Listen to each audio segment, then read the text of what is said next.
Good morning, good evening, good afternoon, everyone. Welcome back to another live VIP stream. We are here, way back. We did ladder earlier this week, and now it's time not to ladder, but to jump into something a little bit different, to some ZeroSpace. Let's go, Bible, let's go.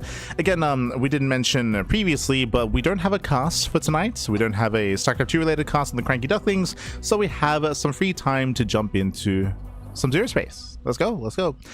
Something that I'm very unfamiliar with, I'll be honest. I think I did back ZeroSpace. I did back ZeroSpace on the Kickstarter, but I have not really been catching up with it. I haven't had the luxury to be able to catch up with it, so I don't really know what the races are, how they work, their dynamic, 1v1. I actually tried to look up some videos on YouTube about this, and there's very little content about ZeroSpace, I'll be honest. Like, you have people like, I don't know, like Day9 or Youth Thermal or Pig or people of that nature, like laddering or preparing for the invitational, but there's no like structured video like breakdown of the current races, the current how the economy works, how the units work, like any kind of like breakdown video. Like there's none of that, which is a little bit surprising, but at the same time, like ZeroSpace is also very new, so I guess that's, but there's definitely like room for content for sure. As someone getting into it, like I was just trying to look up maybe some basics, I couldn't find anything. So we're jumping in blind. Here we go. We're jumping into the campaign first. I'm still of the opinion that I feel like the campaign is probably the most important part of an RTS like this. The reality is the majority of the people that are really into RTS and really into StarCraft, for example, only ever play the campaign. Like the amount of the drop off from campaign to co-op to 1v1 is huge. It is insanely huge. So yeah, and that's something that that's one of the criticisms that I had about Stormgate as well, to be honest. But so yeah, we'll see how this goes. I did actually already do the first mission off stream. What happened was I got into game, did the first mission, then after the first mission, it's very short, I was like, you know what, I should probably stream this. So I did the tutorial mission, and yeah, so far the story seems very basic when it comes to like the introduction mission. It sets the universe a little bit, saying that apparently there's this rich resource in the universe called flux, and flux allows for intergalactic or inter-universe travel, allows for faster than light travel, I should say, FTL, and it's just a really as a result of that, really valuable commodity, really valuable resource, and I guess we're a part of the military that's being sent out to look for more flux, and then the intro scene is like very Starship Troopers, where you have the scene where like the ship comes into the atmosphere and then suddenly like, you know, there's like volleys coming from the planets and ships are being shot down by like the native population, by the native alien race, and then you like crash land. Very Starship Troopers, very very like, oh, okay, we didn't expect this. And that's kind of where we are, where you meet up with like the rest of your group, and yeah, that's kind of it so far. So we'll see how this does unfold. I believe there are like 10 or 11 missions, maybe 10, 11 if you count the opening tutorial mission. So far, I believe there's going to be 30 in total. Before I get into it as well, this is very alpha. I should also mention that. I did notice that immediately. ZeroSpace is currently in early access, but when it comes to how I would characterize this, it's very early, very alpha, not even beta. Like it's incredibly basic when it comes to the UI, like very like it's very functional, but like very like spreadsheet stuff. Like I don't know, like you can see it was my profile, like it's all just like text everywhere, coming soon TM, you know, like here just like block text, you know, it's all just it's just text everywhere. It's just like the UI still needs work. It looks very alpha. In my opinion, this probably still needs like a year to go when it comes to like release, like proper release, like a year of work. From my understanding, I believe they did already announce that they have funding for that, but maybe they still need a little bit more. That's why they released now. I do think that it feels really early, and I hope that the fact that this early access is actually early access, is actually like alpha footage or alpha play, I hope that doesn't negatively impact the game. I know that there's a lot of people, the greater general audience and consumer base, that when they get into early access, and I think it's because early access has been diluted to include so many ranges of state of play, where honestly there are a lot of early access games that are out that have been around for years that are basically out, like they're basically full-fledged games. So the expectation of what an early access game is has changed over time, to the point where a lot of people expect it to be like, oh, it's like almost done basically, and it's like near completion. Here, not at all. Like here, like it very much so. Again, as I mentioned, I expect like another year worth of development on a game like this, and I hope that again people's opinions about this game aren't colored too much by what it currently is instead of what it will be later. And I hope people's perception of this don't get set in stone too soon. But we'll see. From my understanding as well is that it still looks like it needs a lot of work. At the same time, from my understanding, I believe the functionality, like the core functionality of the game play aspect, is meant to be solid. Is meant to be there for the most part. I'm not talking about balance or anything like that. I'm just talking about like, you know, being able to the economy, and talking about like units moving, producing units, the feel of the races and their interplay and dynamic as they engage with each other. Like that core aspect is supposed to more or less be there, but it's just everything else that is still very much so work in progress. And still needs a lot of time.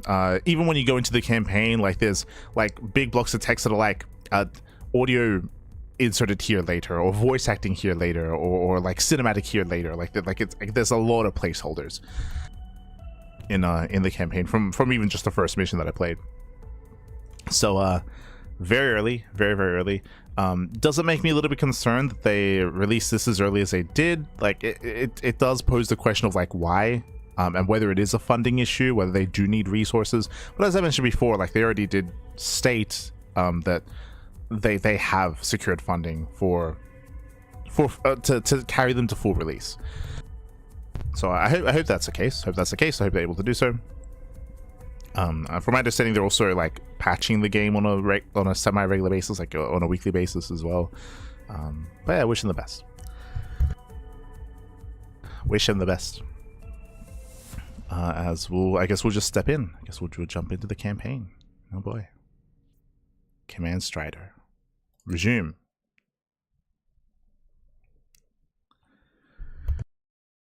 Good thing we found you, Legged Aster.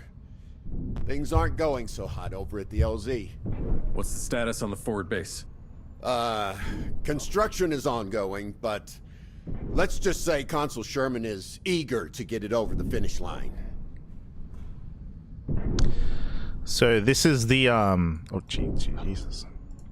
Can I even deselect now? This is the, I guess, like, base of operations. In SE2 it'd be like the Hyperion, right? You have the Hyperion and you can like kind of go around the Hyperion and you can go and like customize your loadout or talk to certain people and things of that nature. Is the equivalent of that, I suppose. Not quite as extravagant as the Hyperion, of course. We're in a dropship. But this is an example. Oh Jesus, this is an example of, like, again, very bare bones, very basic. This is our hero unit, Chris Diaz. Yo, Latin American, let's go. I guess we can increase stats, health, damage, ability cooldowns, just numbers, just buttons. We can reassign. I don't know why we would. I guess we can maybe select different heroes, I guess, later on. Maybe that's what this is. Meant to be like a hero screen. Here we have a codex. I think this is to be filled out later. Oh, no. We're getting there. We're getting there. Do I want to read this? All right. You know what? Let's delve into the lore a little bit. Grell, first contact. In the year 2122, humanity's von Neumann IV telescope indicated, or number 4 telescope indicated evidence of abundant life in distant planets, formerly designated Alpha Centauri C1, defying all projections of potential habitability. Humanity's United Nations of Earth, only recently having channeled antimatter into usable form, launched a multi-decade expedition to cross the Gulf of Space to reach this undiscovered paradise. Popularized with the moniker Eden, after nearly 60 years, the expedition's transmissions reached Earth. The population watched in horror as they viewed helmet footage of the 6 astronauts walking into a jungle paradise, only for a charging Reaver to burst through the foliage and slaughter the expedition. I don't know if I like that we're using terminology here that I don't know. Like, what's the Reaver? Seeking to stabilize the panic caused after the discovery of hostile alien life, the UNE put together a titanic interstellar war fleet. That's crazy. It's like, we don't really know what happens. Like, we don't know the size of the threat based on what this is. I mean, like, it's like that we just got some hidden camera footage of like maybe they just ran into like some crazy like wildlife or something and they just died. And it's like, no, okay, we got to get the nukes ready, boys. We got okay. That was a crazy jump. That was just a crazy jump from talking about like some people walking in the jungle and dying to suddenly we gotta bring the fleet in. It's like, okay, we'll nuke them from orbit. Let's go. Oh my god. This is here. Put together a titanic interstellar war fleet, the Lexicon fleet, to obliterate the hostile presence on the, like, we didn't even know the size. Like, it could be like a group of, like, I don't know, like 10 like animals or something, like a pack. Okay, gotta mobilize.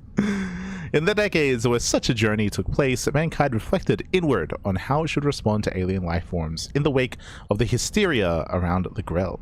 After rigorous debate and spanning many Earth years, the Eden Accords laid out humanity's first contact protocols when encountering new alien life and civilization. But though mankind in the solar system had gradually moved on to a multiplanet, is this like because it takes so long to get there, you have this like we sent the fleet, and then like right after, humanity's like, oh well, you know, maybe we should think this through and like come up with like a diplomatic solution. Again, like maybe like we trespass on like sacred ground, or like, you know, there's like a cultural difference here, or like maybe there's some kind of misunderstanding or something. Like maybe there's like a better way to like approach, you know, potential like alien life. It's like, yeah, maybe we should calm down a little bit.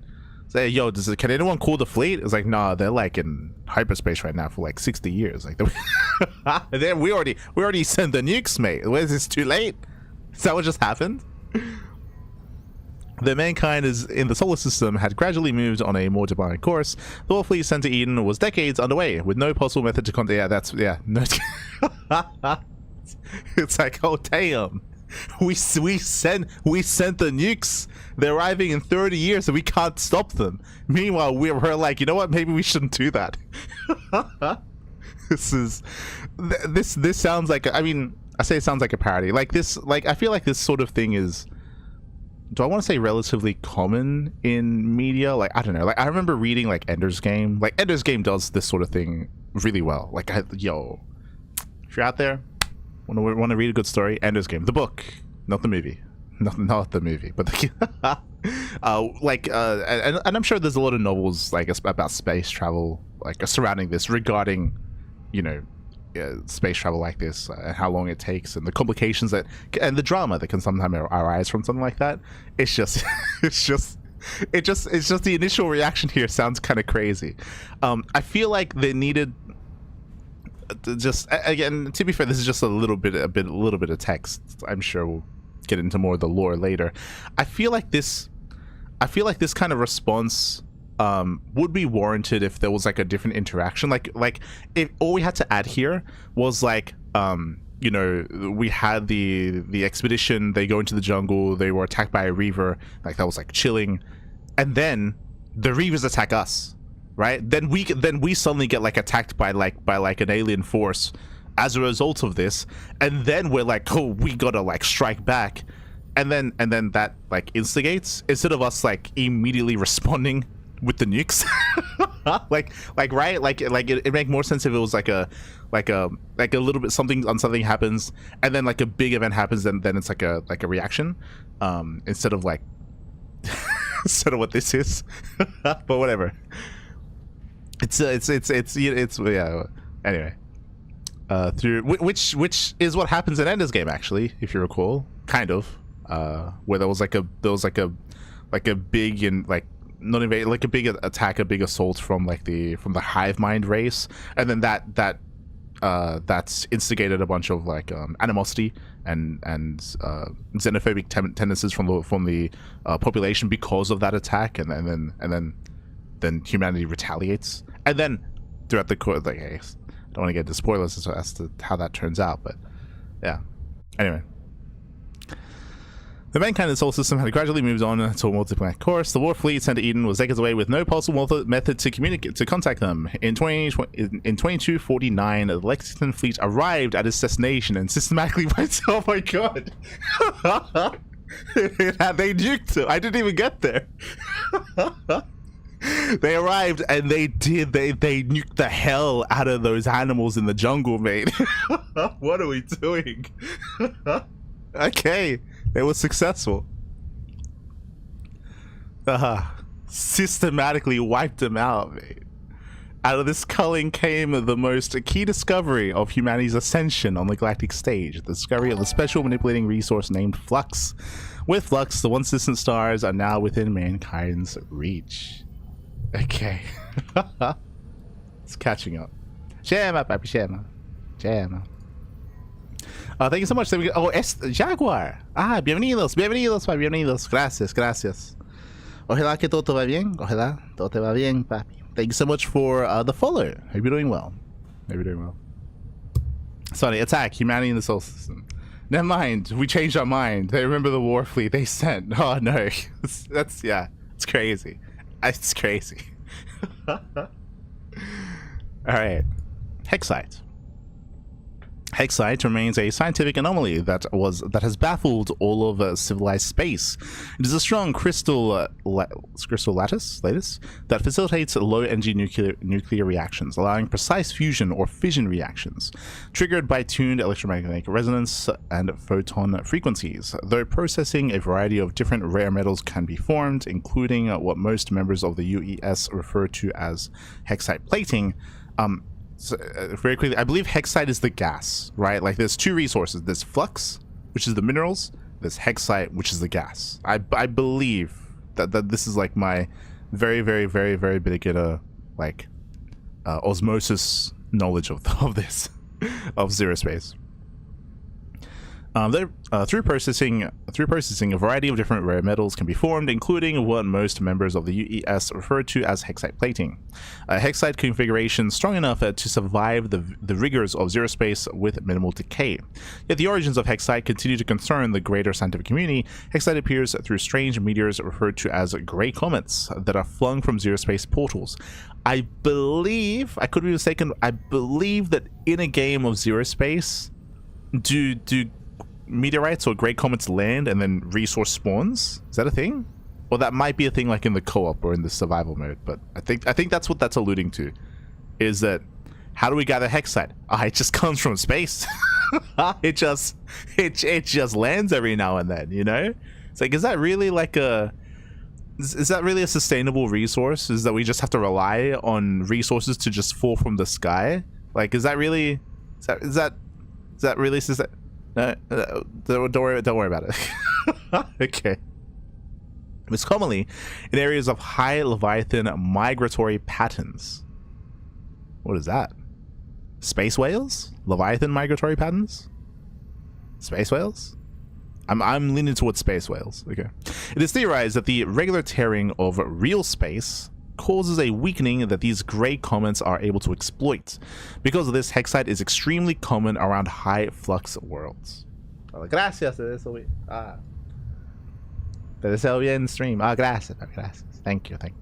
Do appreciate it.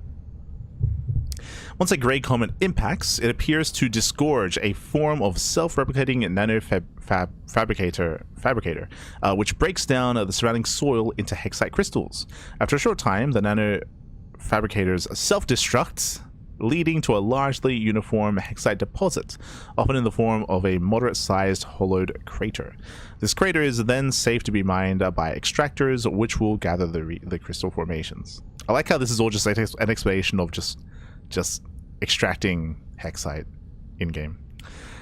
The nature of the nano fabricators and why they self-destruct so shortly after their conversion process begins remains a concerning mystery. Why? With many theories, such as it being from some civilization from deep space and ZeroSpace, the nature of the gray comets have made them impossible to capture before impact. All attempts to slow their advance have led to the comet's nanofabricators consuming it from the inside, or the comet assimilating a large chunk of the ship that attempted to capture it. Concerns of a Grey Goo scenario, is that a reference to Grey Goo? Concerns of a Grey Goo scenario remain in regards to hexite, yet Marin and Arandi record. I did not play Grey Goo. I need to get around to playing Grey Goo, by the way. Arandi records show that these impacts seem to have been occurring for millions of years with the cosmos still intact, yet no civilization known has yet to discern the true nature of the origin of hexite, the comets, or their purpose. I find it very concerning. I find it very fantastical that we would be willing to utilize a resource that we know nothing about, like this, at mass scale. Like, it sounds kind of weird. As in, I think I'd be okay with, like, I don't know. I think the line that was weird to me was the one where it's like, we don't know why they explode and why they. I think the idea of like, of them like materializing from like tears in space and us just like gathering that, like, that's fine. Like we don't know where it comes from. That's fine. That's something we can explore in the campaign.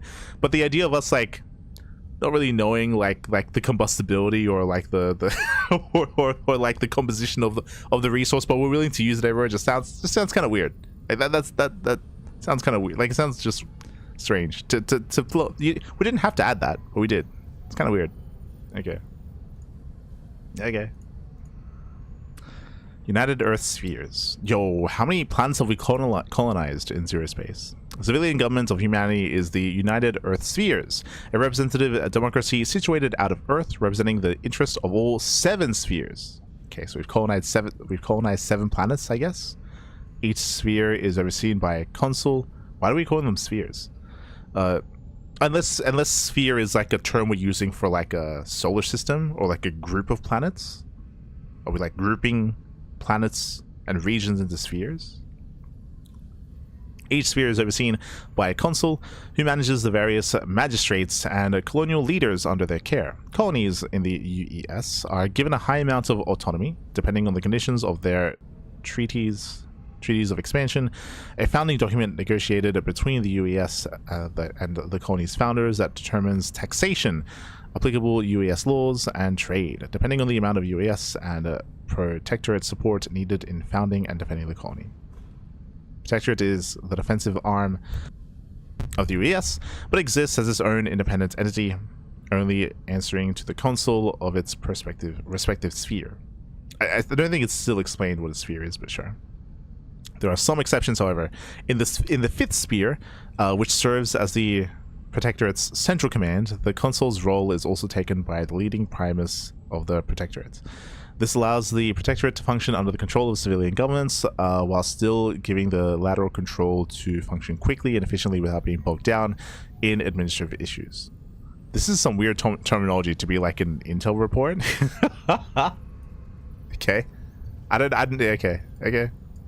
The fourth sphere, meanwhile, has no direct UAS or Protectorate control, but is led by a series of corporate houses who control the industrial base of the UES. Very quickly here, and maybe we might get into it, it sounds a little bit weird and a little bit confusing if we're going to be referring to each sphere by number instead of like giving it a name. I think giving it a name in your mind, it makes it easier to associate to and easier to ascribe certain features to it instead of like numbers, if that makes any sense. Just like later on in the story, this might just not matter. This might all just be flavor text. We might never like encounter people and like factions from the fifth sphere or like the sixth sphere or like the second sphere. Like we like who know, like we this might all just be flavor text and it might not matter at all.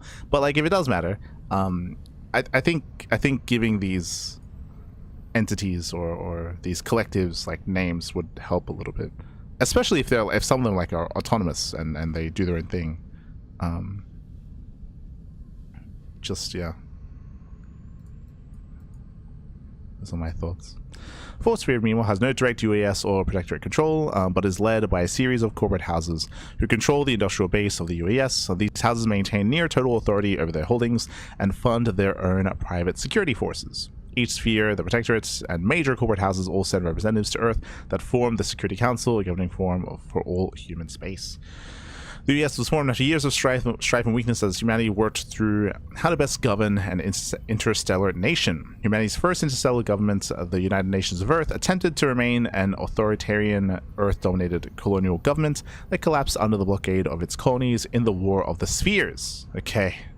Its successor, the Three-Sphere Coalition, meanwhile, proved far too decentralized, leading to the death of billions in the Kaikino conflict, while the coalition was unable to mount any unified response. The UES hopes to serve as a middle ground, guaranteeing colonial independence with sphere-level oversight and responsive legal and defensive branches, though many parts of space still see the laws of UES too unevenly applied, especially where the harvesting of flux is concerned.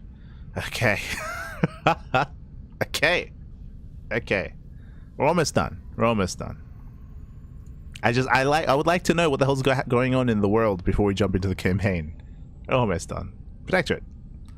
It's catching up. Sphere like the Sphere of Command? I guess. Maybe. Is each sphere like just a planet? Or how many planets are we talking about? Protectorate. Protectorate is the military arm of the US, maintaining peace through humanity's 7 spheres of expansion, founded in 2469 after the dissolution of decentralization human spheres in the Kaikino conflict. The Protectorate was designed to be a flexible fighting force that can respond quickly to any threat to humanity. Each sphere's consul elects a high prefect who commands that sphere's fleets on any necessary military operation. In cases of larger threats to the UES, multiple spheres fleets are often marshaled. These are subdivided into prefects who handle individual wings and the legates under them. Okay.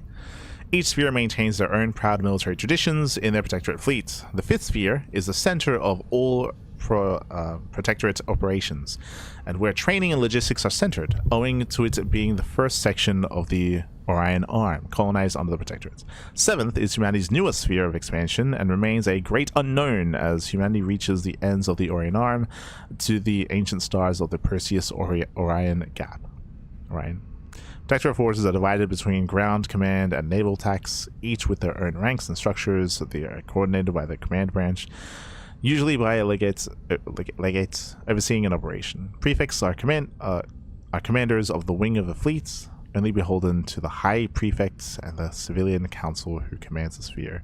In recent history, however, many appointed councils being appointed from retired Protectorate officers, which has led to line between the powers of the High Prefect and Council to blur.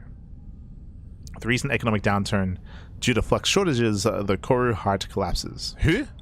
The Koru Heart? The Protectorate has been under increasing pressure to set up and defend new flux harvesting operations, which run afoul of the increasingly aggressive Grell. Celestari.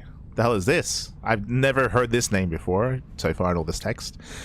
The Celestari are a quasi-religion that has existed since humanity's earliest days of space exploration, 600 years ago. The core of their belief is focused around voices heard through what UES psychologists have labeled cosmic auditory hallucination disorder.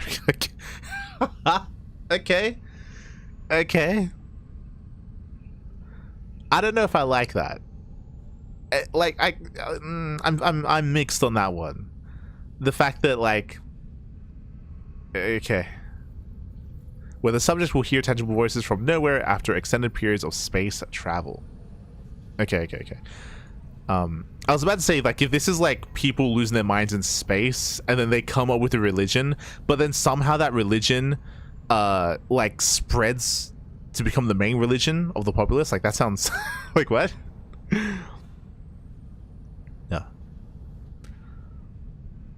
Where the subject will hear tangible voices from nowhere after extended periods of space travel.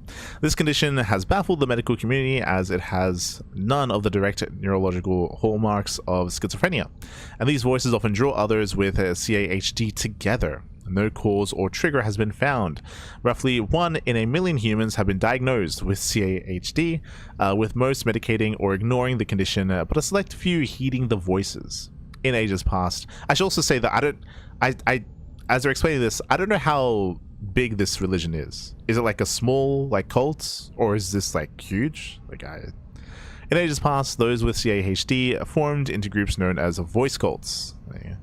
The most famous forming societies on the fringes of Mars during humanity's earliest stellar adventures. These cults would attempt to disseminate what the voices tell them and attempt to act based off of the perceived orders. Okay, there have been hundreds of these voice cults over the centuries, ranging from harmless communes to terrorist organizations. The US, though fearful of their power and organization, has largely allowed the voice cults to operate as they please, as they often had the strongest desire and resource structure to help found new colonies. Okay. What? It's like, there are these people that fall under the influence of, like, a disorder which can lead them to, like, terrorist tendencies and, like, self-harm or harm onto others, but you know what, we're gonna let them operate because they really want to colonize. and that's gonna help us, so you know what, we'll let them do that. What? Say what? What are we talking about? It's like, but they really want to expand, and we want to expand, so we'll let them expand. It's like, what? Okay. In the modern day, the largest of these voice cults is the Celestari, a group of great power and resources formed from an amalgamation of some of the most rooted and powerful voice tangential organizations. Wielding a large amount of capital and political influence, the Celestari are one of the few groups outside of the corporate houses able to found and protect colonies without protectorial aid. Okay, I see, I guess. The UES has tolerated the Celestari in spite of their ties to a number of criminal groups, but many have raised concern with the number of government officials with Celestari connections. Okay. I feel like this is probably going to be important to the lore, right? Like, I feel like a prediction, I guess, for the story is that the voice is like the void, and they need to gather resources so that they can open a greater, because remember how like Hexite is like shooting through like these tears in space, and like if with enough Hexite or with enough resources they can like create a proper like portal to like let the Cthulhu demon out and into the world. And maybe the Grell, and the reason why the Grell was so aggressive is because the Grell are aware of this void demon, and they just assume that any other aggressive or God, what word am I looking for? Like any other like being or entity that's like trying to encroach upon their space, they just assume like it's all the same, and they just assume we're also probably with them. Or maybe they know that like there are people like in our midst that are like connected now because they have like this disorder, they're like connected to the void, and so they just associate us all as the same, and that's why they attacked us, and they're just trying to like, you know, fight back against them, and then we're gonna find out about the void creature, and then we're gonna fight against them, and they're gonna work together, and we're that's what I'm getting out of this. But we'll see.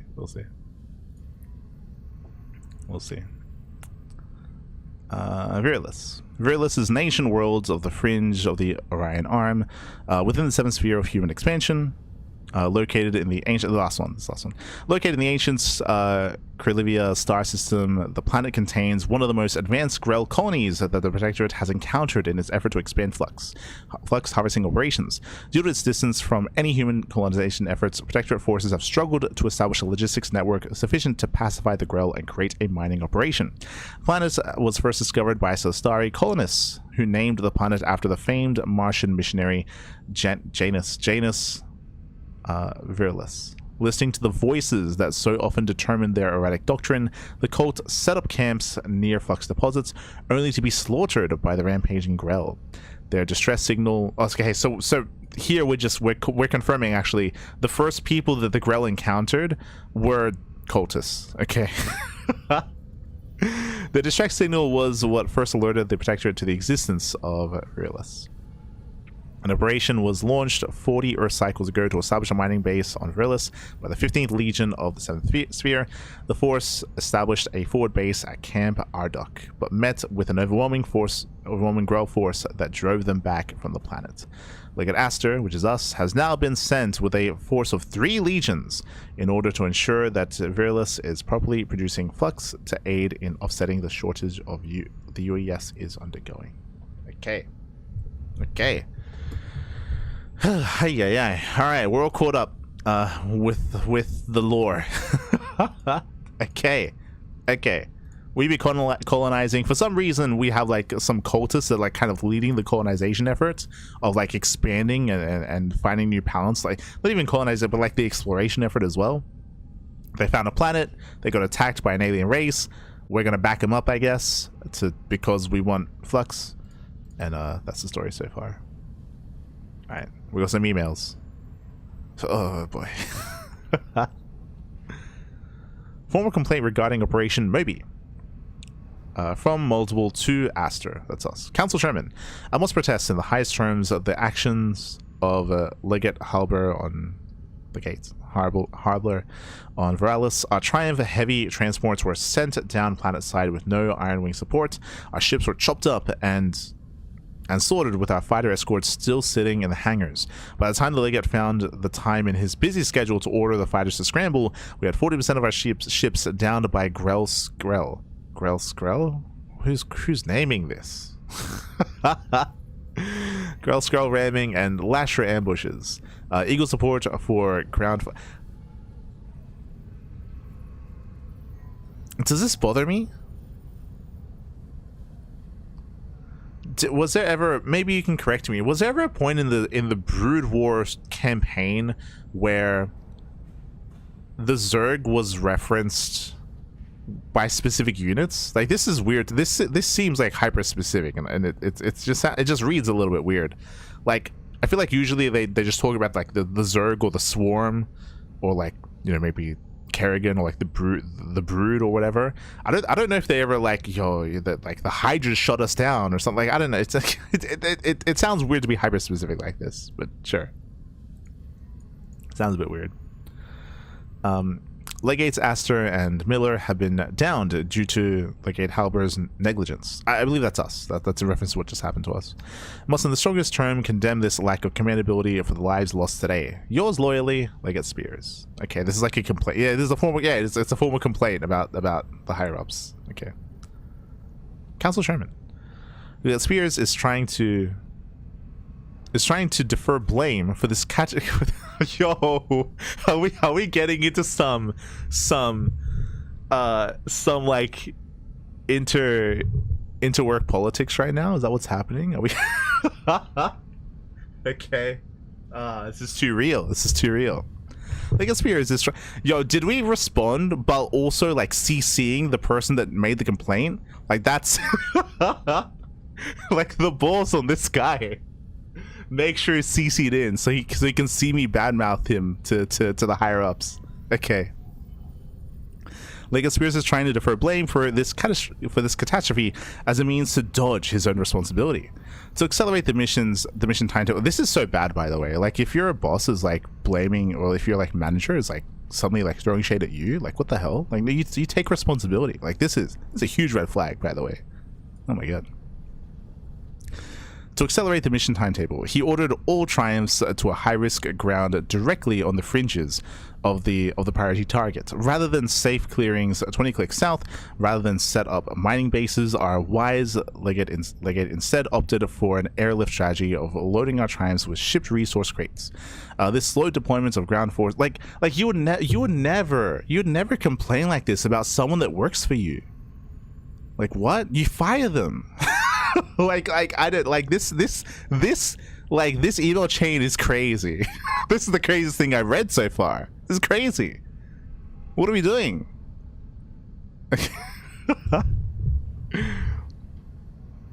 Oh my god. Anyway, this slow deployment of ground forces and scattered our entire supply infrastructure all over the foot of the priority target. As the lack of Iron Wing supports, Legate Hikomi had assured us that the data from the Sphere intelligence, but I don't know, like we would never name and shame like this. Like, this is crazy. Like, so unprofessional. Had assured us the data from the Sphere intelligence bureau that all Grell air capabilities were eliminated in their conflict with the Celestari colonists 3 cycles prior. It was determined, as Legate Spears well knows, that the fuel be used for the speedier deployment of ground forces to secure the objective.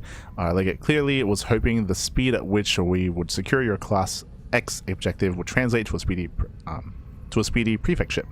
I followed our battle plan as laid out. Will not take the blame for this debacle. Like this email is crazy. if like I'm like the manager and this is like, or if I'm like, I don't know, like oh god, I don't know, if I'm like the region manager and I'm getting like I'm hearing from like a DC or something, and we have like the manager of the DC who's throwing shade on like his team leader or something for a job that was messed up. Like this looks so bad for whoever this is, for Halber. Like he looks incompetent. like if he's like, yo, it's not my fault, it's just everyone that works for me, they're all just incompetent. It's like, well, I mean, they work for you. like what is this? What is this? Oh my god. And then Hikomi, we CC'd Hikomi. Oh my god, who else was in the CC? What? Oh my god. I must protest. Look at Halbert blaming the drama. Look at Halbert blaming my intelligence for this disaster when it was his own inaction to adapt to Legate Spears' poor battle plan. SIB intelligence was clear that the Grell force projection was diminished by fierce fighting when they overran the Celestari colonies. That the Grell replenished their losses at such a speedy rate was not predicted for, and their rate of aggression is unprecedented for any of in our 7th sphere operations. If fault is lie anywhere, it is in the SIB underestimating the Grell, or the utter inability for my colleagues. So we're throwing more people under the bus for the ability for my colleagues to adapt their plan to the changing battlefront. Everyone's throwing everyone under the bus here. That's crazy. What is this email chain? Oh my god. That's the most realistic part of this. I mean, I would hate to work with these people. Like, this is so bad. This is so like, what's going on here? Like, one, to send a complaint about your superior, but to CC the superior in, that is crazy. One, like, that is like, that's insane. But then for that superior to then name drop someone else that they're blaming, but to also CC them into the like, what is this? What is this? Oh my god. This is entertaining though, is what this is, but I just, oh god. Awful. Message from Prefect White. To Aster, to us. Look at Aster. I'm damn glad you made it, son. You're a shining example of the sixth wing. The front is scattered. We haven't seen this kind of entrenched Grell aggression since the last upswing at Vinthra, because we totally know what that is. And never in such a tight defense around their blooms. We flew right in blind. It's a clusterfuck. There's no way to... there's no other way to put it. I have to use that word. After centuries of fighting the Grell like their dumb wildfire, they picked today of all days to read a book on defense operations. We're making the final push to the core Grell blooms, but the area is heavily defended. The council is personally overseeing the deployment of reinforcements, but will be cut to shreds unless we breach their uphill defenses. If you can rally our assets, we may stand a chance at securing the Class X target and surviving this death trap. Well, if you manage that, I'll shove your recommendation for Prefect down Sherman's throat myself. This reads like a text message. Like, this doesn't, like, what? Like, yeah. Look, it's interstellar travel, right? Like, the way of communicating to each other is limited. Sure, it's fine. It's fine, I guess. I don't know, it's weird. Regards. Classes. Harry White, there you go, Harry White. Glad he added that at the end, because it's professional. Signifier report of operation may be phase 1. Report from Signifier York on the battlefront. Temporary Z networks established.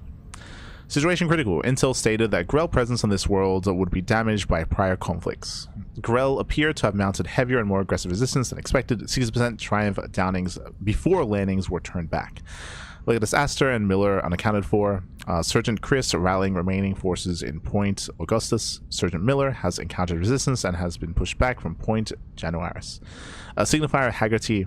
Signifier Haggerty has attempted to establish a foothold base at Tertiary Hex Site Outcropping D2, but has met heavy resistance from Threshers. Report of Striders landing near Point Augustus will route them to meet with Sergeant Chris to break through Grell heavy resistance. Will attempt to rally resistance to make final push operation maybe target. You know what it is about this email chain? I guarantee you that someone at the ZeroSpace like dev team, like they just like wrote their own experience here with some kind of management and just changed the names. Like, this is still the highlight of what we've read so far. Like this drama nonsense. Holy fuck. Someone out there, someone at the ZeroSpace team, they've got some severe PTSD about sending complaints about their higher ups or something. For a previous job, I would imagine, and then they just they just vented here for us. Crazy. All right, let's get out of here. Email's already written like text today. Well, you just text, you wouldn't email, but sure. Oh. All right, let's go. I wonder if this will be full of stuff at some point. Okay. Alright, well that was great. Phobos. The dialogue is not available yet, so we added in a future patch. Okay. Have that later. Can we interact? No. Oh, in my mind, I assumed that we were in a dropship. It looks like we're like in a crab tank, actually. Is it my bad? Well, you were right, Aster. This wasn't our same old routine. How did you know? ZeroSpace is figuring out who doesn't get fired. God. It's like how many years in the future? This is I couldn't remember. There's like 100+ years, over 100 years in the future. Must have been a shock for the humans when they found out the aliens are chill. It's just the cultists are insane. I mean, that's my prediction for how the story is going to pan out. But we'll see. How'd you know? My father warned me. Wait, was that our dad that emailed us earlier? Resources.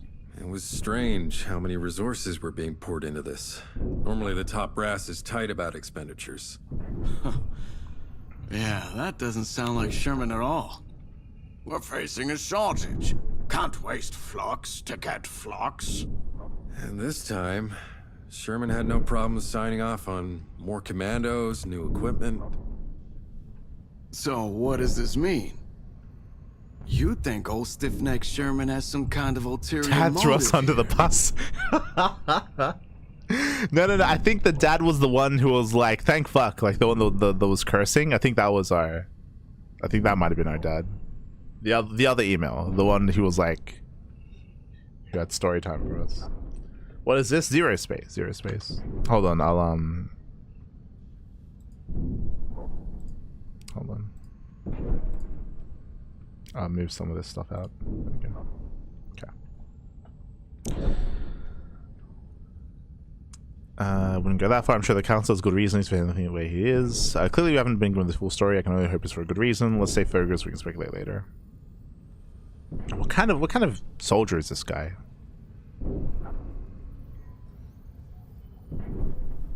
God, after reading the lore, like, God, I don't know what to think. We'll just go for 2. Clearly, we haven't been given the full story. I can only hope it's for a good reason. Yeah, but you know how Sherman's always going on about how he wants to lead the 7th expansion. And Morellis isn't the only Koru world in our range. But it is the biggest. Exactly. And it's the big scores that history remembers. And the big leaders who sit and watch while little guys like us make it happen. Or try to. Okay, well, that was a weird audio cut. We're going to make this happen. And not just to get Sherman's name into history symposiums, but for the United Earth Spheres and all the people who are a part of it. When you put it like that, it sounds inspiring.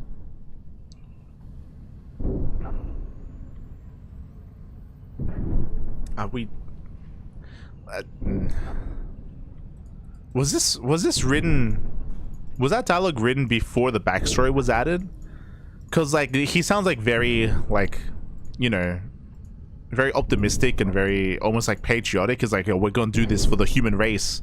Meanwhile, we find out that the only reason why we're going is because some cultists, like they encountered the alien race and they started fighting. Like what? Like the only reason why we're going there is because of people with like a hallucination disorder. Like what?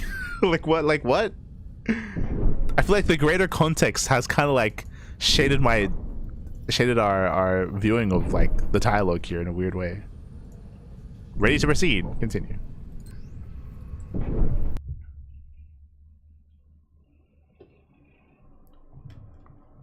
Killing flux harvesters, scouts. Oh, never mind.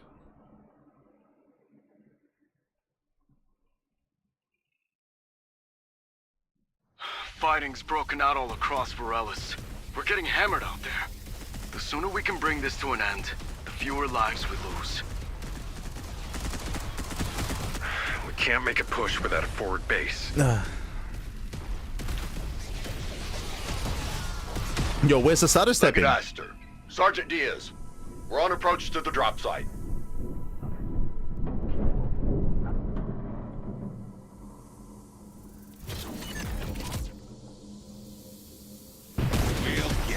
Ever ridden in a Strider?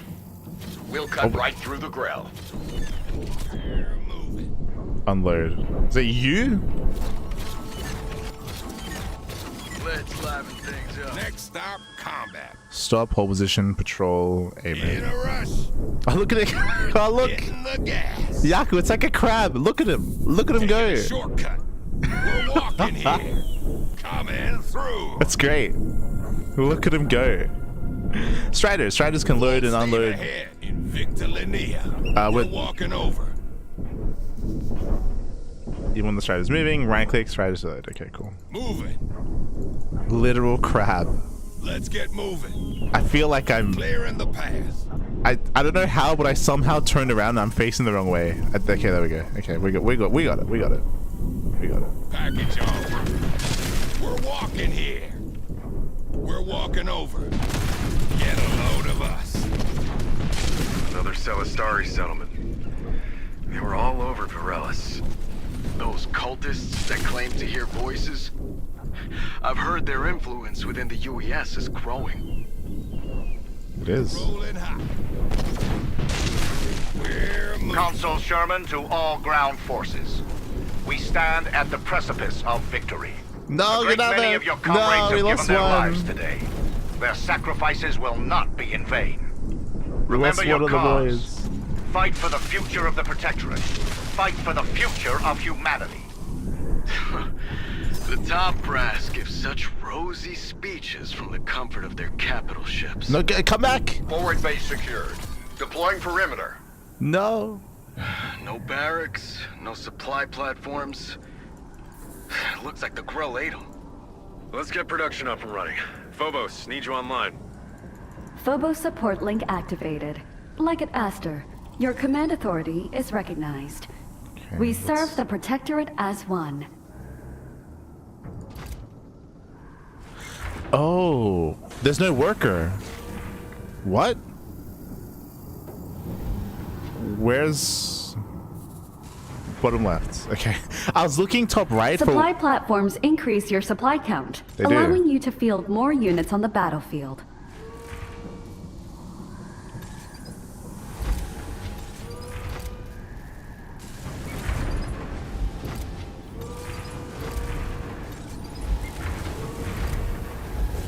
Every bullet counts. No room for mistakes. So there's no SCV. Like there's no SCV. There's no. You just build. Is there a range? Like, can I build like up here? Infantry units are trained at the barracks. Reinforce your battalion with additional commandos. Let's liven things up. For the Protectorate! Oh, they can heal? You can switch between selecting your army and your backs from anywhere using tab. With your back selected, left click commander to train it. Status report. Hmm. Let's liven things up. This is interesting. If you remember, this has some Axiom vibes. If you remember in Axiom, and I think this was taken from, it might have been taken from Command and Conquer. Like, I never played the Command and Conquer game, so I can't speak on that. But the idea of being able to build what you want without selecting anything. So, so the way that it works here is that you can, at any moment, you can like just switch and cycle between your production without even hotkeying it. I just hotkeyed my Raxes. I didn't need to, apparently. I just tabbed to my Raxes or tabbed to your factories. I remember that the Axiom mode was big on that. Big on the idea that to kind of like, I said mainstream, but kind of like you make it a little bit more accessible, make it a little bit less complex, where you can just like, if you want to build something, you just tab to it, and you can. Securing the perimeter. That's crazy. Open, team. Weapons ready. Okay. Neutralizing threats. What's this Star Q? system at a time. Every bullet counts. Alpha team, on me. We are moving in. Over. Interesting. Move, tactical. Ready for Let's liven things up. Eyes and ears open. I'm team. really curious as to what the range is to build something. Like, I still don't know that. Relocate. I want to move out here just to. Can I build anywhere? Wait, what? Securing the perimeter. Prep for breach. Hustle up.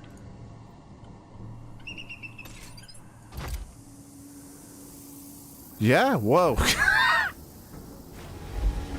For the Protectorate. Like, there's a delay because it has to come out. Can we build anywhere? Down to engage. Is that... I don't know why it says 7. Is that 7 seconds? Is that what the number is? 7. No, that's how many I have. Oh. So when you go and build something, it tells you how many you have. Hey, look at him go. Look at the boy go. Damn. Weapons ready. It's crazy. For the Protectorate. And tab selects everything. When I go to D, Ready for any. Ready 4. Yeah. So when you go to build something, it tells you how many you have already, and that's crazy. Is there a limit on production buildings? So if I do this, D. Now, Stormgate did something similar. I don't know. I did not play Stormgate. I don't know. I didn't play it. I didn't get to play it. If they did, then that's cool, of course. Great. Now I have. Okay, I didn't make it. Ready for anything.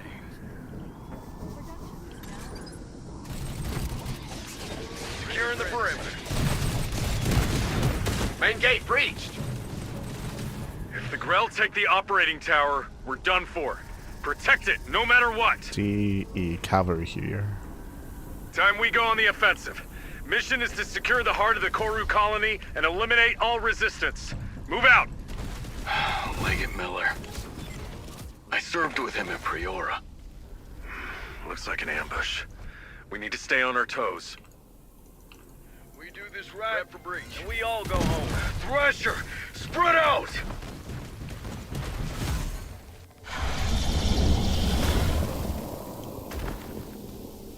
There is an entrenched nest of threshers ahead. Direct engagement is inadvisable. Okay. Fighting into that is suicide. We need air support. We set up an airfield to the south, but it's been overrun. Then let's take it back. So, something that I believe is done in StarCraft, they just like, oh, threshers, God, we can't get in there. What do threshers do? What? I'm pretty sure in StarCraft there was like a situation similar to this where in that little cutscene you see the thresher set up, and then you see like maybe there was like a dropship of Marines that we had to rescue or something, or like some, because right now there's like people landing all over the place. They encounter them, and then you see them all die, and you see what's like is that site defense? Are they like Ravagers? Do they like Bile and AoE? Like, do they like launch like catapults? Like, I don't know. I don't know what they are. But just to visually see, and so internally and mentally, you know, like what they can do, what kind of threat they are, and why it is that you need to go and take to the skies, right? Like that's all. You just have like a little scene there where you can see what it is that they do, and then as a player, then you like absorb that, right? And you understand that. Let's liven things up. Hustle up. Move, tack it. Securing the perimeter. Neutralizing threats. One star system at a time. Down to engage. Weapons ready. Altitude.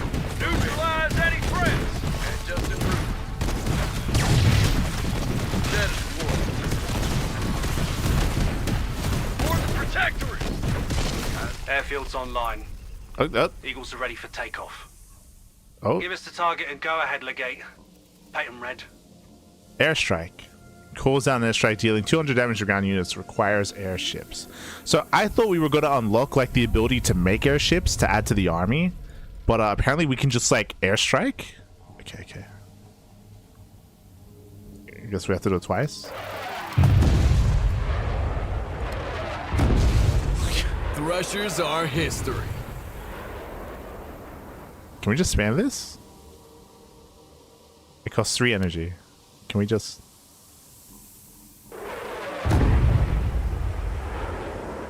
Gain passively and through losing innocent structures. Okay, okay. Every bullet counts. That's like a swan ability. That's like a co-op ability. I'm not opposed to the idea of Taking a shortcut. I'm not opposed to the idea of. Let's liven things Can we go up here? Weapons ready. We are moving in. Over. For the Protectorate. I'm not opposed to the idea of introducing co-op abilities in the campaign. I think that's probably a good thing. Hustle up. Every bullet counts. We are moving in. Oh, there's look at that. There's resources back there. Securing the perimeter. I will say something else very quickly. What am I? Can I go up here? Relocating. This is another complaint that I have about the Grell. One, they're like blending into the grass and it's hard to like see the models a little bit clearer. Zerg are purple. Zerg, they stand out a little bit more. They're a little bit more distinguished. Here it all looks the same. It all looks like plant, grass, animal, creature thing. It's hard to like distinguish between them. Here as well, in StarCraft, whenever there's resources on the ground, like minerals, they're bright blue. They're bright blue, and there's like a glow around them. Gas geysers, bright green. Here, this is blending into everything. It's all gray. Like it's all gray. But this is what we're collecting for like bonus resources. See, but like it is not easy to distinguish. Like, obviously we can see it, and I can see it, but it's like it's not. Let's liven things up. Like why is it camouflaging into the ground? Weapons You know? ready. Just for some feedback. Anyway. Status report. We're just gonna start nuking everything. Any threats. We are moving in. Over. Can we just? For the Protector. It's just en route. I feel like this might be introduced a little bit too soon. Clear to engage. Are we just gonna start nuking everything? Are we just? Altitude. Move. Relocate. Hustle up. Every bullet counts. Neutralize any threats.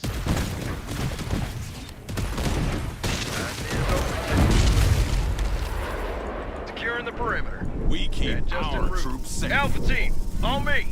Weapons ready. We do this right. We are moving in. Time to engage. And Justin. Oh good. Oh good. That's what that is. Okay. Okay. Okay. Hustle up. Status report. Hold on. Eyes and ears open, team. What? For the Protectorate. Relocate. Do you see that? It's not letting me. I guess it's out of vision. Okay, there we Every go. bullet counts. Relocate. And just en route.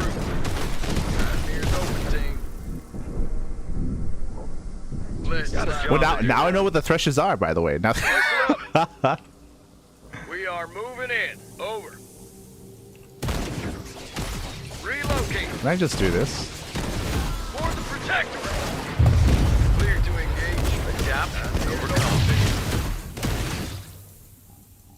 Alpha team, on me. Neutralize any threats. Weapons ready. Status report. Leggett, you're approaching the primary Grell base. The 4th Battalion is joining you in the final assault, but they're currently repelled by threshers. Repelled? They're being slaughtered. Badass incoming. Neutralizing threats. One star system at a time. I don't feel safe. Securing the perimeter. Ready to serve the Protector. Full steam ahead. Let's liven things up. Alpha. Neutralize any threats. Rep breach. Okay. God damn, Master.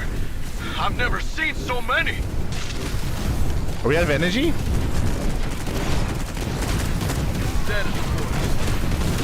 Oh god, the crab is getting stuck. Ready to go.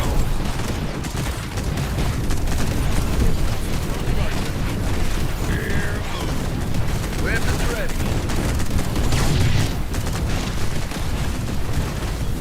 Oh wait, what? Tinnitus factory. Alpha team, on me. We don't stop for anything. Every bullet counts. We are moving in. Over. Clear to engage. What is this? This guy looks like he's out of Warhammer 40k. Look at him. Not that it looks bad, by the way. Neutralizing threat. Legate Aster to Consul Sherman. We've secured the Koru position. Oh my god. Enemy forces eliminated. Oh my god. Your command authority is no longer required, Legate. Relinquish jurisdiction to incoming special forces. Aster, there's What's something this? up ahead. What? Well, okay. Are we not gonna worry about what the hell that was? That was like a swarm like coming to the base. Anyway, GG. Yeah, I think so. Hold on, let's catch up on the chat. It's fine. True. It's fine.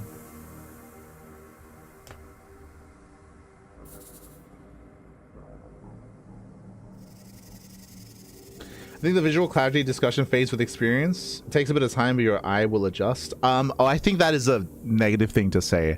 I think if you're say it in the chat, I think if you're like you just need to play more to get used to it. I think something becoming apparent off the get-go is more important than just get used to it. Like that's especially when it comes to game design. I think a lot of discussion has been had about this, especially in regards to StarCraft 2, and how visual it is, and how digestible that is to someone who's watching, especially who's watching an esport, when there's just so much going on. If you remember, this was actually one of the big criticisms of Stormgate. Stormgate, especially early on, was all very gray and very bland, and trying to distinguish units from each other and have them be a little bit more unique and have them become a little bit more identifiable. That was like a big issue with Stormgate release, and it is something that they worked upon throughout the course of their releases. If you're saying that you should just get used to it, then you're saying that what Stormgate did is a bad thing, because they did improve the visual design and visual look of these units over time. You're saying that they shouldn't have done that, or I'm saying that no, they should have, and I expect to see that here as well, especially because again, this is still like a work in progress.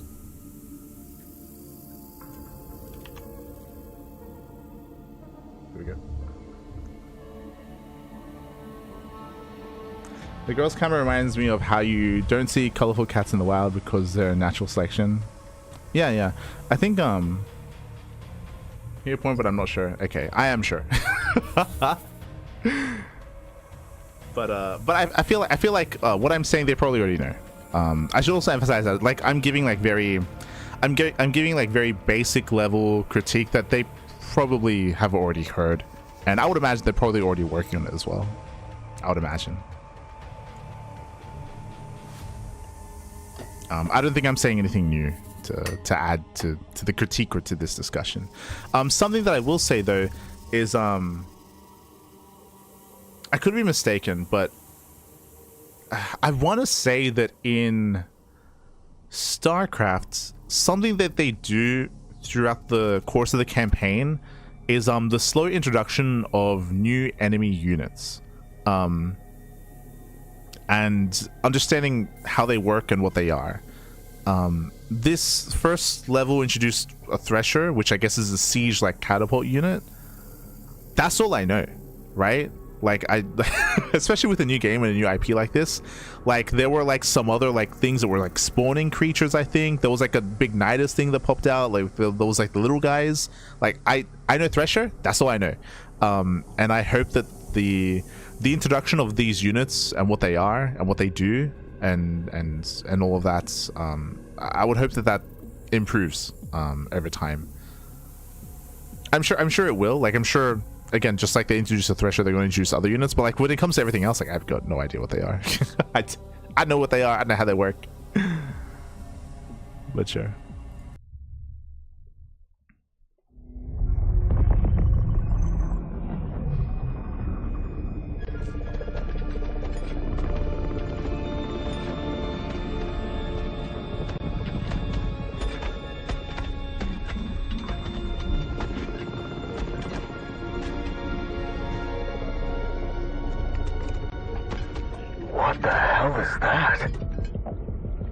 Can he see through that? I don't know. The guy in the black Excellent visor? work, Leggett. The Black Watch will take it from there. Hey, what the fuck is that? Let's go, Chris. Let's get out of here.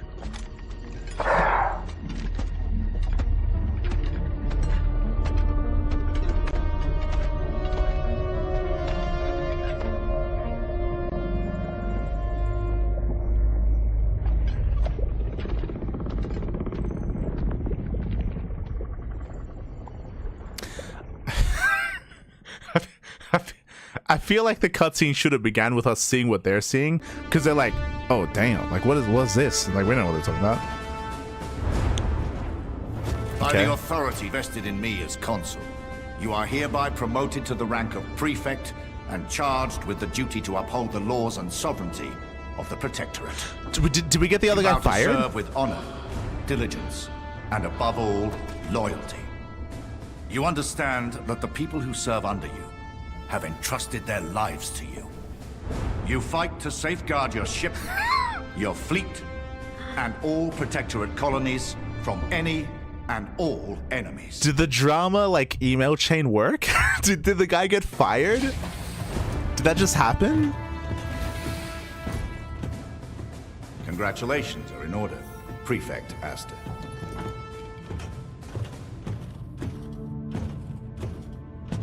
He's like, yo, that emo chain was crazy. All right, sir.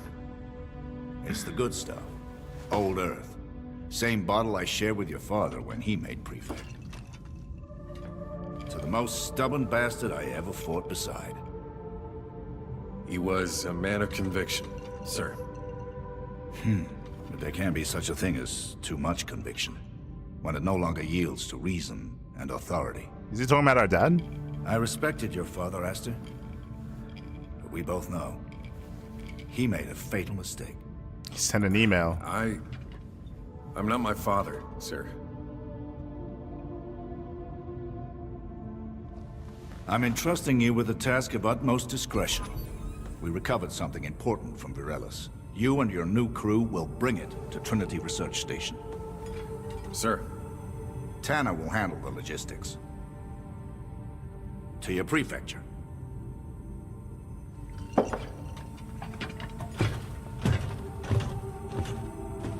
I feel like we should, like, take a sip at least, just, like, you know, to acknowledge the gift and the gesture as a sign of, like, you know, respect.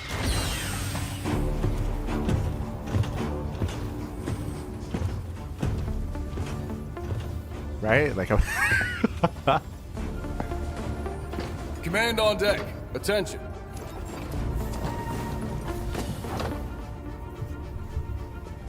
yo, is this Gareth? Leggett Arcadia, is it? Mira, welcome to the Aegis Oath. Ship command is all yours, Prefect.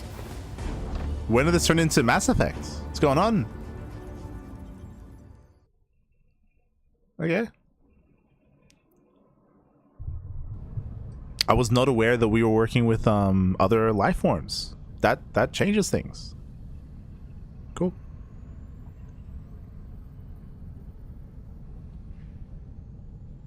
That is getting people fired. For those that are maybe tuning in right now, before the mission, we found like our console, and there was like an emo chain of like a bunch of people throwing people under the bus, complaining about like upper management, basically. And suddenly, next cutscene, we get promoted. It's like, did we just get the other guy fired? I mean, it'd be a good thing because he was incompetent. But like, was that what that lead up to? Is that foreshadowing? All right.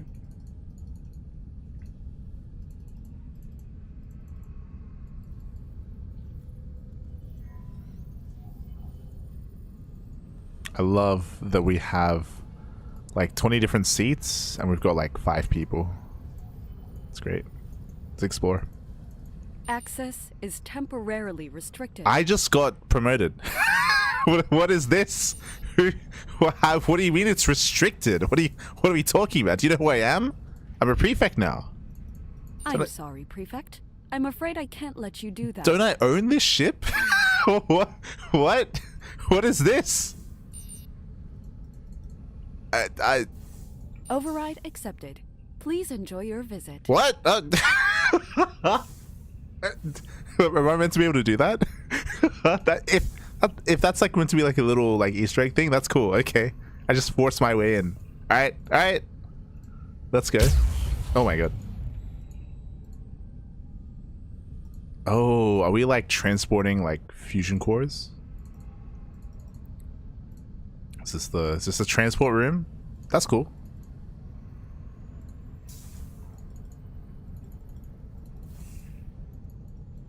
Oh. Are we gonna have to do it again?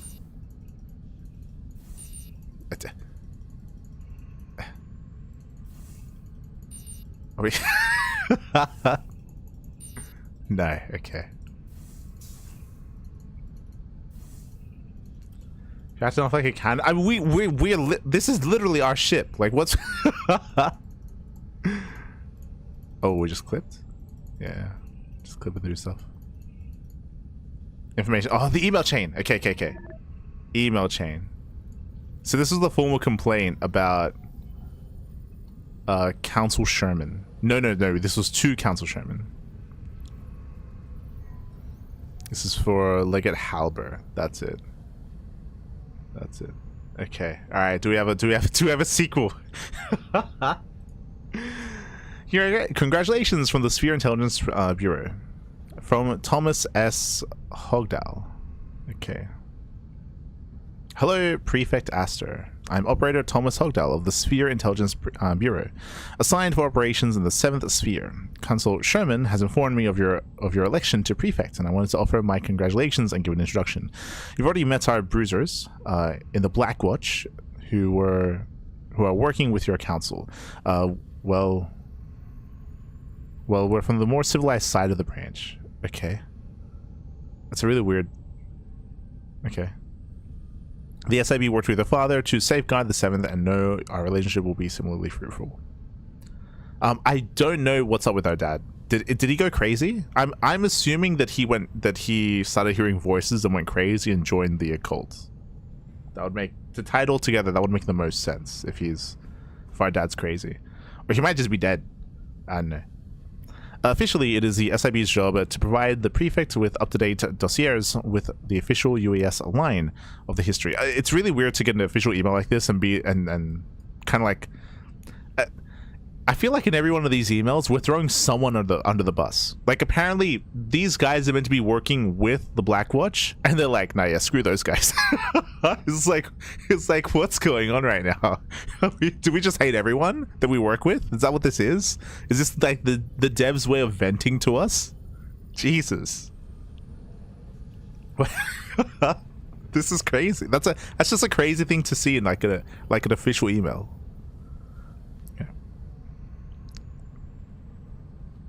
Officially, it's the SIB's job to provide the Prefect with up-to-date dossiers with the official US line on history, combat abilities, and general intricacies of the races and factions that may face. But you're an Academy alumni. You already know the textbook answers forward and back, and we both know the fringes is where things can get a little complicated. So we'll also be giving you the unofficial report on what you may be facing in the particular combat. What is this email? What? Like, so, yeah, I won't mince words. This is a hell of a posting. While we're not under the same chain of command, it may be beneficial to scratch one another's back once in a while. Don't worry, our advice comes free. Consider it a duty to humanity, but do know we're a group of considerable resources, and one that always remembers a good turn done. Just some friendly advice between collaborating branches. We look forward upon hearing. This is a wild email. All these emails are so unprofessional. like as in this is meant to be someone that we're working with under the same like body of governance, right? Like we work together. We're throwing these guys under the bus with Blackwatch, but at the same time, like suddenly the tone here turns like really casual almost. Like it's like and almost kind of shady, and it's like this is like an official terminal that's probably being monitored, right? Like that's how I feel. Like it's like this is like a work email. This is not my personal email. It's a work email. What are What is this? What is happening? Okay. Like, this is really weird, but sure. Welcome from the Chief Medical Officer. Remind to old crew of the Aegis Oath. Chief Medical Officer Samson Jericho. Yo, Jericho. As we begin our voyage together on this newly commissioned ship, I'd like to take a moment to remind everyone, please have your newest medical records submitted within 5 shift changes, including your last bone density booster. Oh my god. Yo, space. All lab-borne crewmates must report bi-monthly for genetics integrity screening. Please make time in your schedules. As a reminder to our Marin crew members, the human disinfectant in the restrooms is dangerous to the Marin skin parabacteria. Please do make sure you check the label on the dispenser. I love this. like this is a nice little line that is amazing. This is the work emails have been really weird and really unprofessional. This I like.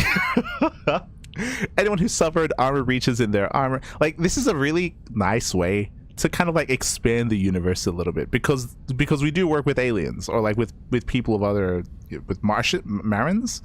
I don't even know what are they from Mars? Are they from another? I don't know, but this little thing, this little disclaimer, it's great. It's great. I love it. Anyone who suffered armor breaches on their armor by stingers in Operation Moby, even if it's just a scratch, must report to medical post-haste. We have already had 2 crew members in critical condition from easily preventable low-dose stinger toxin exposures. Keep these in mind, and we'll have a healthy and happy crew. Stay safe out there, guys and girls. A callus ad terram. I like this guy. Jericho, I like him.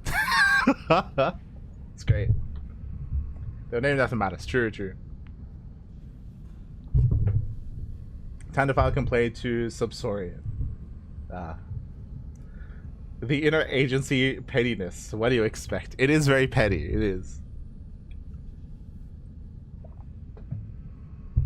Can we at least call the main character Aster, bro? Hold on. These emails are written by the internet as a cry for help. Made a fatal mistake. So dead? I assume so, maybe. Like, as in, he might be dead, but like they might have killed him. Like, if he went crazy and started working for the occultists or something. Like, hard to say. But I like this. It's good. Message from the desk of the High Prefect. My commendations for your recent promotion to Prefect, our brave Classis Septum's 4th Wing.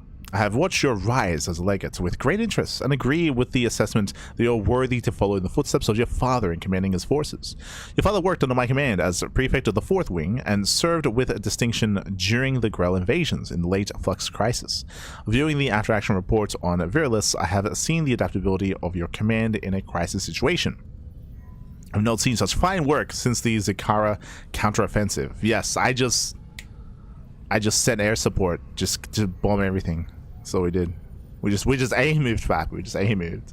You will do the UAS and the Protectorate proud. I've discussed the matter with Consul Sherman that he has taken personal oversight during the transportation of a Class X shipment, and I agree with your skills that your skills will be needed in the transportation of this precious cargo. While not glamorous, such missions form the backbone of our mighty fleets. You will be answering directly to his orders until such time as operations have been deemed stabilized, but do not hesitate to reach out should you need aid or advice. Here in the 7th, we are forced to operate with little in the way of support, but that does not mean you don't have allies out here. To honor our Protectorate Prefect, welcome to the fleet. See, this is an email. Like, I don't know what the other, like, this is like one of the first emails we've gotten that has not thrown someone under the bus. Like, we've like not thrown shade some which way about like another wing or like another or anything like that. Look at this guy. Security alert. Prefect Aster. Your subordinate is sending an email to recipient without classified security clearance. A copy has been provided for security audit purposes. See, this is what I mean when I said earlier that these emails are crazy, because like they're being monitored like 100%. Like but like for security reasons, and you're even getting it here as well. It's like, hey, like someone sent an email, you're gonna get a copy because like it was kind of crazy. Okay, or without security clearance, I should say. Soph, yeah, I know you don't want to talk about it, but your mom and I are at a loss. I thought getting kicked out of St. Clair's would be a wake-up call. All you have to do was keep up with your studies and training and keep out of trouble. I'm sure you're scoffing at the irony of that coming from me, but take it from a professional screw-up. There'll come a time you'll look back at your younger self with a mix of regret and disdain. Your mother isn't sending you to Priora Academy because she hates you. She's trying her best. I'm trying. Anyway, just try to get through this last semester. You've got your whole life ahead of you, kiddo. With love, Dad. Do we not get a name? I would have liked to have known who this person was, if it's like another soldier or something, because it would add to them a little bit if we have to like fight alongside them later, you know, like in my mind, right? Like you set up, you give him like a reason to care for this person, to you know, feel for this person. I guess Phobos, from Phobos, but this is like it's like a security thing, so I don't know. Okay. Like the message that we got here from Thomas from SIB, I feel like this is something that you get like on a secure channel, right? Like this sort of message, like after you that's the vibe that I get from this. It's kind of weird to just get an email. Oh, we got more. Seven Spheres, Grell, Madan. I don't want to bore everyone by reading everything. I'll get around to it, I guess, on my personal time, so we can move on with the game. But I do want to quickly read up on the Madan, because I have no idea who or what they are. They just look like... Is his name Gref? What's the guy's name from Mass Effect?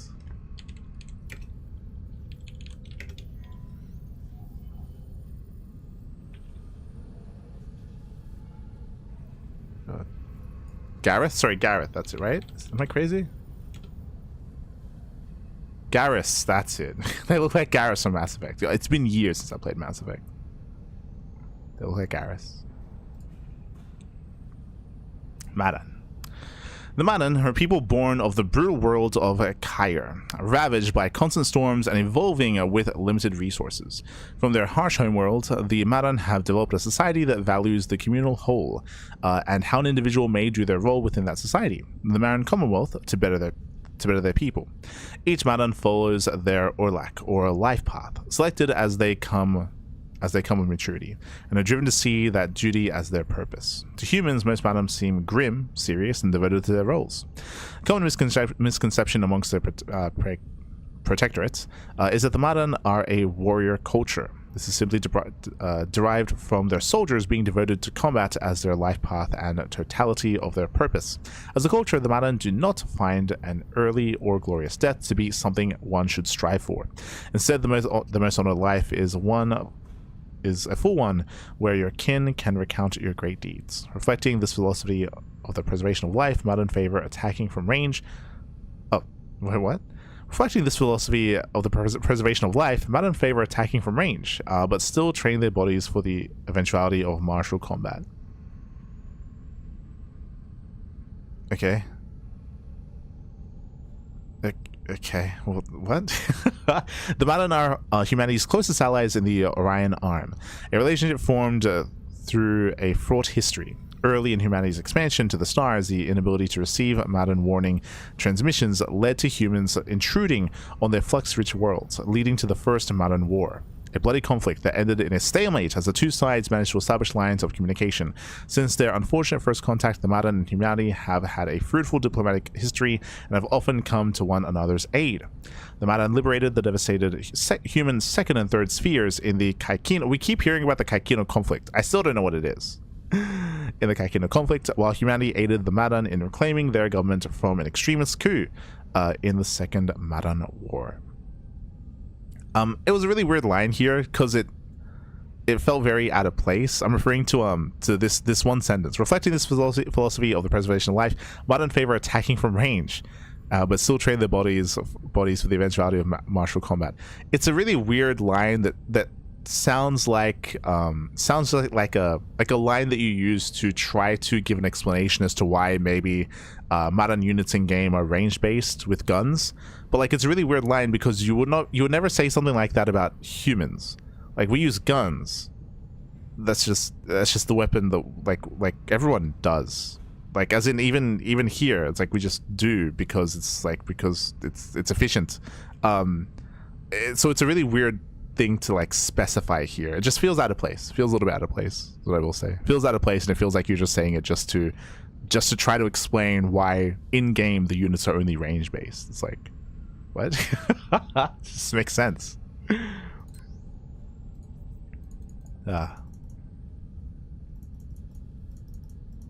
But I'll go through the rest of the codexes, I guess, off stream, I guess, just so we can keep things going a little bit. So we're not just stuck reading text the entire time. Let me in.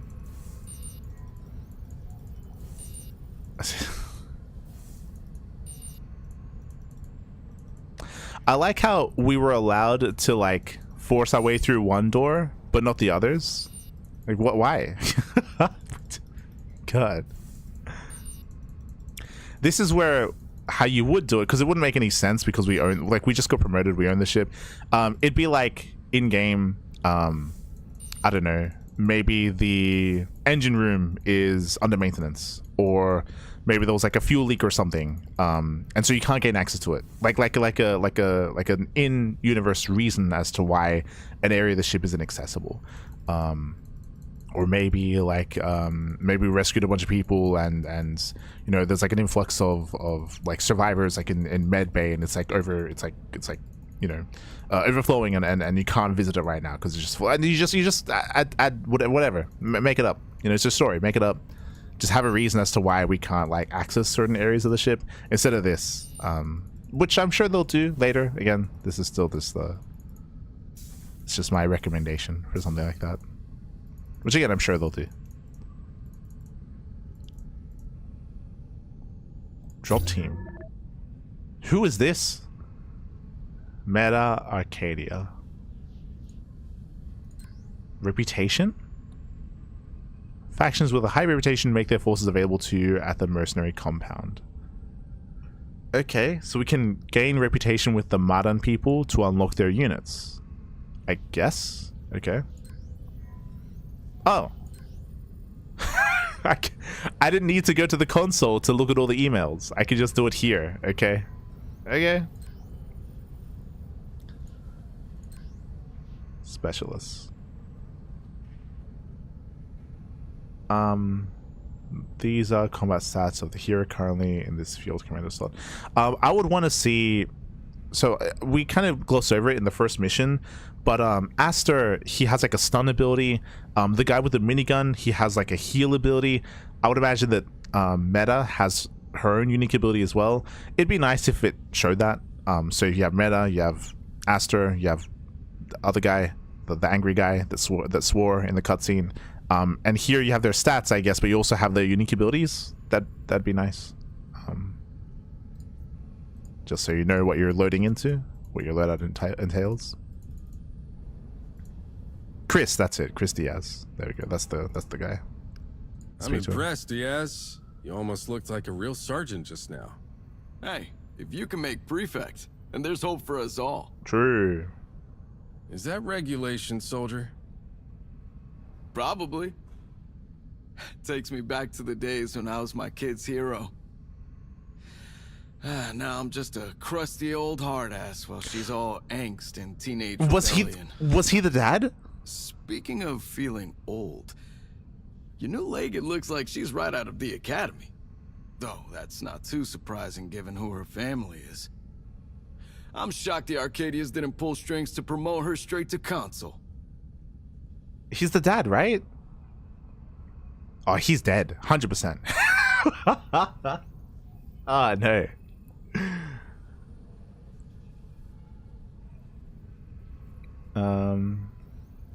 I'm not in the mood to gossip. I feel like we're supposed to be friends, so I don't want to be hard on him.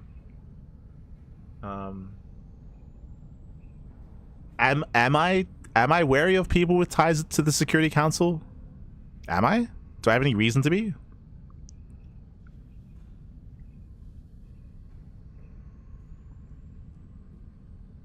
Is the security are these the because these aren't the cultists, right? Or is she a cultist?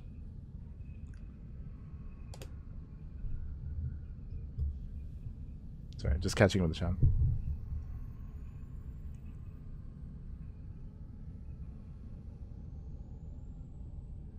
I know who this is. Oh, thank you for the follow. Thank you for the follow. The Bobby Styles. Thank you. Thank you.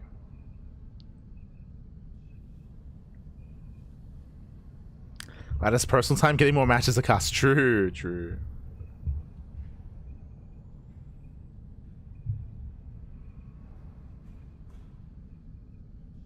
That's a line you use to explain why your D&D characters can do things. For sure, for sure. Oh, that's... Speaking of follow, thank you for the raid. Thank you for the raid, Bobby Styles. Hope you had a great stream. Hope you had a great ladder session, whether you were streaming ZeroSpace or StarCraft or another RTS. Hope you had a good time. We have any of those. Thank you, thank you.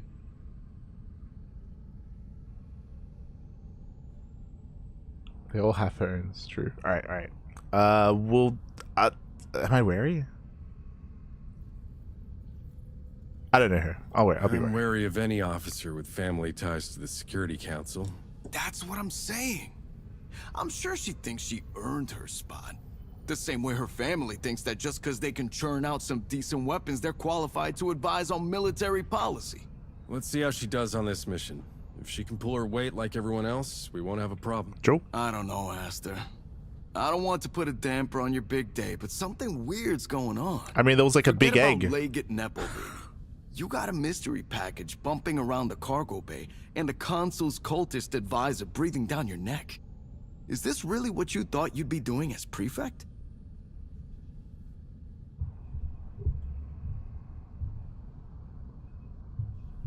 Let's not get into this. Let's just shut down the conversation. I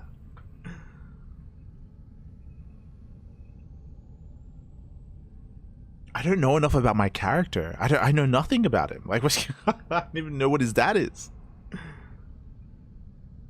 It doesn't matter what I thought.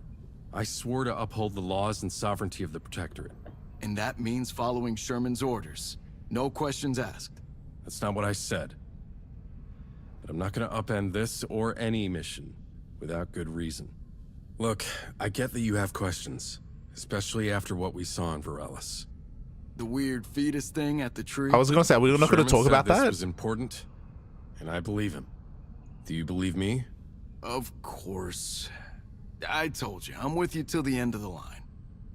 Oh man, life's a lot easier when I'm just told where to aim my gun and shoot. Playing Marvel Token, fighting game. Big fan of ZeroSpace though. I play Legion on Ladder. Oh, let's go, let's go. Hope you had a good time. Hope you had a good time playing Marvel Token. Oh, this is our first time playing ZeroSpace. We usually stream and cast and play StarCraft. So I'm very new to ZeroSpace. There's a lot that I don't know. I haven't. Yeah, I'm coming in very fresh, very fresh.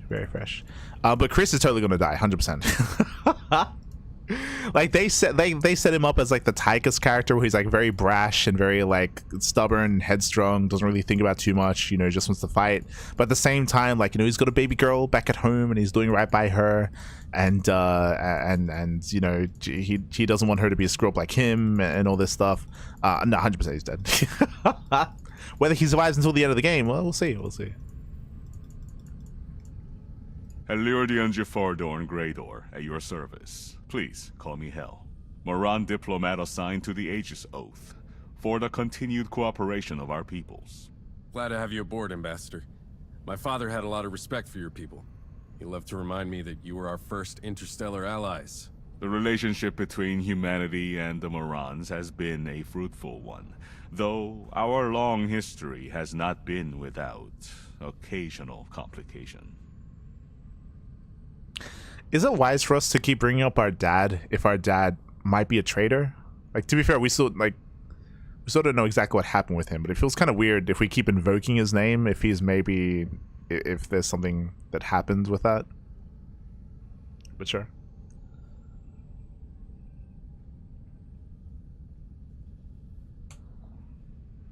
Matters now we're allies.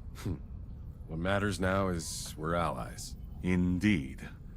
It is more productive to focus on the future than dwell on the past. But the universe is not always so simple. Context and nuance are essential for constructing a three-dimensional view of the present. If you would indulge me, I ask all leaders I serve with, on any given mission, what is most important to you, Prefect Aster?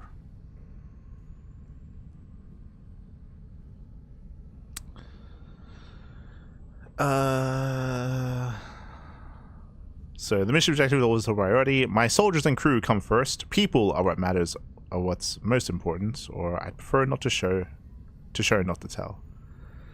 I kind of like option 4, because you can say whatever you want, and that doesn't matter.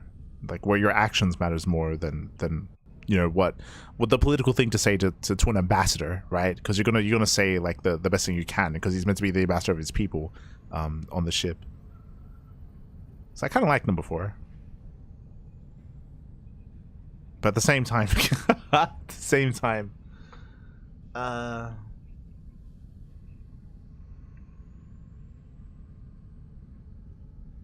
don't know. It's toss up between 3 and 4.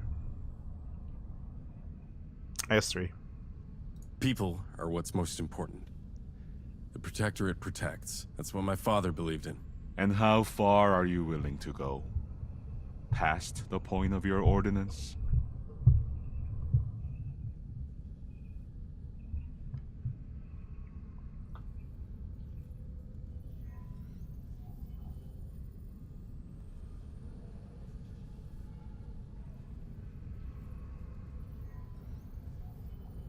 There's a fine line between worthy risk and recklessness. It's possible to be compassionate and rational at the same time. It may be possible, but not always prudent. Circumstances are often incompatible with balance, I've found. I appreciate your candor, and look forward to our mutual cooperation. Likewise, Ambassador Hell. Well, we tried. We tried. We did our best. That's all I could ask for. Use the requisitions console. Before that, Tanner. Ah, Prefect. We haven't had the chance to properly introduce ourselves. I don't even know who you are. That's right. You're Consul Sherman's... Chief Advisor. Okay.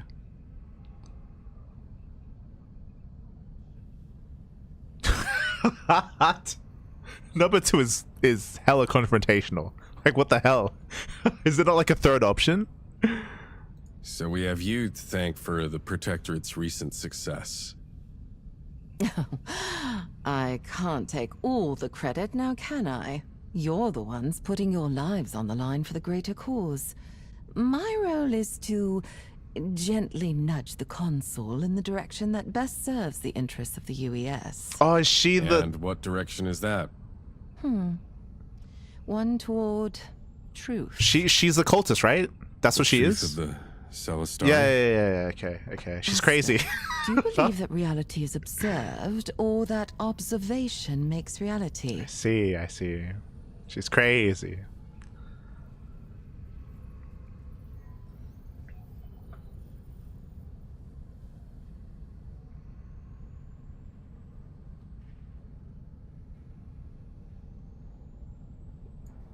Reality obviously exists whether we see it or not.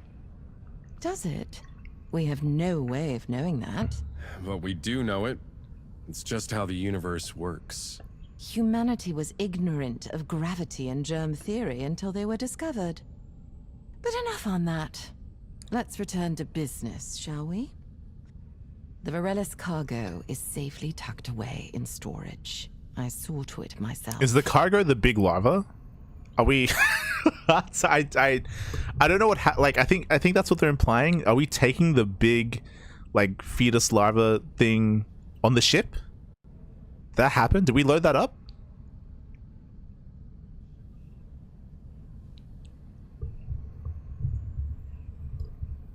It is. Okay. It's kind of weird. I feel like if I ask what it is, she's not going to tell me. I don't know. I don't really want to talk to this person. Understood. Get it to Trinity safely, Prefect. The Consul's entrusting you with this personally. Will you be joining us on the voyage? No, I have other matters to attend to. I'll await you at Trinity.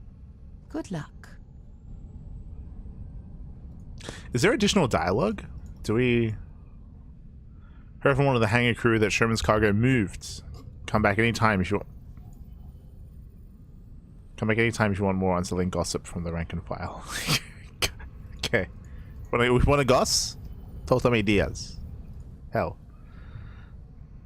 Nothing new reports, but I will keep a close eye on our scanners. Yo, this dialogue leaves so quickly. Outer Rim is rife with pirates and other dangers. Cool. Okay, before we talk to Mario. Okay. Ready for our first ship briefing, Legate Mira? You waste no time. I suppose I shouldn't be surprised, given your reputation. Oh yeah? And what have you heard? I was about to ask the same But thing. you graduated with honors from Priora Academy. You have a high success rate on flux runs, and everyone says you pulled off a miracle with Operation Moby. I did? One person can't carry an operation like that alone. I had training, resources. Let's move on. I feel like very often we get this audio. Let's just not speak. Can't do it alone. One person can't carry out an operation like that alone. It takes a team. Besides, it was Sherman's Black Watch that ultimately grabbed our target. Oh, why would I bring that up? What we're delivering to the research station. What? Yes, though I'm not sure what it is exactly. What do your files say about our specialty cargo? I don't have much. Just that it's an oversized Class X shipment. Highly confidential, handle with caution. Refer questions to Special Advisor Tanner. All right, good to know. Was she supposed to be like holding like a 3 info months to pad? Trinity at current flux burn. The roughest leg of the journey is here on the Outer Rim. The region's crawling with free corsairs. Pirates, huh? I hear they're more vicious than the Grell. They can be. At least they're honest about their hostility. I'd take them over corporate security detail any day. Huh. I'm surprised you'd say that, given that you're a... Yeah, I'm an Arcadia. No, I didn't make Legate because of my family. I mean, I feel like you wouldn't know that, right?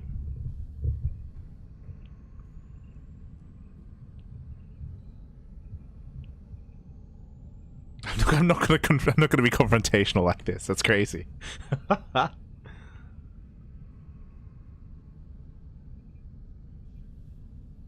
I hear you. Forget I mentioned it. Look, all I ask is to be judged by my own merits, and I'll give the same courtesy in return. It's a deal, Mira. Thank you. If there's nothing else, I'll return to my work. It's a bug, I believe. Okay. It looked like she was reading from something that wasn't in front of her face.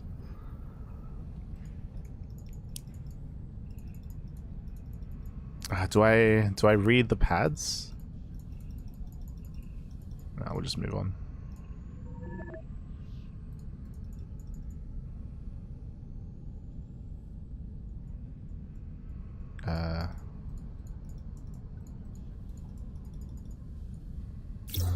Okay.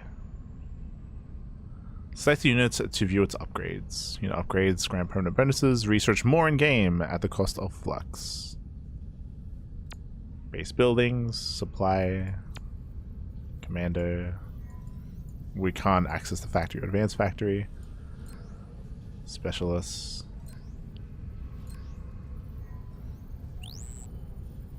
We have 60 million credits. Alright. We can deploy logistics. Commandos are cheaper, can be upgraded to make commandos start with veterancy. Gravity packs, commandos gain jump range, can be upgraded to reduce jump cooldown. Evil tactics, commandos deal extra damage after jumping, can be upgraded to increase damage bonus locked. Shredding rounds, get extra damage. I like everything being cheaper. Can I get upgrades for the depot? What? They build faster, can be upgraded to effect supply platform upgrades. Gain health. Increased armor. I don't know how important this is. I'm gonna just make it cheaper. 45 million. That's crazy. Okay. Damn. Alright. Better be worth it. Alright, we're playing bio. We're playing just mass bio. That's what we're doing. Non-stop commandos. Open the galaxy map.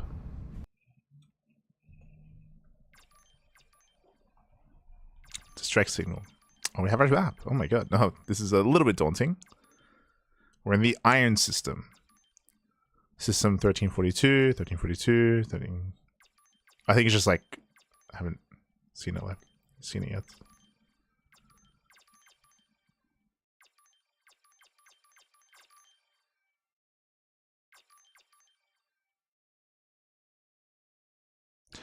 Identify the distress signal coming from a nearby planet. Should we respond? Halcyon O sits beyond the fringe of the Protectorate control in the 7th. And is deemed a low priority flux find due to its large Grail population, with relatively small flux return. This has not stopped illegal settlement from prospectors seeking to make their claims without Protectorate interference. Okay. Is there like a downside to not responding to this? Is there like any kind of ramifications to that? We'll go, I guess, but yo, we be jumping.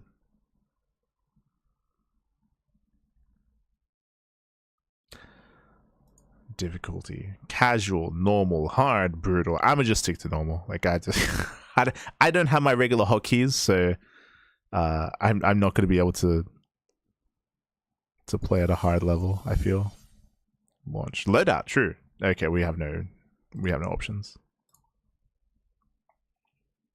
We are receiving a distress signal from an outpost on Trisaris. Outland miners are under attack from the Grail. Why are they settling outside the core? They've got nowhere else to go. Protectorate code mandates that we have a duty to act. Only if the distress signal comes from within the Seven. These are successionists. They want to live outside of Protectorate law until they need us to save them. The Consul gave us clear orders to bring this cargo to Trinity.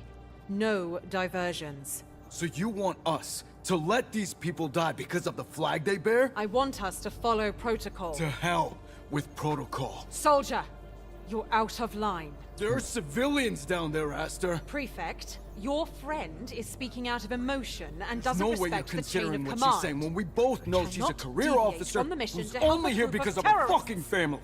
What did you just say? Enough! Both of you. Oh my god, he went Patch me there. through to Trisaris. I want to talk to their leader. The drama. This is Kalen Ural of the Free Corsairs. Who am I addressing? Prefect Aster of the Aegis Oath, 7th Protectorate Fleet.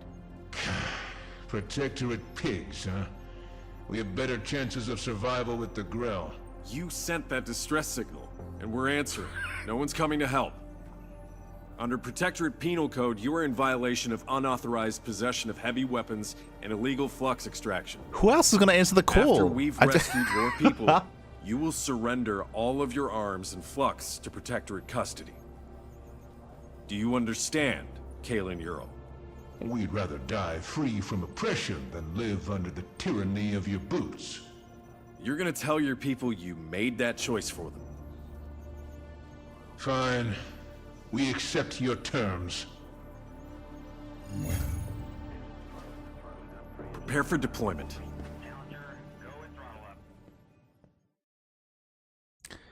I feel like we're missing like a choice option there. Like I thought the whole point of having Diaz and Maras like clash like that was that we were gonna pick someone or like pick a decision like Arcadia and I are on the ground. and gain reputation and favor with one of them. Sergeant Diaz and I will assist you from the Aegis Oath. The Grell are growing increasingly hostile. That was the vibe They that I could was attack getting. at any moment. Well, let's get the hatches battened down before they do.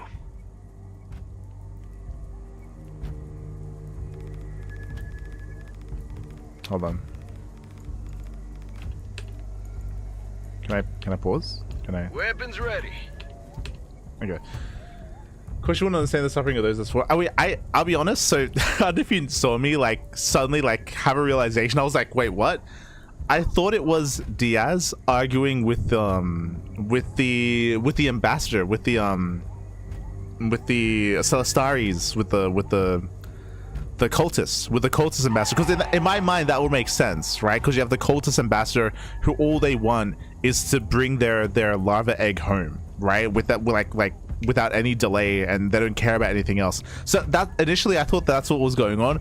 Then I realized that was Madass. I was like, wait, what? I was like, out of nowhere, like suddenly, like she's like very, I guess, very like strict about protocol and stuff like that. Like, I didn't get that vibe initially, which is why she was like pushing back against the idea that she like didn't earn her place and earn her stature.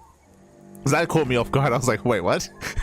Okay, so I guess that's this. I guess that's who this kind of character is. I guess. Okay, let's go. So that just caught me off guard. Securing the perimeter. To the front lines I go. My soldiers and I will hold off the grill as long as we can. Ammo and morale are both running low, so... We'll help reinforce your perimeter. That's what we're here for. Prefect, you must carefully manage your resources to protect both the Free Corsair colony and your own base. Supply platforms can be fitted with rocket turrets to help with the defense effort.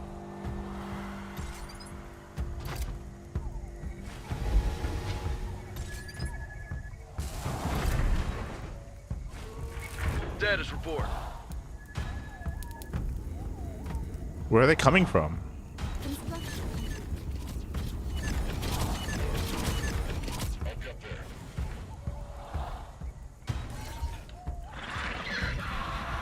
For the Protectorate! Mobile weapons platform is ready. Status report. Move tactically. Let's liven things up.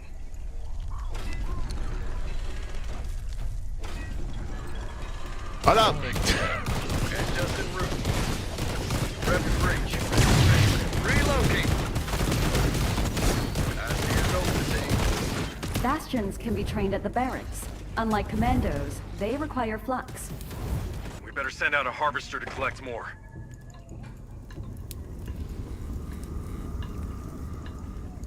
Weapons ready. On my way. Neutralizing threats. One star system at a time. For the Protectorate!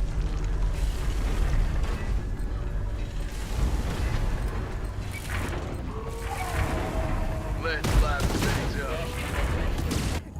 Status report. Every bullet counts. Neutralize. What does Mercer do? Protector shield dash. Okay. Securing the perimeter. We're in this together. Time to engage.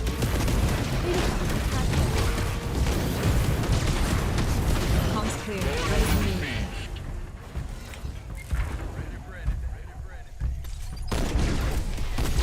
For the Protectorate. Let's liven things up. Clear to engage.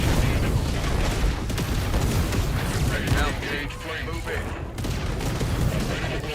Prefect, should you need rapid deployment of additional troops, we can call down reinforcements from the HSO. Weapons ready. I'm sending more of my soldiers to reinforce the entrance. How do I? Incoming attack wave. Ready for anything. Waiting for mission details. Over. Securing the perimeter. Who needs support? Just en route. Oh, that thing's tearing the base apart. Reva, Grell heavy hitters. We do this right now. We all go home. Move tactically. Wonderful. Status report. I'll be leaving now. They're gonna keep sending them at us. We're gonna need more firepower. I have requested the aid of Moran heavy gunners. They are well suited against larger targets. Thanks, Hel. We'll take all the help we can get. Harvester standing by. Weapons ready. Need to know our assignment. Over.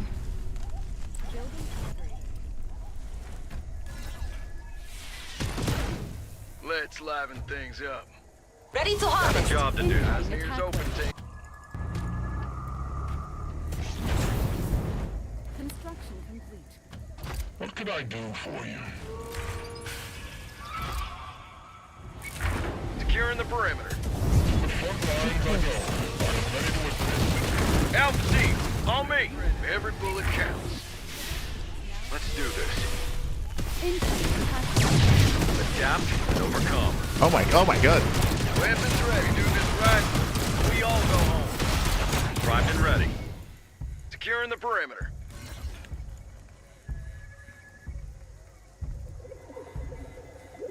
Research lab. Does that do anything? Ready for anything. Research structure for units produced from barracks. Our forces are under attack. Oh, it's a tech building. God. Let's liven things up. Ah, seems old Bessie wants in on the action. Old Bessie. Yeah, a mean Mama Grill who's made a nest near our colony. She's gonna keep sending her ugly spawn at us until we put old Bessie down for good. I'm gonna move asteroid over. Comms clear. Ready to move. Hustle up. Every bullet counts. Weapons ready. Prep for breach. Let's liven things up. Clear to engage. Eyes and ears open, team. What is that? It exists. For the protectorate. Securing the perimeter. Neutralizing threats. Star system at a time. Neutralize any threats.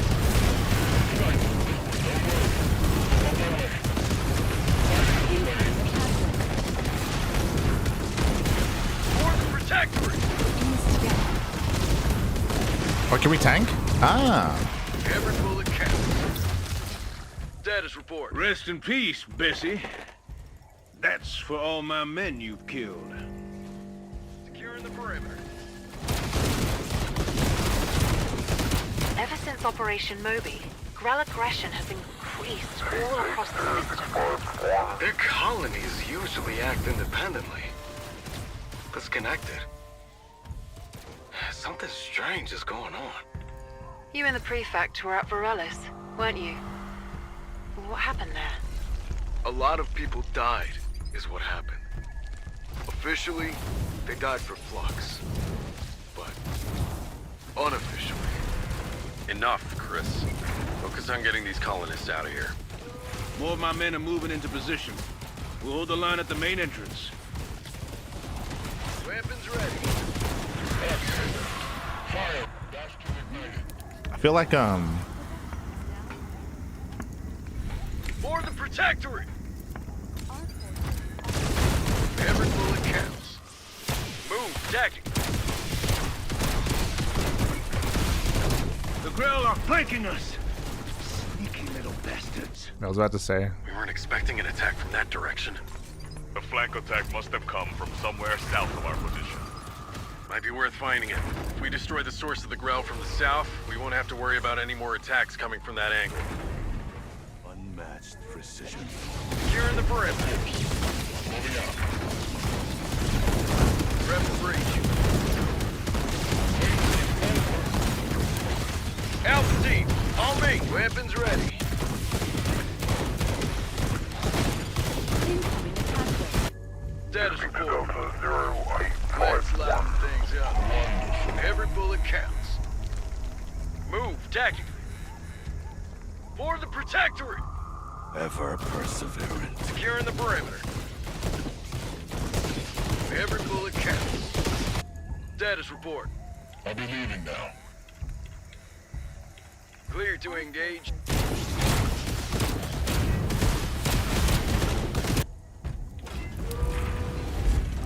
Let's liven things up. We do this right, we all go home. We are moving in. Over. Alpha team, just en route.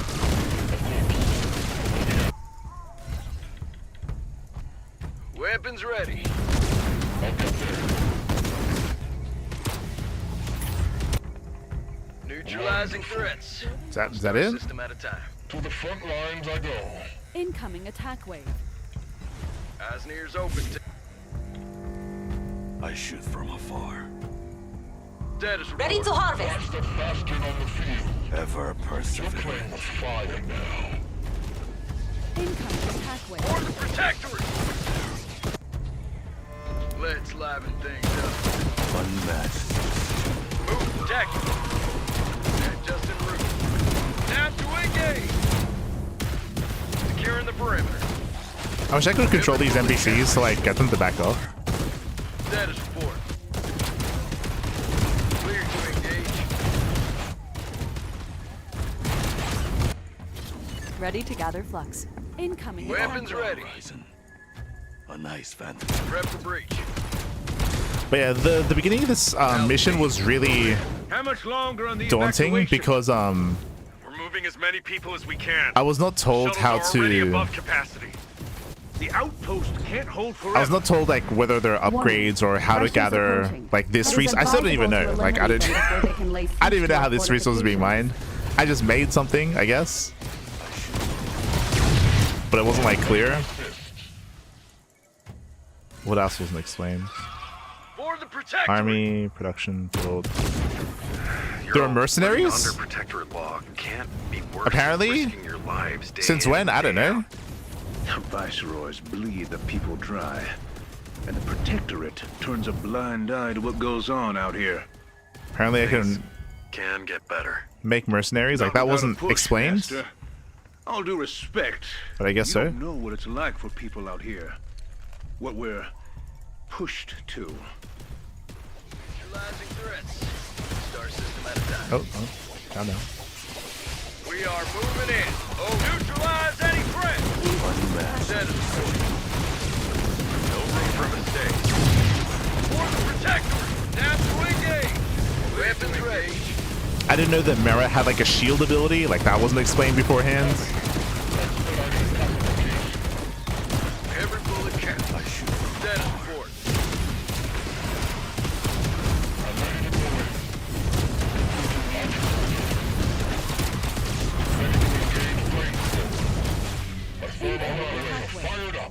Okay, I don't need to be out here.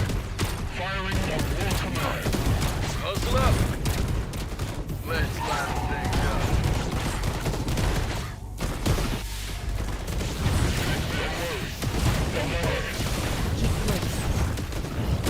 Like the dash ability, like is it like the Kerrigan dash? I guess so. up. On me.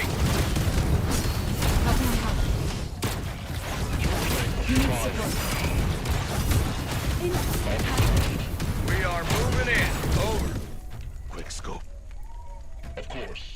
I await my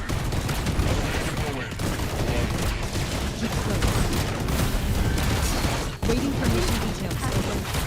Over. Like it's cool. Like that wasn't explained. How can I help? Securing the perimeter. Just calm down.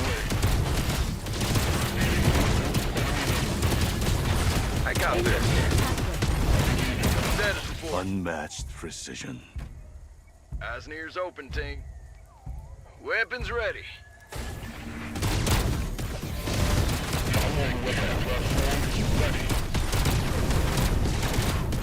Every bullet counts. Let's liven things up. Oh. I shoot from afar. For the Protectorate. Weapons ready. Over there. Yo, where's my airstrikes? Primed and ready. Prep for breach. I'll be swift. And just en route. On my way. Nice fantasy. Every bullet counts. Neutralizing threats. Start system at a time. Do this right, and we all go home. I think one of the buildings heals. Yeah, this building here. What is this? The racks? I guess the racks heals. Securing the perimeter. Of course. Status report. Moving out. Incoming attack wave. Move tactically. Beyond the horizon. Scans are detecting an overwhelming swarm of Grell amassing outside the colony. How long before they hit us? They could attack at any moment. We should prepare all fronts. Will we get my people out in time? At the current rate. Keep the shuttles moving. We need to buy as much time as we can. Here's open, team. I shoot from afar, ever persevering. I shoot Protect! Clear to engage. Got a job to do. Protect! Every bullet counts. Need to know our assignment. We are moving in. Over. Comms clear. Ready to move. Are you okay? Q. I kept waiting to see. Comms clear. Ready to move. Let's liven things up.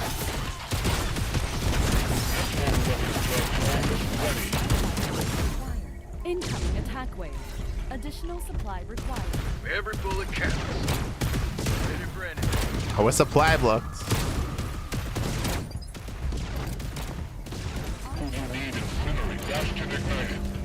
Ready to engage flamethrower. For the protectorate. Weapons ready. Status report. unmatched precision. Over there. Oh, these are the mercenaries. Ah. Ever persevering. Look at them. Incoming attack wave. They're huge. Like they're so tall. Prefect, this is the final shuttle before the Grell attack. We must pull back our forces and extricate you to safety. Damn it. How many can we fit on the shuttle? There is not enough room for all Do we have to make a colonists choice? and free Corsair soldiers. Do we have a choice to make? God damn it. Don't make me make that choice, Esther. There is only enough space for one group. Prefect, you must decide who to save. The text. Enough death ships available to evacuate one group of Euro's people. Who do we evacuate? Evacuate the colonists, evacuate the militia. The colonists. I mean, I feel like that's what I feel like that's what Euro would want to do. I don't know if this includes this guy, but sure. Evacuate the colonists.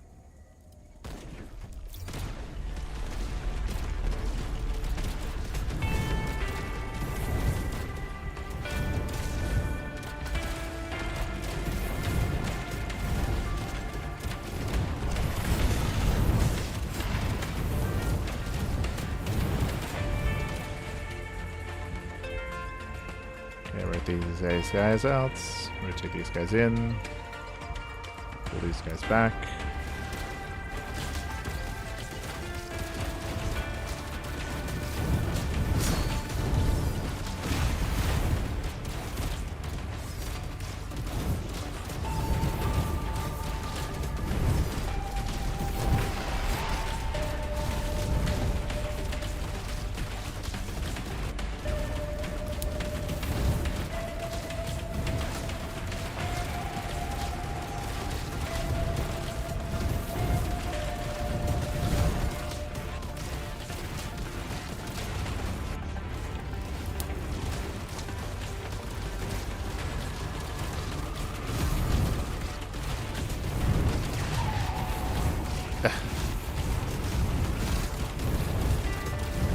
It's one of those things where it's like, you know what, we probably could just like drop them off, then come back, then drop them off. Like, do we? like we're fine. Are we not? Are we? Sorry. You saved who you could. I see that. Prefect, we must extricate you now. My soldiers fight believing in the cause. We all know our time will come sooner or later.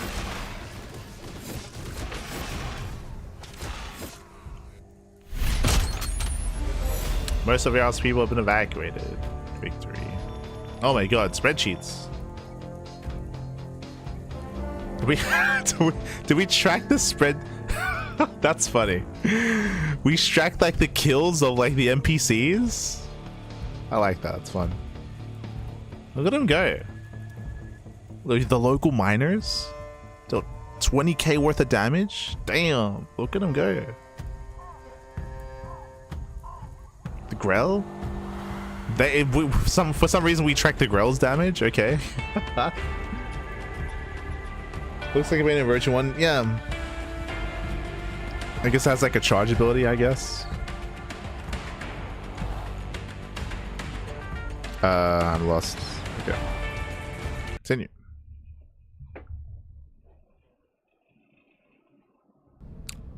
But I think the game did a poor job of it. Like, I was like a deer in the headlights at the start of the game. I was like, like we got a new hero unit. I didn't know what the hero unit did. Apparently we can summon mercenaries, which I didn't know until the very end, or like I didn't realize that. I thought we could maybe get upgrades, couldn't quite get that. Like, it was there was a lot that was like kind of thrown at you at once, and I feel like usually, I could be mistaken, I think in StarCraft the way that it worked is that there'd be like a small part before the quote-unquote mission begins where you're with the hero unit, like almost by themselves, so that you can like learn their abilities, and then that leads into like, okay, you get your base, you gotta defend everyone, like maybe like the mission starts with like your 2 hero units and a handful of marines, and you're like saving civilians on the way, then you get to the main base, and then everything begins. But like it gives you like a little bit of time to like get used to what it is they do, before just like, suddenly you have to like when we defense. First spoke, I wondered what kind of leader you would prove to be. I have a clearer picture now. Okay. I hope that's a good thing. Clarity usually is. You disapprove of my call to divert to Tresaris? It's not for me to cast judgment on your choices. My role is simply to provide the information you need to make them.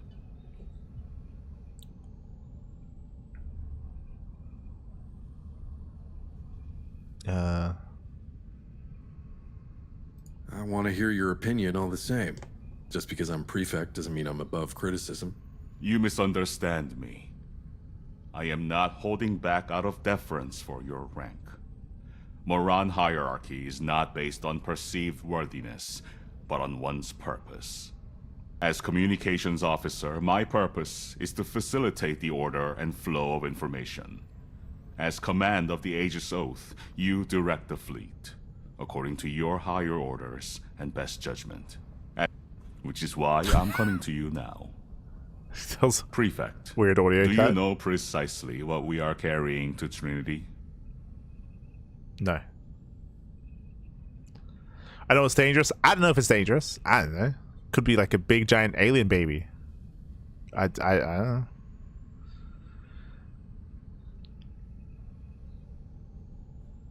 Should I divulge this information to him? I don't know if we have enough like rapport for that. Like I get the impression that if I were like, he's meant to be like my commanding officer, right? Like he's meant to like work alongside me, and I'm supposed to be able to confide in him. I don't know if we've done enough together for me to be comfortable sharing this, but at the same time he's kind of like, he's got like some Vulcan vibes where he's like no emotion, you know, only the job sort of thing, like wouldn't lie or feed information to someone else, I would imagine, right? That's the vibe that I'm getting.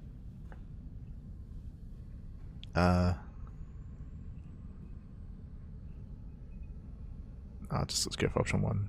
You know what? I'll confide in this person. I know it's what we picked up on Virelis. Some kind of living specimen? Indeed. A rare he already and knows. powerful life form.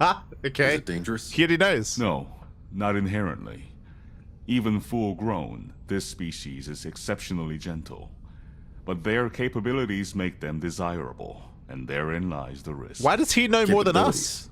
Hell, what are we carrying? Yeah, what? A Leviathan. They are the sowers of life on Koru worlds. Without them, there will be no Koru, no Grell, and no Flux. Hang on, we're transporting a fucking Leviathan? An infant.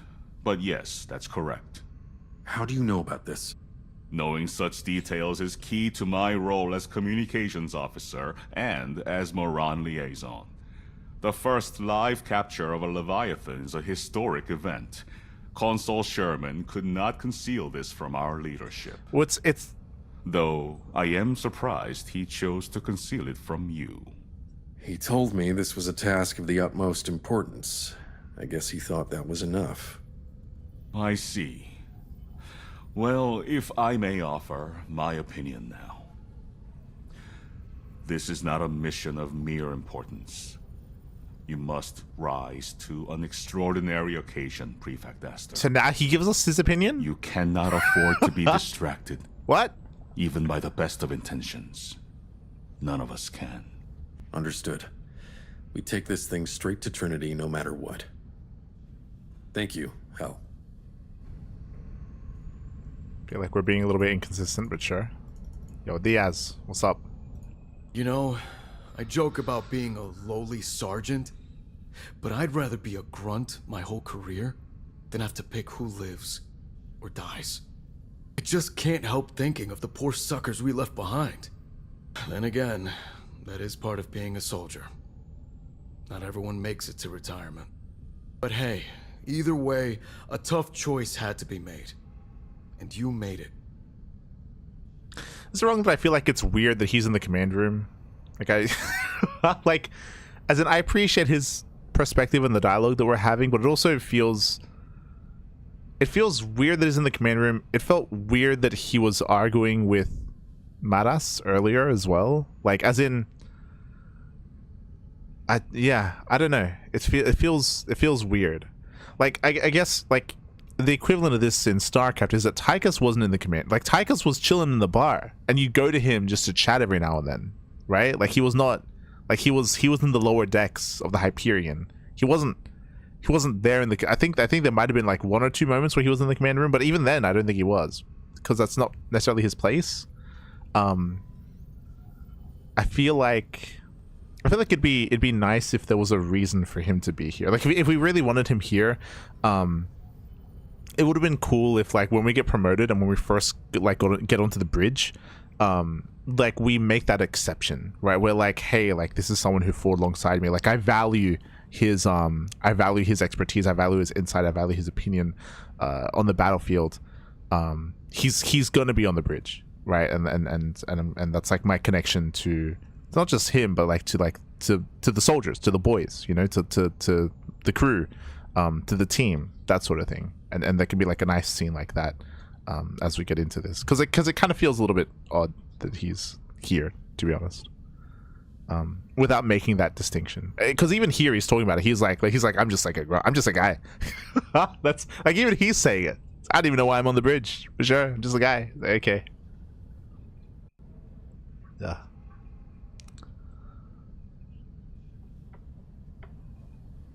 These kinds of decisions are never easy. But given the circumstances, I did the best I could. You did a damn sight more than their own leader. True. When it came down to it, he froze. If you hadn't stepped in, no one would have made it onto that last shuttle. It's all part of the job. Well, I still think it's pretty damn commendable. Thanks, Chris. Anytime. So, what did you really come to talk about? This isn't about me and Arcadia fighting on the bridge, is it?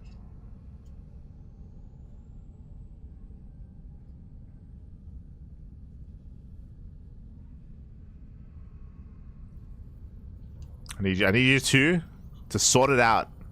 All right, I'm not here to play office politics, okay? Listen, Chris, you don't have to like Mira, but I can't have you two at each other's throats. You're right. It's just all that talk about rules when there's lives at stake, it gets under my skin. But that's no excuse for losing my cool and bringing up her family. That was too far.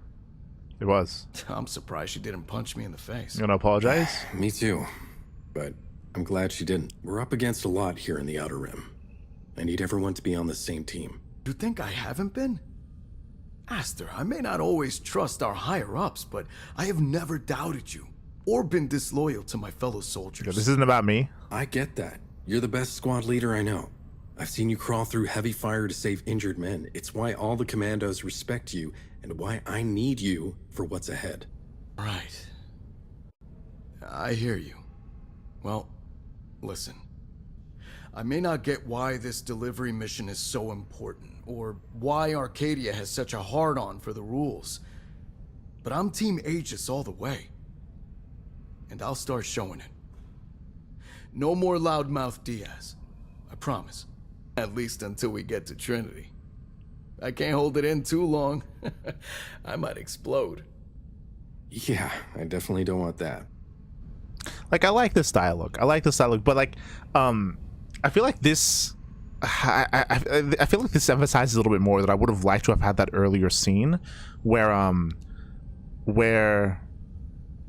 Diaz is like he's in the lower decks, like he's having like a beer, he's like chilling, and we have this kind of conversation, and I even convince him. I'm like, hey, like, I know that I just got promoted. I'm like a prefect.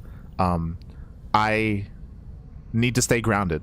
You know, I want you up here. Like, I want you up here. I want you on the bridge. I want you to. And he's like, yo, I'm just a squad leader. You know, like, I just do my thing. You know, I'm here for everyone. I'm here for the team. Like, I just, you know, like, this is what I. And then we speak up. And it's like, no, like we value you like more than that. And like I want you up here. And then you have that scene. You have that, like, that moment stuff. Like, I feel like that's like almost like cliche maybe, but like, I don't know. It's I would have appreciated that here. Like, before all of this, or as we get promoted, right? Like, before the second mission, just to make things make a little bit more sense. Also, where's Madas? So, comment: will can ZeroSpace be as fun to watch an esport like SE2 is? I cannot make that. I cannot answer that question. I know nothing about ZeroSpace. This is literally my first time interacting with it. I haven't even really watched any. Like, there's like some tournaments that have been going on. There's like the caster, or like the content creator event, the invitational that happened not too long ago. I think that happened already. Like, I haven't seen any of that. Like, I can't speak onto that yet. I'm just going through the campaign first. Does have potential. Everything has potential, I suppose. But I think all that I can say now is that it looks like there's still a ways to go. I think that maybe it hit early access a little bit too soon. Like, in my opinion, I feel like this game probably has like another year worth of development still to go. It's still a ways to go, I feel. And I said this at the beginning. I hope that people don't arrive to conclusions too soon about the game when it's very clearly like an alpha. I said this at the beginning as well. It's early access, but it's very much so early access. Like, it feels like an alpha version of the game. Like, not even beta. Like, there's still a lot of assets missing. There's still a lot to be implemented, a lot to be refined. It still has quite a ways to go. It also, because that, I also don't want to be too harsh on the game itself, because again, clearly it's very much so a work in progress. Whenever I say something should be done a certain way or point something out, I'm obviously bearing that in mind, and I'm not being too harsh or critical, because obviously the game is very unfinished. But I also say that knowing that it is going to be worked upon, it's going to be improved upon, and this is merely like just like phase one of the alpha of what ZeroSpace is. Yeah, has potential for sure, but it has a ways to go as well. Ways to go. Is Mattis just not here? What? Oh, we got some more emails. Report on Ural and Tresaris.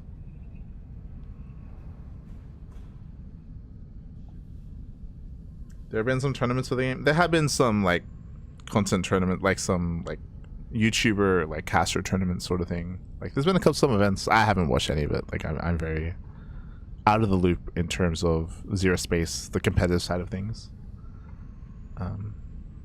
Personally. Aster, got the info you wanted on Tresaris and Kalen Jarl. I see you're committed to helping them. I won't say anything, but best not to let Sherman find out. Okay. I feel like these sort of messages would be would reach him. I feel like he'd know that the ship would divert and estimated time of arrival would change because of that and things of that nature.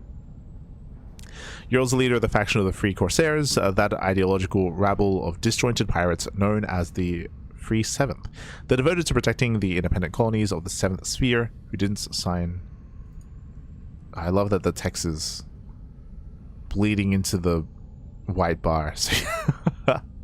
Didn't sign a little line for a rate of colonization, writ even. Wanted to keep the flux out there to themselves without paying their fair share. or they want to live free, depending on who you ask.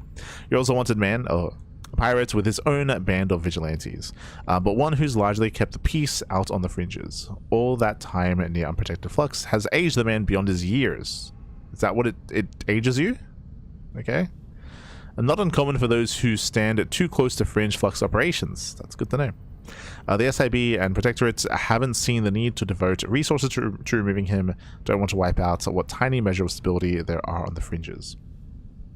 Jasaris, meanwhile, has been one of those few who struck gold with the Flux. Before the Grell started really rampaging against anything with two legs, was one of the big stops for groups who wanted to fuel up but didn't want to be on the Protectorate's radar, and big Flux the Pirate for the Sanctuary neutral station. It's a shame, but these are folks who knew what they were getting into when they settled this far outside of the Protector control. This is why you don't set up shop without a writ. I wouldn't flavor your decision. I understand your mind's made up. Just be careful down there. It feels kind of weird that we're reading this after we've already done the mission, but sure. Careful down there. Grell have always been there in great numbers with adaptations, what favored megafauna, but they played live and let live for decades. Seems like whatever you did on Virilis, though, really pissed them off. Class of Septum can't hold against all of them, so get in and out ASAP. That should be all. Be careful down there. If you're going down there, you'll be between pirates and the Grell. Can't honestly say which one is more dangerous. Hogdoll. Up next. Fuel tank storage. Prefect Aster from Andrew. We have finally integrated the M7 Bastion pacification armor into our standard deployment arsenal, but unfortunately the fleet is already running over capacity with the Aegis Oath's limited storage space. Between us having to accommodate Marin elements and already overstaffed fourth wing, we don't have a proper hazardous material storage space for the suit's fuel tanks. The armory is a hazardous zone of sparks, and that, remember how earlier we were like, all they have to do about us not gaining access to restricted area is stuff like this. So here it's like, like the we don't have any storage space because of Mattis and the fourth wing coming in, and now the armory, it's all messed up, and it's a hazard zone.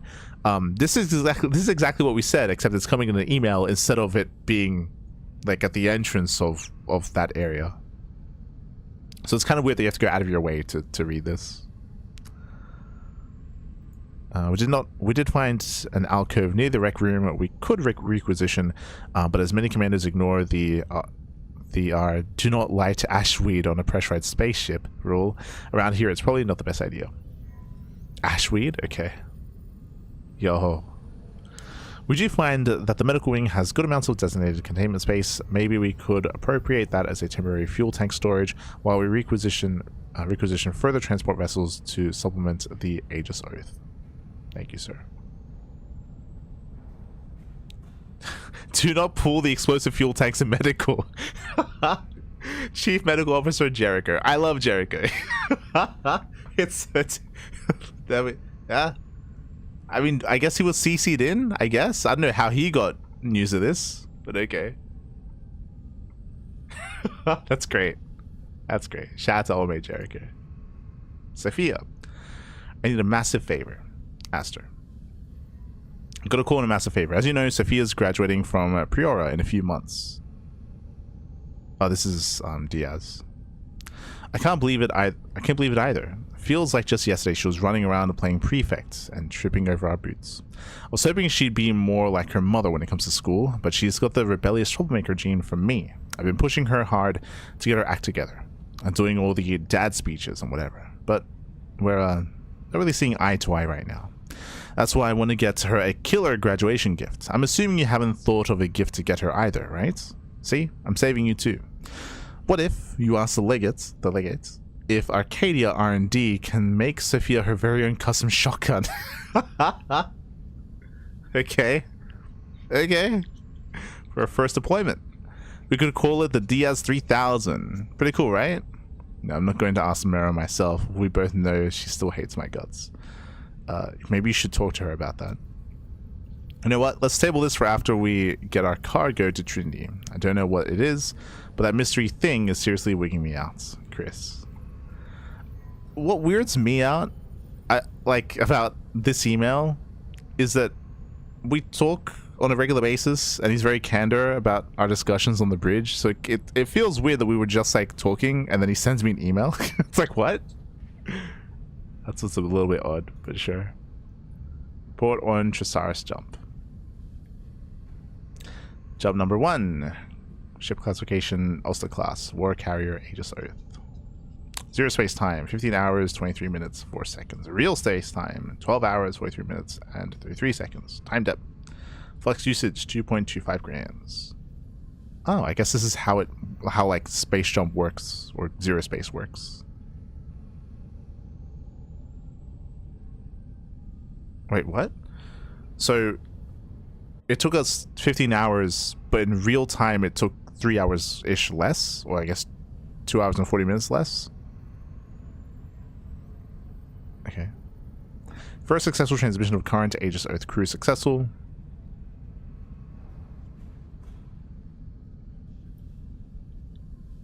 Interesting. Resulting in a 23-minute, 3-second additional 0/real space time depth in this jump. A complaint has been filed to the shipyard commissioner. Oh, sorry, administrator. Okay. Codex has been updated. Old Bessie. I'll read this in my free time. Unless there's something here. Okay.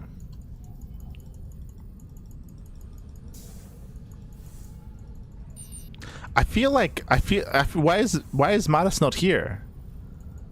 I feel like, especially because she was opposed to us helping these people, there should be a follow-up discussion about that, right? Am I crazy? Like she was very against it out of nowhere as well. Like it felt almost out of character. But she did not want to help these people. Okay.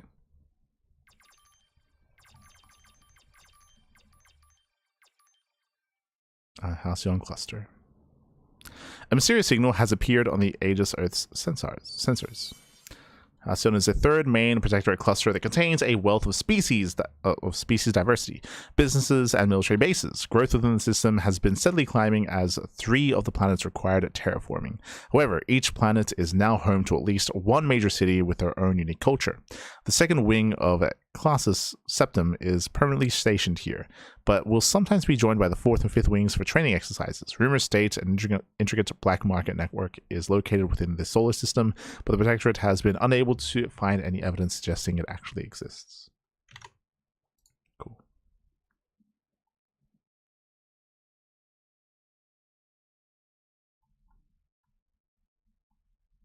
All right. Sorry, just catching up. I guess we'll jump. I don't have too much time. As a heads up. I'll launch this and I guess I'll pause. Let's go. Oh my god. Damage to exterior weapon systems. Hostile forces are boarding. What? What? Well, status. Drive signatures are of Valkaru origin.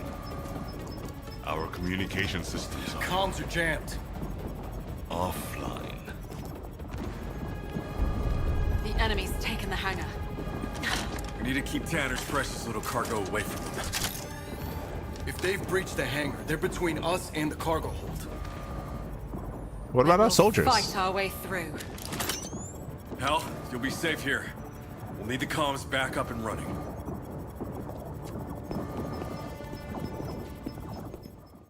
What? Okay, so suddenly we're being boarded? Don't let that be our guys. Come on.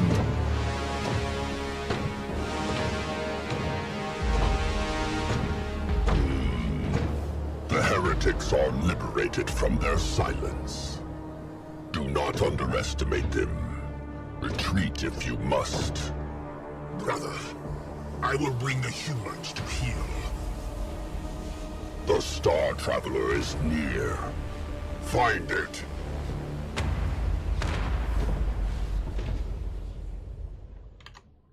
Yo, whoever made this really likes Mass Effect.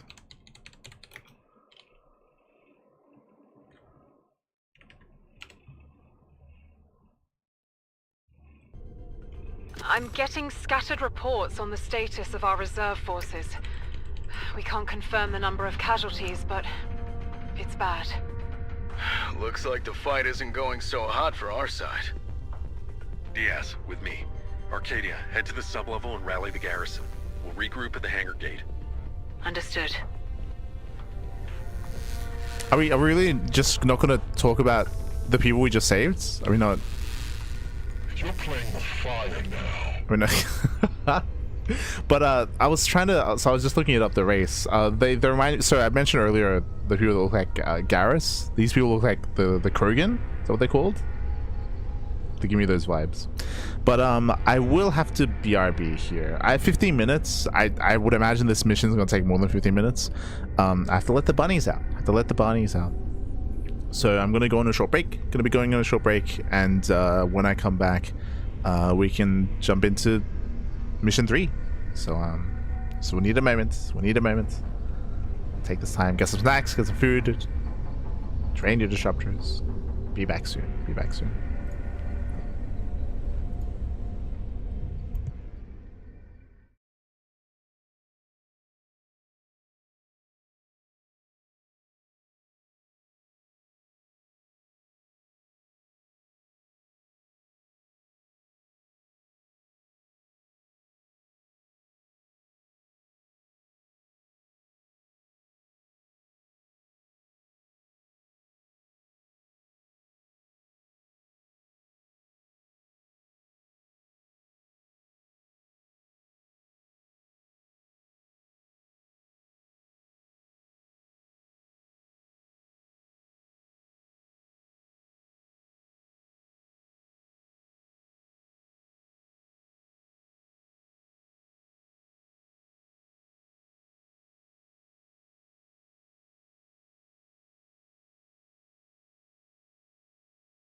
And we're back, and we are back. I do apologize, as I think that was a little bit longer than I'd hoped.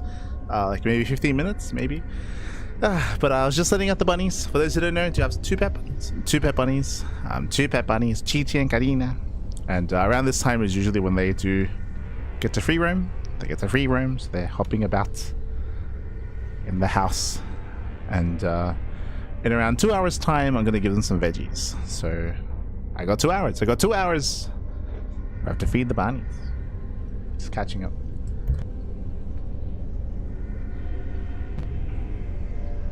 How do you balance 4 plus 7 factions though? It feels very ambitious. I mean, as is said in the chat, Age of Empires, they did it. But to be fair, I think for AoE, I think a lot of the races were... not all of them, obviously. Some of them were very different, to be fair, but a lot of them had like certain similarities and like kind of branched out a little bit later on, which maybe helped a little bit. But yeah, ambitious, wishing the best, of course, wishing the best. Didn't know that they planned on making more races. Otherwise, jump back into the campaign. Let's go. Every bullet counts. I am ready to assist. For the protector. Veterancy. They level up. Cool. Max veterancy units self-heal and deal massively increased damage. Nice. Let's liven things up. Yo, we got a ship mission, a corridor mission. Open, team. Relocating. Status Oh. report. Okay, I'm liking the assets here. Adjust en route. They cut right through us. Too many.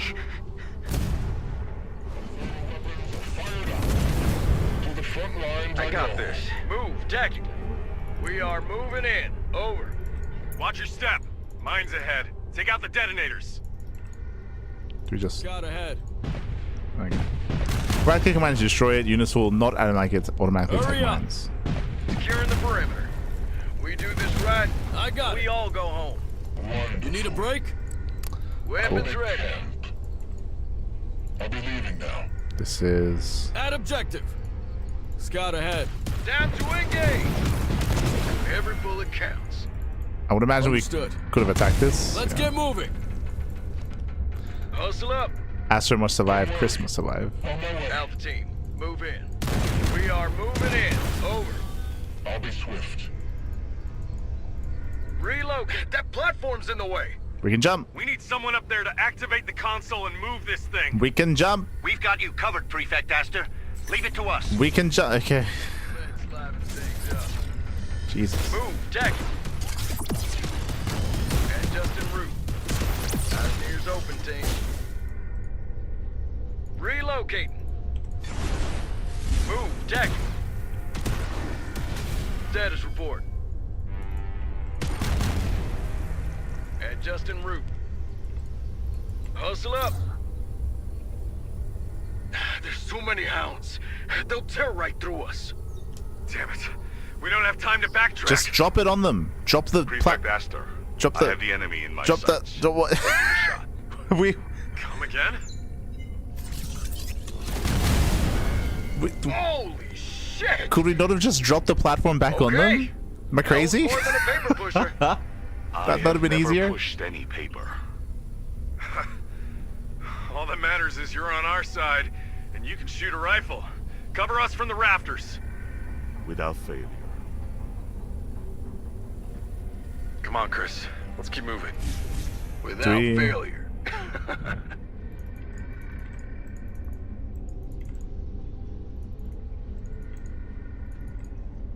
You fight for no purpose. You die without meaning.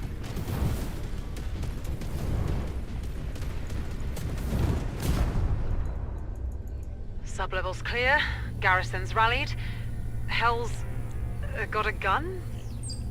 Long story. We've got to retake the ship and meet the enemy at the cargo bay. Hell, you and I will clear out the observation deck. Mira, Chris, you two secure hydroponics. All right, Diaz. With me. Tell me Hells wasn't influenced by Garrus, now they give him a sniper rifle. I mean, Either really. way. I mean, come on. Come on. The Most of our inspiration. food supply comes from hydroponics. We can't let the enemy destroy it. Like, see, like, this would have been a really This would have been a really nice mission before the last one, before that survival mission, because what was I suggesting about that was that give us some time before that mission, that very same mission, to just with the hero unit, just to learn them, because we just got them for the first time. Now after the survival mission, now we have an entire like level dedicated to just like the hero units, basically, and just a handful of units here and there. So now you get used to their abilities and what they do. I would have preferred this earlier, or preferred it like in the same mission itself, referring to the survive one, the horde mission. See, Mira has rallied sentinels, a long range foot soldier that excels against heavy armor. Okay, cool. How do you like that? Heavy rails reporting. What is that? We'll be there. This is like rocket launchers, I guess. Big guns, maybe.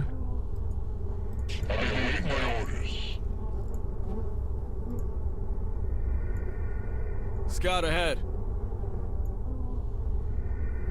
Yes, sir. Copy. Expediting classification. Weak people worshipping the silicon gods. We just one-shot him, okay. You can count on us. Affirmative. Don't worry. On my way. We'll be there. Like visually, this looks better than Stormgate. 100%. Like the lighting. One question. What's with the sword? No way that's Protectorate issued. Nothing gets by you. I was a fencer at Priora. Oh, a spot of fencing at my prestigious military academy. You may have heard of it. Real mystery why you've only made sergeant at your age. Hey, no need to get personal. Firing. Big guns, moving. I'll be swift. What's this? Oh. Can we jump? Affirmative. No. I was curious if we could jump up here. We'll be there. Loud and clear. To the front lines I go. You can count on us. If it exists, it'll burn. Affirmative. Of course. Moving out. Incendiary force authorized. Can we go up Big here? guns, moving. Oh, we can go up here. Waiting for mission details, over. Reading. I got it. Is there like a... Hurry up. Is there like a secret over here? You need a break? I got it. No. Scout Okay. ahead. Okay. Hurry up. Let's get moving. Thank you for that. At objective. I imagine we're gonna get damaged. Yeah. Heavy rails reporting. All right. Wait, can we... Scout ahead. Loud and clear. I got it. Let's get moving. At Am I objective. supposed to be doing this? You need a break? Hurry up. Whatever this is? Let's get moving. Death Understood. awaits us all. How can I help? Needing to reduce enemy numbers. Count on us. This should lead to the cargo bay. Damn it, there's more of them ahead. Hey, like you said, then we'll fight our way through. I'm right behind you, Lagan. Stay behind me, Ambassador. Respectfully, I can defend myself, Prefect Astor. As a representative of the Moran, I would rather die fighting than betray the oath of my situation. Well, it'd be a bad look for me to let a Moran ambassador die under my watch. Then for the sake of both of our honor, we must survive this.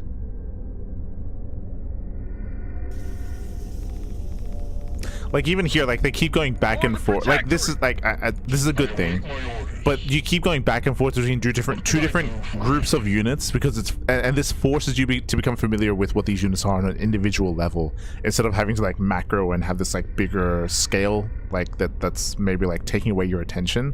So here you're able to use Astor, Hell, and then you have the mercenaries. This is the mercenaries that we got earlier that I didn't even know what they were. As well. But something that I didn't like, or something that I feel like is missing. I like that they paired up the two characters that were being adversarial to each other earlier, and there was like a little bit of banter between them, but I feel like this emphasizes why there should have been like a reconciliation, or there should have been an earlier scene with them having another piece of dialogue before this, like before they're forced to like work together here, after we had chosen to save the people of the colony, right? Which is why I thought it was really weird that there was no follow-up dialogue with Meta after that mission. It was really odd that she wasn't, because she was against it as well, right? Like that, so that there's supposed to be like some tension or some conflict there that I feel like needed to be addressed first, and it doesn't even have to be resolved, because maybe like you're in the middle of addressing and then bam, like the ship gets attacked and then the ship gets boarded and then like all this other stuff happens while you're in the middle of having like this maybe heated argument or heated conversation like about what we just did, which is like save a bunch of people that she didn't want to save because she didn't want to divert from the main like written mission and what we're doing. But we just skipped all over, we just skipped past that, and now we're just. And now the characters are bonding because they have to fight alongside each other, but we skipped the more interesting part, which was like them confronting each other. Every bullet counts. I'll make camp. Relocating. Wonderful. Jesus. A nice vantage point. Clear to engage. On my way. I got up. I'll be leaving now. On my way. My thermal weapons are fired up. Yeah, maybe they shouldn't be standing next to explosives, just saying. To the front lines I go. Damn it. Why are the Valkyrie doing this? I'll be swift. There has Securing the always perimeter. existed some degree of tension Precision between the unmatched. Valkyrie and the Protectorate. Has there? They are anti-technologists. There is a word for it. Luddites. On the moon. Previously, they've only unseen. attacked us when we The encroached on their journey is the territories. destination. It seems this group of Valkyrie have their own agenda. We may find Status elucidation when we confront their leader. Adjust en route. This modern weapons platform is ready. Move, tacking. We are moving in. Over. Eyes and ears open, team. I feel like it's weird that the Close up. sniper can't jump. Our but enemies tremble. I guess he's like in an office suit, I guess. You're playing with fire. But he can snipe. Interesting. He can shockwave grenade. Who do you need incinerate? He can AoE as To well. the front lines I go. Ready to engage flamethrower. Over there. I shoot from afar. Neutralizing threats. One star system at a time. Relocate. Finally! Some warriors Justin worthy of my time. Move, tacking. Satiate my boredom, if only for We are a little. moving in. Ever Over. perseverant. Can I just walk through the Eyes and fire? ears open, Am I? team. Hustle up. Okay. Let's liven things up. Unmatched precision. No. Wait, what? Beyond the horizon. I'll get there. On my way. Activate the Weapons fire ready. console. We are moving in. Over. Can we kite him so that these guys can help? I shoot from afar. Status report.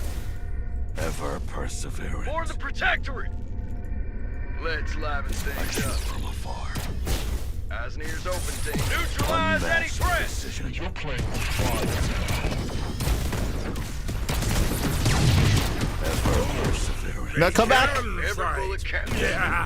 Come back! What? Let's take some time to really savor this then. Did he just bug out on us? Okay. Relocate. I shoot from afar. Don't worry. On my way. A nice vantage I'll point. be leaving now. I'll get there. Am I missing Secure something? the perimeter. Move tactically. Adjust en route. Hustle up. Clear to engage. Eyes and ears open, team. We are moving in. Over. Relocate. Eyes and ears open, team. Are these guys just trapped? What? Ready to provide cover. I'm ready to go away, Swift. No To the path front too lines I long. go. Status report. Adjust en route. Move tactically. This is a dangerous opponent. Unmatched precision. No room for mistakes. Did the game bug out? Because suddenly he just teleported to us. Ever perseverant. Was that a bug? Was the fire meant to be like extinguished somehow? Okay. Okay. Weapons ready.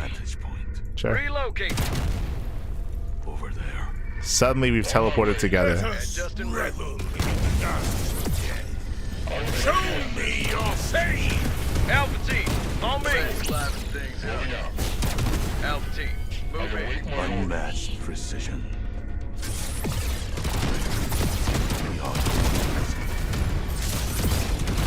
Every bullet counts.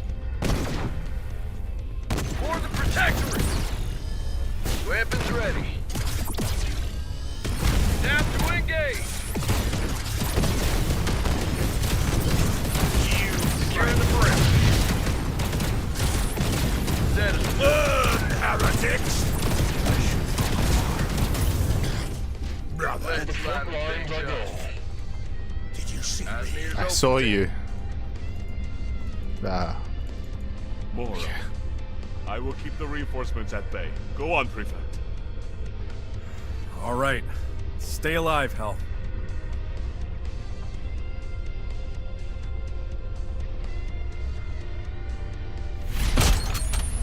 What?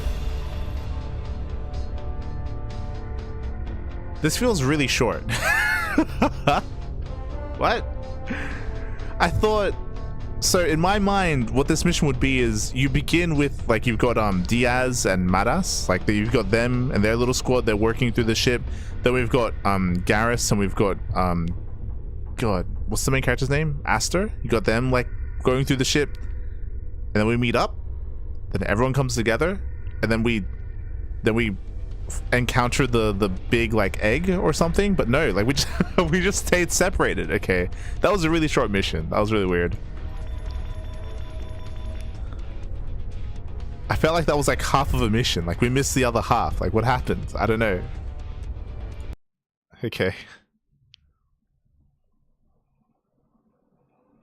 I thought we were going to try to meet up. Like what? Hello, Ariel. Hello. Click continue isn't over yet. I mean, Weapons ready. that looked like an end of mission like scene. But Where sure. is Torque? Where is my brother? He's dead. Where's everyone else? So I have no reason for restraint. Prepare yourself, heretic. Disappointing. For the Protectorate. No room for mistakes. Every bullet counts. Weapons ready. Got a job to do. Oh God, Jesus. I expected more from the one who felled my brother. What's he attacking? This is your end. Heavy rails reporting. For the Protectorate. Let's liven things up. Yes, sir. Oh God. We are moving in. Over. Every bullet counts. Count on us. It's all for my planet. Neutralizing threats. Oh God. Primed and All ready. right. Wait, are we supposed to lose? Wait, what? What? Where is the Star Traveler?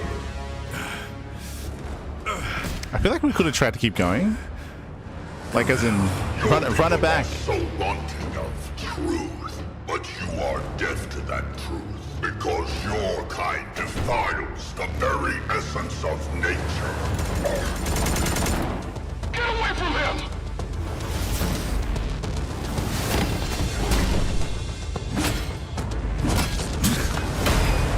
Okay. In death, may you hear the voice of God.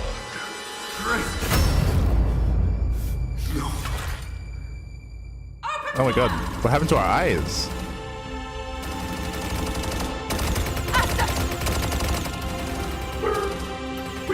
retreat.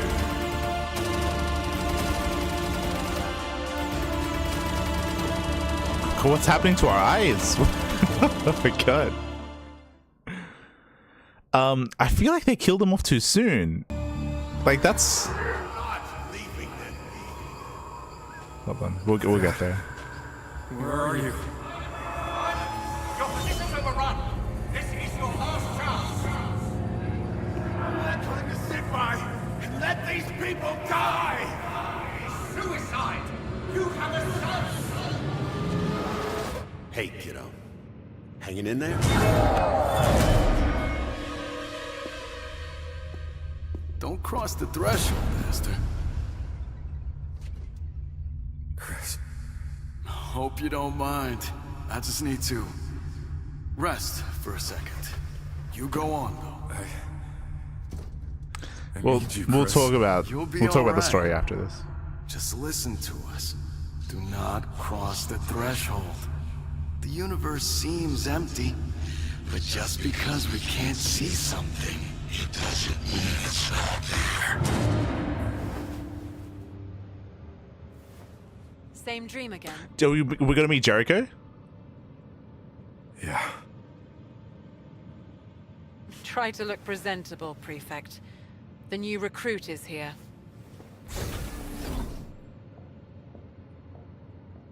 No, I thought we were in the medical bay or something. God damn it. One day we'll meet Jericho. We'll meet him. So, if you remember, as soon as they introduced the guy that he had a daughter, he was talking about retirement and everything. We said that he's going to die. The question was when they were going to kill him off. I feel like this is too soon in the story. Especially like okay, so when it comes to storytelling, when it comes to building up certain characters, I liked that we were having a like adversarial dynamic between Maras and between Diaz.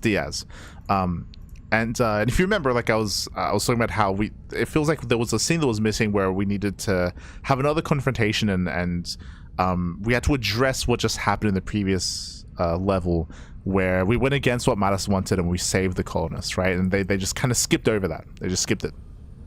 But I feel like it's important to have a death carry weight. You need to be able to build up the bonds that you have with a character over time, right? Like obviously, like the similarity between the Diaz character and Tychus is there, right? Where Tychus is like an old friend of Jim, and you know that, and obviously like you find out that he has his own incentives, his own motivations, of course, and you end up killing him at the very end. But that's at the end of like the first expansion, the end of Wings of Liberty. Spoilers, by the way. Where Tychus dies, right?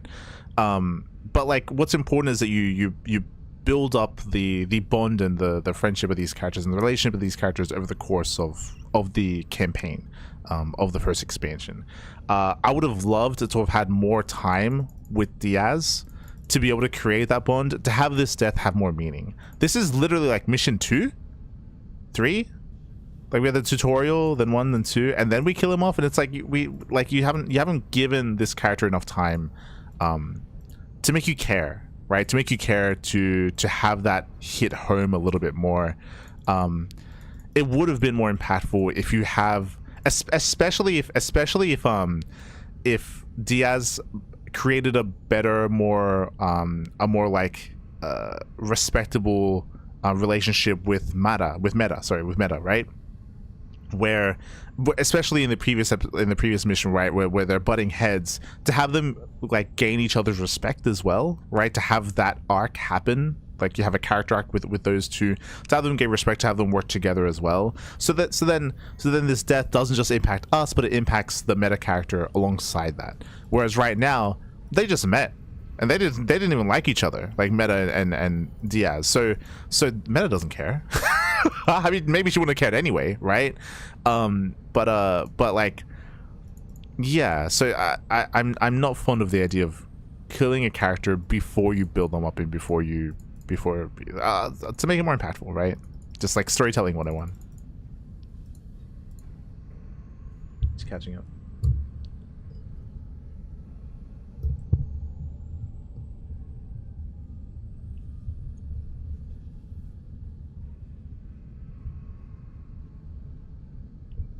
Hear the voice of God in death. I hear Light's voice in life already. Ah, I stand. Calm down, Babby, calm down. Muscles be powered exoskeleton. True, true. But yeah, I don't know. That was weird. Yeah.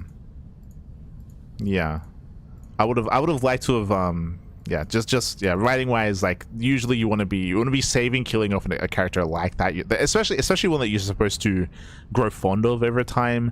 Let the player grow fond of them first. Just so it means more, just so it matters more. This feels premature. They were premature, Pappy. They were premature. Prefect Astor, I am pleased to see your physical injuries have finally healed fully. Legate Mera mentioned they were quite life-threatening. Thanks, Al. It was nothing 6 months in a med pod couldn't fix. And your mental state? Loss has a way of clouding the mind. Yeah, like this, like I feel like we speed ran through so much here. If we want this death to matter, and for us to start maybe now the main character is gonna start hearing voices. They built that up, right? How after spending a period of time in space, like potentially you can start hearing voices and you start getting all these hallucinations. Like I feel like it's all too soon.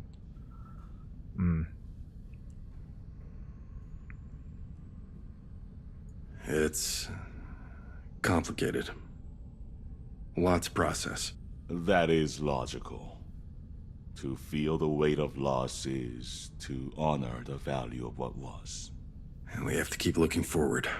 Stay focused on what's next. Processing a loss is not dwelling on the past. It is learning how to carry it. If I may, humans have a strange fear of discussing death. As if acknowledging its existence will invoke its power. That's why the Ducklings should not kill off the Light character. Sending more streams would probably appreciate him. True, Kappa. No, but this is upsetting me even more actually because you can make for an interesting story when the death of the character affects everyone. Right, like he didn't have a chance. Like again, we just got promoted. We just got this ambassador, this consulate guy on. We just got Meta on. Like she just got promoted to Legate, right? Like we have so little time with these characters and they have so little time with each other. It feels weird to have these conversations about like emotional impact and how it's affecting each other on a personal level and on a work level as well, when we are all still strangers. I don't know who this guy is. I don't know who she is. Like we just started the game. Like it's a big missed opportunity for something more interesting, for a more compelling story. I'm assuming the Morans have a different perspective? There is the Moran saying, death is not stalking you. It is simply punctual. In clearer terms, you cannot hide from death while living on a hostile planet. You can only appreciate it for what it is, a grim necessity of survival. You think Chris's death was a necessity? It was an act of sacrifice, Prefect. A necessity to keep you alive. I did not know Sergeant Diaz well, but to you, he was a stalwart companion. And a loyal friend. You're telling, you're not showing. I appreciate it. Like, he was my best friend. He was always there for me. Something else you wanted to discuss? We spent all 2 missions together. It's like, what? Oh, God. What have you heard about Mondar? I didn't even know who Mondar is. How Protectorate's Maryland's relations lately. Oh, I guess we can probably talk about all this, right? What have you heard about Mondar? He has been disavowed by the Valkyro Council and named an enemy of the UES and the Moran Ashua. I doubt his silent flotilla will remain hidden for long. Good. Even better if we're the ones to find them. All paths converge in time. For now, we must focus on our present duties. I'll keep an eye out. Thanks, Al. Is this the same voice actor who did the main character in Fallout 4? I would not know that. I'll be honest, I don't remember the voice of the main character in Fallout 4. I'll be honest. What I will say that I like, which is I think why I'm a little bit more upset with the poor storytelling, is I think the cutscenes are really good. I think the cutscenes and I think the overall narrative and the vibe that they're trying to show, like it caught me off guard comparing one mission to the mission that we just had that was like the spaceship mission, like corridor to corridor sort of thing, like showing the dead bodies, the lighting, I was saying that earlier as well, the camera work in the cutscene, like it was good, it was good, but again, like I think premature is the best way of doing it. You know, they blew their load too early, Pappy, and now no one is satisfied. Like no, not like this. I have to awkwardly spend the rest of the game together. Sophia, why is his? Hold on. No shot. So in the cutscene, Meta was like, "Hey, we have a new recruit. You got to go say hello to them." How much time has passed? What is this time skip? I just realized. Suddenly, his daughter graduated and is now on the ship. How long were we asleep? What? Sophia, excuse me, Cadet Diaz, welcome aboard. Sir, Prefect. Thank you. Sorry, that did not go the way I... Can we try that again? Like, you don't know who I am? And like us interacting with his daughter would mean so much more if we cared more about the father character. What the hell? And we could have even, like, especially if you have more time with that character, you get to know them. You can have him have like what felt really impersonal, and you remember us talking about it at the time when we were going through the emails, how he was talking about his daughter and getting a gift for her. That kind of conversation, and I said it was weird that it's an email when we talk on the bridge regularly. A scene like that holds so much more weight in a cutscene when you're together. Maybe like you're on a mission, maybe like there's a bit of downtime before, you know, the Grell attack. So I don't know, but like to have more of a personal one-on-one instead of something that's impersonal like an email. Like what? Once again, to hammer down that relationship, that more brotherly relationship that I think that they were trying to go for, then to have that, you know, translate here now where we're now meant to be in a fatherly role now to his daughter because he passed away. Like, God damn it.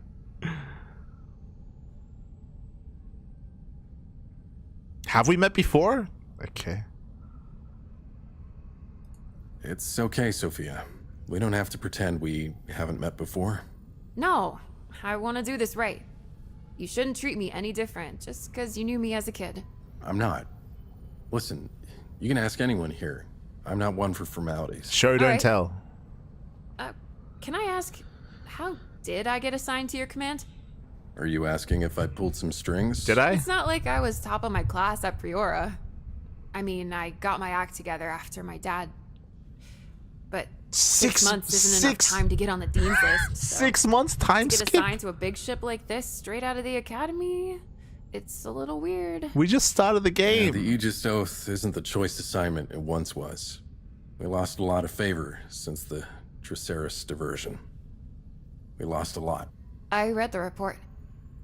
It said you were there when he... Well... What happened? We get a 6 month time skip? Ah, God. You know what would be cool? Especially because apparently this is meant to be like the first act, and there's like 2 more later.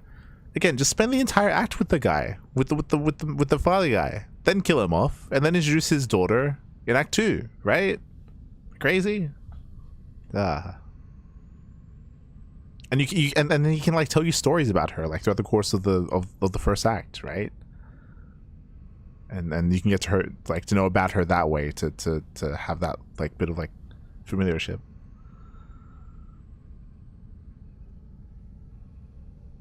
What did I hear? All that matters is that your father went out a hero. They say that about every soldier. Nah, it was true for him though. But I want to know what happened. I need to know. The Valkaru's leader had me backed into a corner, and your dad intervened. He saved my life. At the cost of his own. Then what? You got the guy back, right? I tried. So this Valkaru, who murdered my father, he's still out there. And we're just sitting here? We have a duty, first and foremost, to serve the Protectorate. I can't just dedicate this fleet to chasing down one terrorist. I wish I could. Yes, sir. We've had high alert bulletins out on Mondar and his group for months. The second he comes out of hiding, we'll be on to him. Chris was my best friend. I'm not gonna let this go, Sophia. Okay. Good. Dev said in the future they want dialogue to matter, change future / ending, romance like Baldur's Gate. That's very ambitious. That's I feel like it's a very bold thing to say. I like the ability to save our boy somehow. I mean, once again, I feel like personally I think that he should die. Like the way that it was setting him up, we were expecting the father character to die. I'm just saying that writing wise, it's worse to kill him now. It's just a better story to kill him later. Just to spend more time. Like this is a really weird choice. It's a really weird choice to start the game off. You have your first mission, you get promoted, and you're starting to like get into the world, and then you kill off the other supposedly like central character, and then we get a time skip. Like it's a really weird decision. To do this instead of naturally introducing this character later on. It's odd. It's an odd choice. Have had a mission. Okay. Prefect, you look... It's been 6 months. Surprised to see me? I am. I figured you'd be more upset than Sherman over what happened. I wasn't pleased. You had precious cargo and a clear directive. No diversions. But the idols provide. After you were waylaid by those petty terrorists, Prefect Wheeler finished the job. So, it worked out in the end. That's generous of you. I wish Sherman shared your outlook. Yes, once the consul's made up his mind, it's not easy to sway him. You might take that as proof that I'm not the puppet master you suspect me to be. Right. Well, sounds like he's got a new golden boy anyway. Wheeler, right? Is that jealousy I detect, Prefect? Or is this simmering resentment about something else? I think that so the problem with there being a time skip right now is that we just got promoted, we just got introduced to these characters, and what a time skip does narratively here is that you skip the getting to know everyone, right? Like now we don't know these characters, but this guy, the main character, Aster, we didn't get to experience it, but he's now spent 6 months with everyone on the ship. So they kind of like speed ran through the whole getting to know these characters and bonding with these characters and forming any kind of relationship, good or bad, with some of these characters, and fleshing out the ship and the story. We just skipped it. Like we just speed ran through it, and I was like, okay, now you know the relationships have evolved, they know each other now, and we just skipped it. It's crazy. It's crazy. Just it's yeah, it's crazy. It's about how my crew is being treated after the incidents. It's about how you and Sherman kept me in the dark. How is the crew being treated after this? Like now we have to play catch up. We were already playing catching up with the world that we were introduced to. Now we have to play catch up again.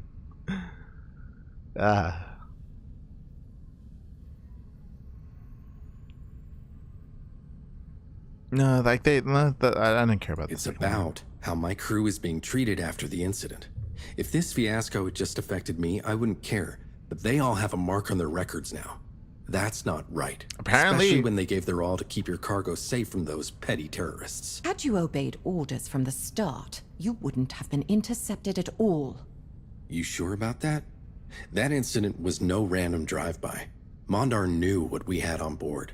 I don't know how he knew or why he was after a Leviathan. Why are we talking about? You do. Why are we talking about this 6 months after it happened? The paranoid antagonism of the Valkyrie mind is beyond me. Frankly, I'm more interested in how you learned about the contents of that shipment. Why? I didn't touch your cargo, if that's what you're implying. No, of course not. Like, this conversation makes no sense. Now that the cat's out of the bag, how would you like a chance at redemption? It's been 6 on what months. It is and why you're coming to me. Because Wheeler isn't available. It's simple, really. I just need you to collect a few Koru hearts on Eteris. Simple? You want us to go to the Chakru's enclave and mess with their sacred plants? Not to worry. The harvest site is nowhere near any of their zones. I'm pretty sure they consider the whole planet their zone. Even if they don't take issue with us, the Grell definitely will. That risk you know very well. What's changed? You didn't shy away from challenge before. Well, changes in 6 months, apparently. Oh god. Oh god.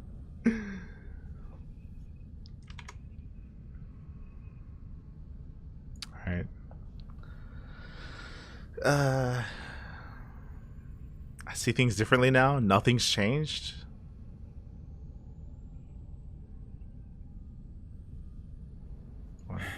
The circumstances are completely different. When I ran Flux operations as a legate, I had a different crew and the approval of Protectorate Command. More importantly, I was doing it for a greater purpose. For the United Earth Spheres, not one person's pet project. You realize that no living Leviathan has ever been rescued before? This is our one chance to study these creatures up close. This will change the course of history. And in exchange, I will change the course of your career. Get you and the Aegis Oath back on track. Really? All right. I'll think it over. This is also another example of them telling, not showing. They keep telling, again, it's rough because there's been a time skip, but like they keep telling us, yeah, you've like lost respect of the delegation, like, you know, everyone's being mistreated now, like we've fallen out of favor, all this like negative stuff, and now we have to get back into the good grade. Like, we didn't experience any of that. Like that again, that's the issue with the time skip. This early, like we're just being told, oh, okay, I guess this is now how things are. It's like, what? It's like it's very unnatural. It's very unnatural. It's very lazy writing. It's very lazy writing because you're skipping past the hard part. You're skipping past the hard part of writing when it comes to building up characters, right? Yeah. All right. Oh, good. You pulled it together. We have a visitor who'd like a word with you. I see that. Why didn't you tell me she was here? I didn't know until just now. Believe me, I would have given you more time to clean up. Though, you did all right. Gee, thanks. You're welcome. Now, shall we get on with the briefing? What do you want to discuss first? Are we just gonna ignore the fact that she was upset with us that we saved people? I'm still upset about that. Like, I know that it's been 6 months, so who cares, I guess. Who cares? We just move on. We just move on from what happened 6 months ago. But apparently we were discussing it to the other lady. All right.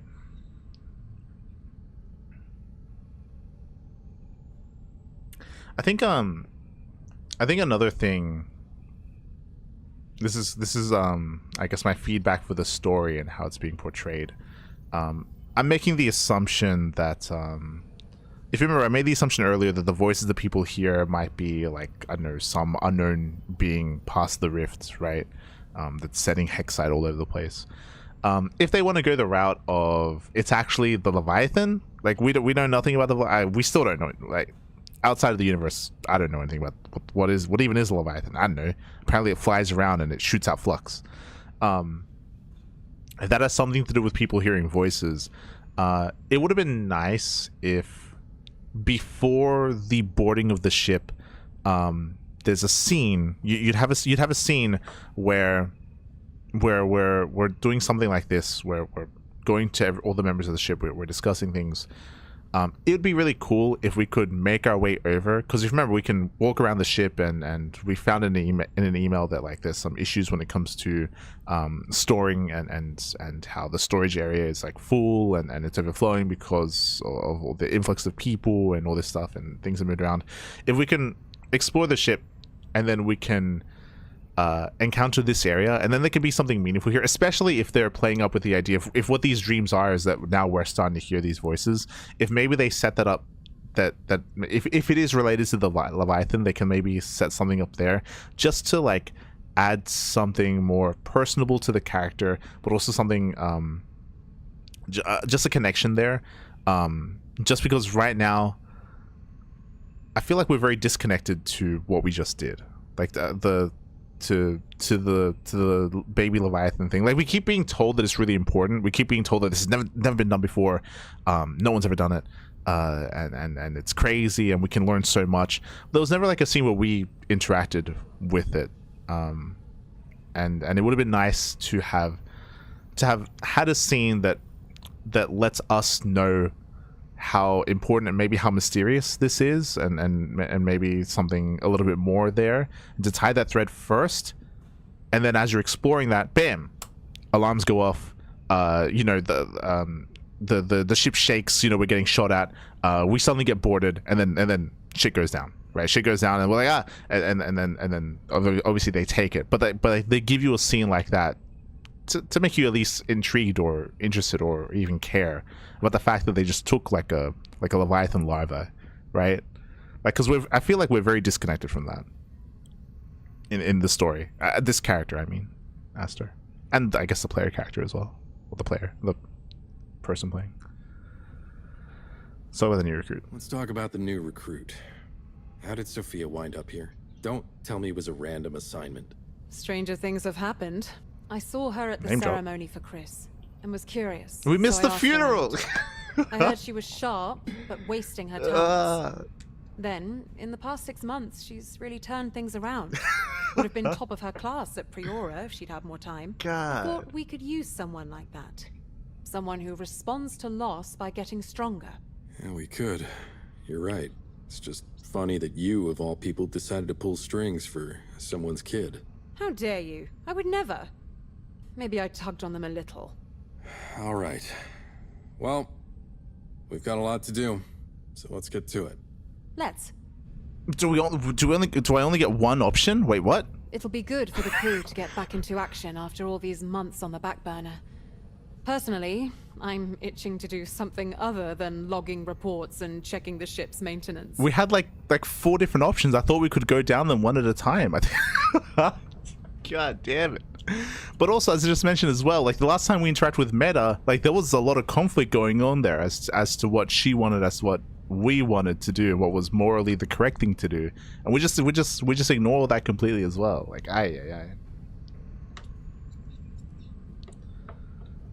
It'll be added soon, TM. Well, I mean, I guess what I'm saying, yeah, well, it's fine.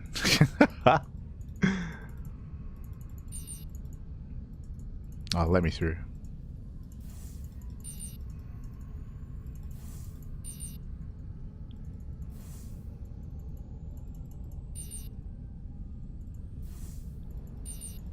Are we not able to go through this time? Have we been demoted? Is that why we can't go through? Oh god. Speak again. It'll be good for the crew to get back into action after all these months on the back burner. Personally, I'm itching to do something other than logging reports and checking the ship's maintenance.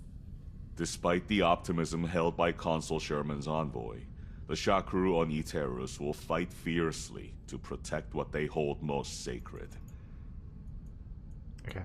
I know you said the Aegis Oath has fallen out of favor, but Legate Mira told me that scary lady over there is Sherman's special advisor. So which is it? We can't be simultaneously on command shit list and important enough for personal visits from top of the chain. Can we? I don't know why she's here if we don't have the egg anymore, to be honest. I don't know.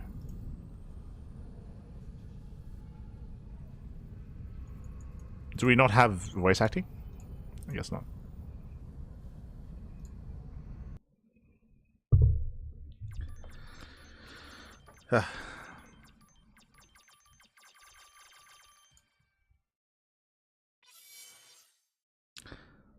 Ash helps Dr. Tanner find a food source for the captive Leviathan. Wait, what?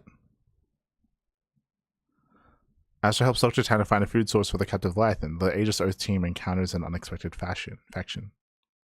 Wait, didn't we lose the Leviathan?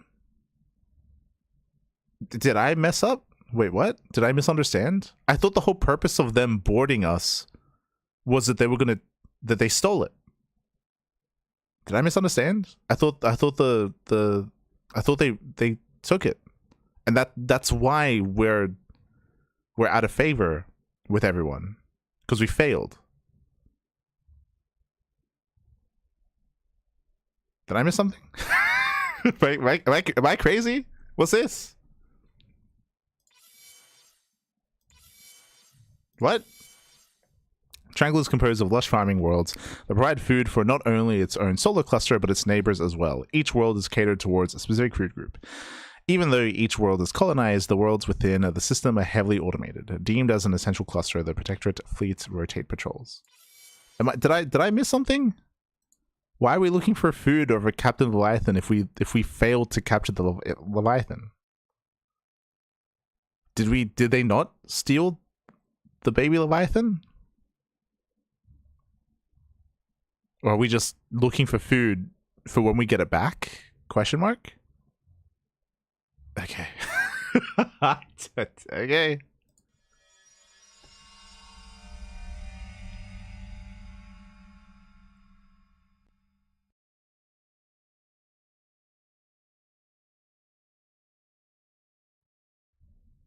Sure.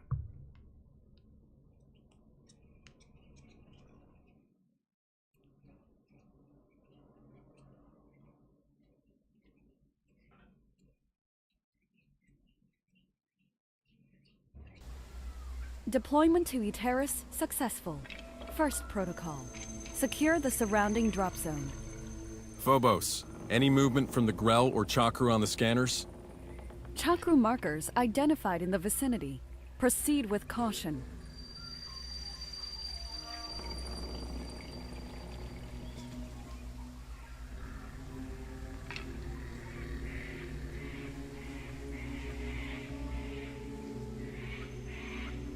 The hearts are spread across a wide area. There's a lot of ground to cover.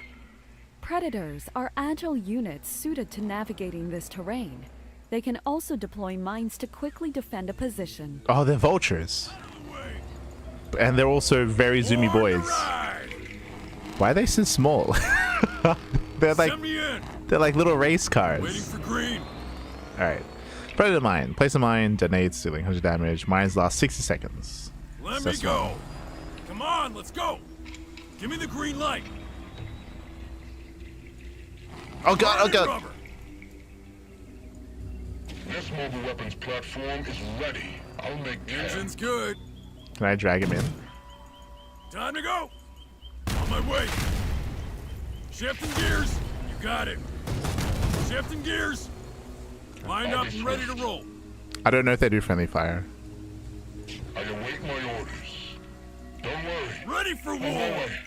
Ready for war. The Harvester can be called down from the Aegis Oath.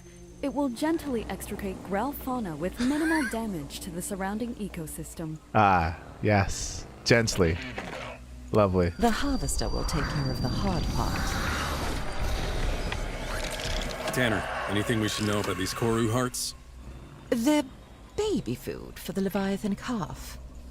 I've provided specialized equipment to your fleet.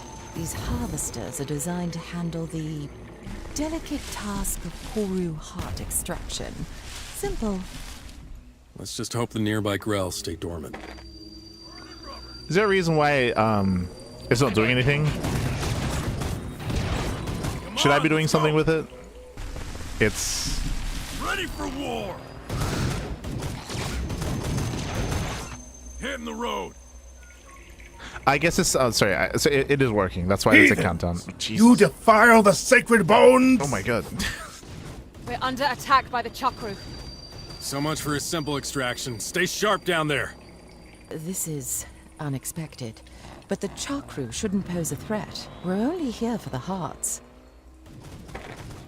Give me the green light. Got it. Send me in. Ready for war. Shift gears. Let it erect. Stepping on it. I guess it's like a placeholder animation, but it is working. I think.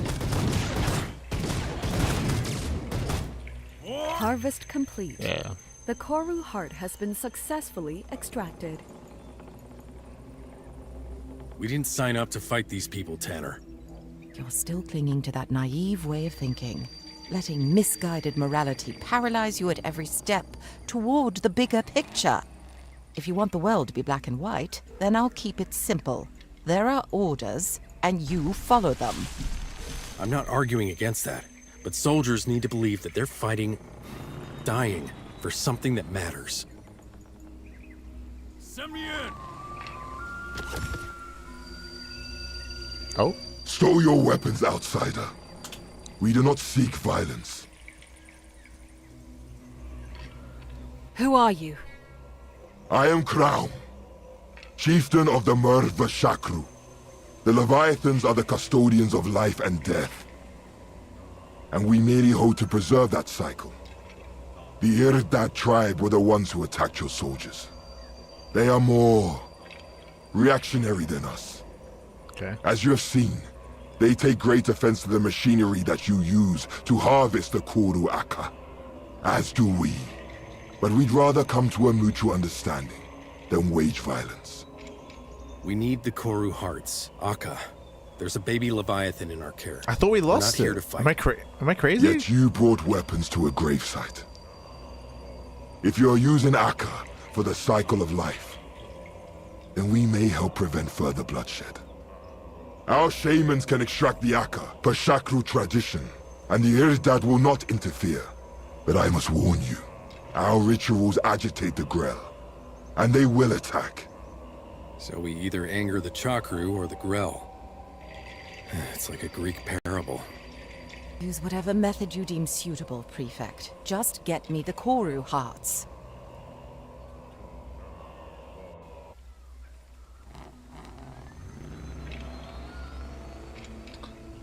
Harvest ritual, reinforcements, harvest procedure, recall. Play platforms. Okay. Factory. We have factories. We have barracks. We have one entrance. What is this? Operating tower. Okay. You can now hire Rage Morn from the embassy. Melee units. Barracks, factory, research lab, embassy, which I guess I already have. Research lab.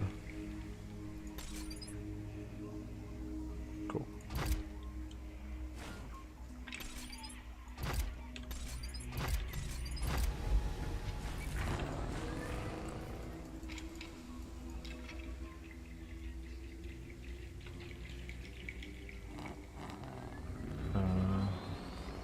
Production. Okay. Bastion, Sentinel. Okay, we learned them earlier. Competitors. Sure. There is an unclaimed hexite deposit here. It is recommended that we establish another operating tower to extract its resources.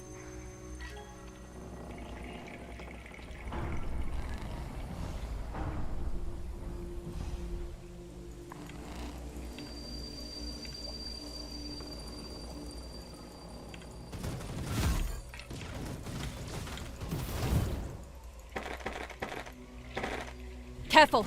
Grell are appearing from the rocks.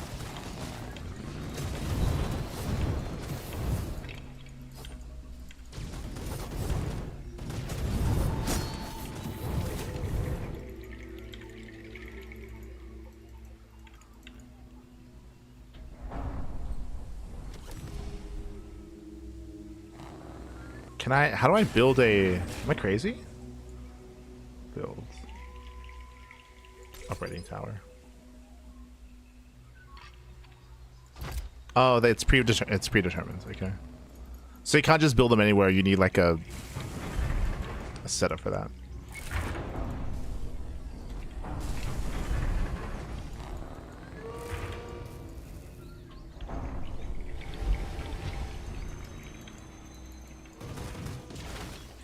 I don't know if I like that the mines are on a timer. It makes me not want to use them, if that makes any sense.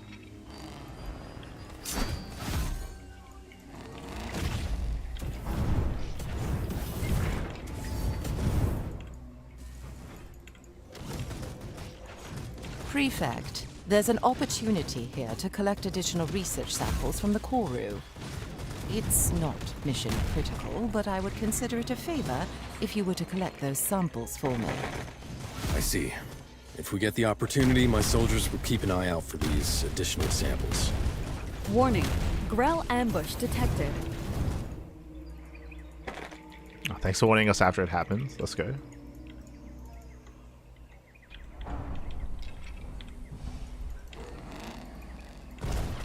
Oh.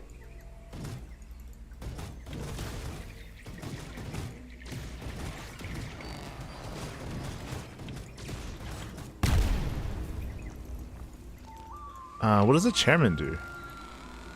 Rejuvenation. Okay, cool. And harvest ritual.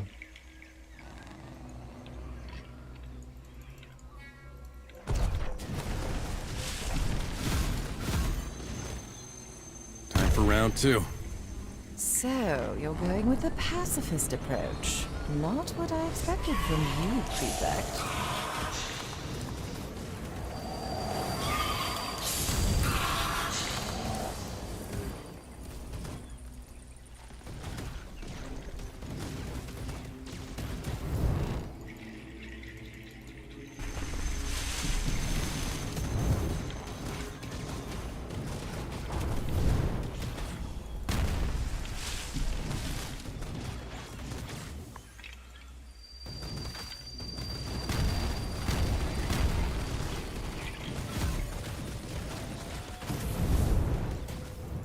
Warning, Chakru settlement ahead.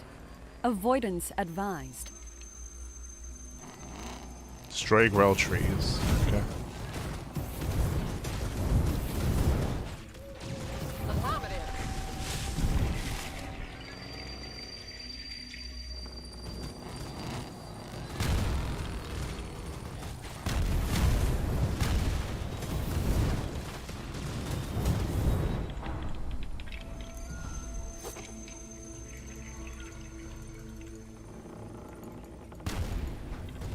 Oh, hello.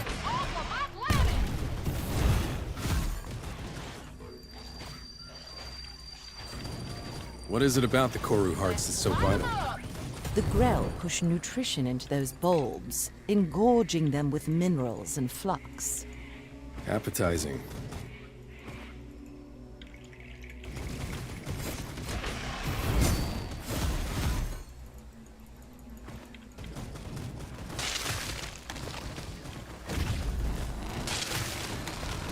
I need you to tank that. Tank.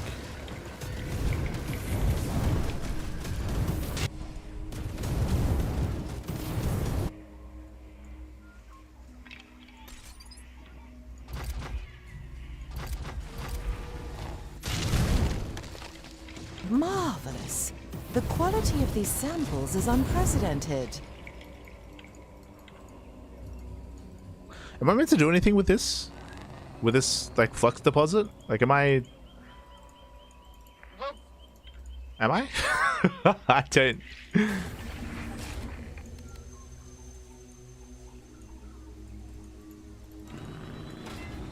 Let's have this. Sensor platform. Repair. How does this be repair?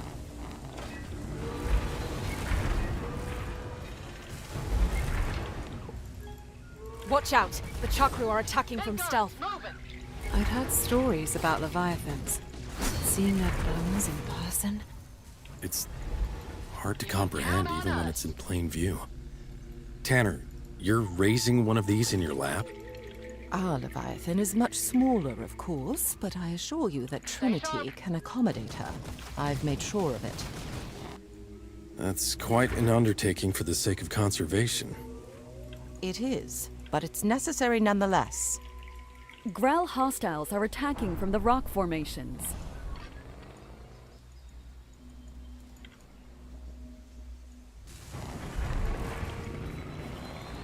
Oh, we can repair, let's go. Heavy rails reporting. I don't know if there's ever any threat of like an attack coming, so I don't know if there's any value in getting ready for something like that.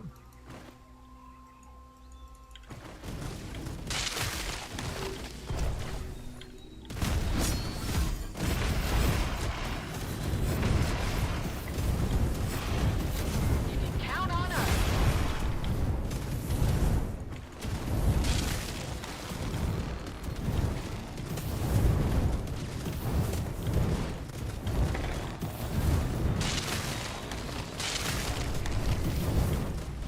I overcharged up, Commander.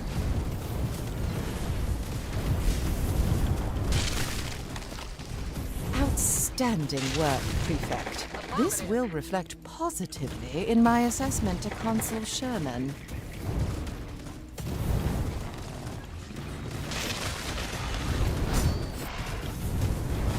But also, I don't know where they came from. But sure. I think I just accidentally F2'd without F2ing. But sure.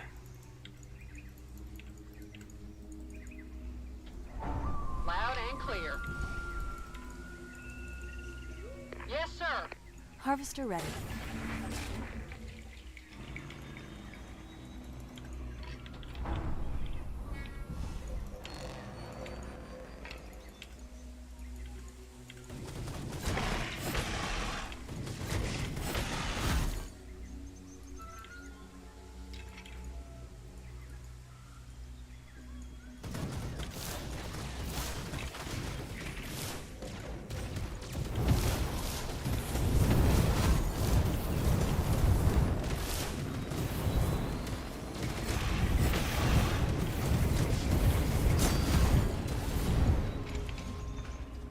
Chakru hostiles have engaged our forces. Big guns moving.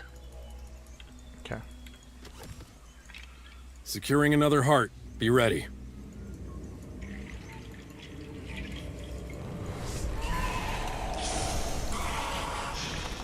Six charged.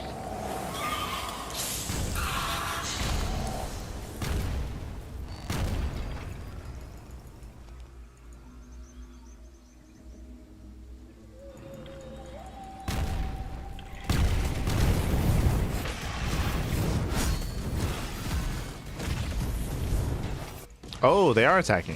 Okay. Reading. Six charged.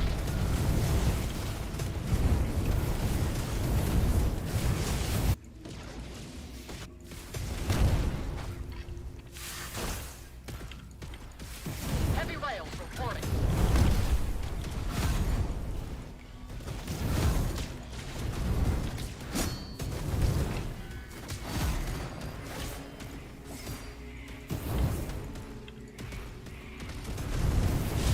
Oh my god.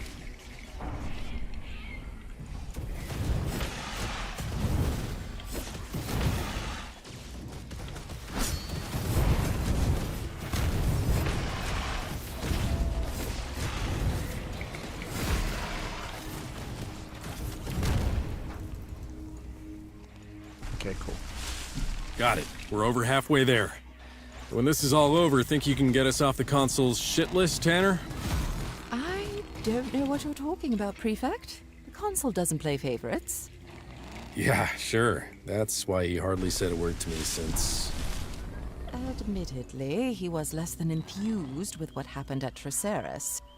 I'm sure you can regain his trust. For what it's worth, I still see your potential. I appreciate the honesty. Warning. Grell ambush detected.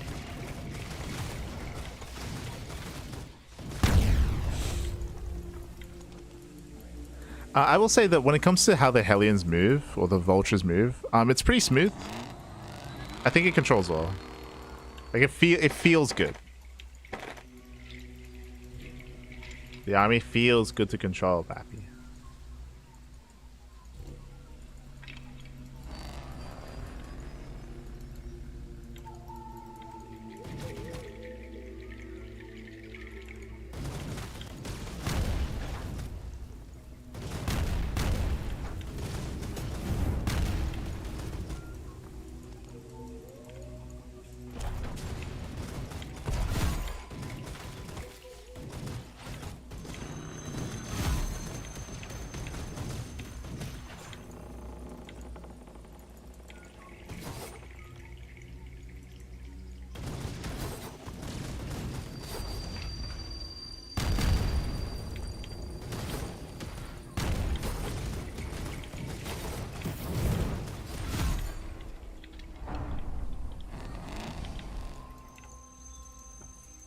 Warning, Chakru ambush detected. Kite them back, Pappy.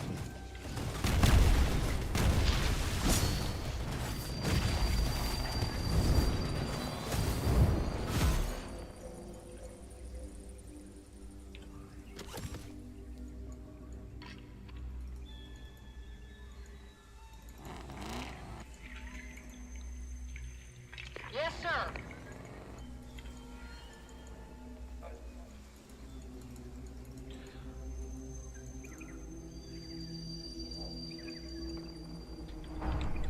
I'm just trying to figure out how much I should leave it. Attack from the rocks. I don't. Okay, we're fine. Fourth harvest is now underway. Reminder, Loud and clear. Predator mines can defend the extraction zone.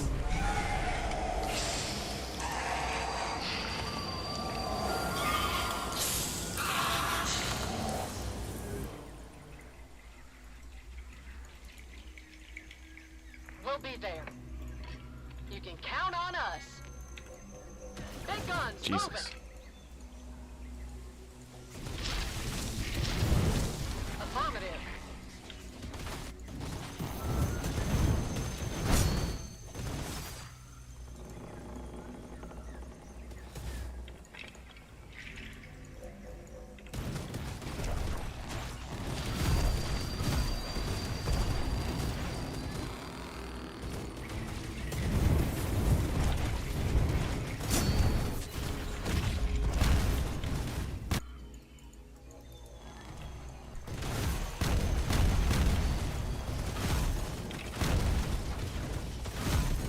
You'll be fine, Chieftain. You'll be fine. Don't worry about it.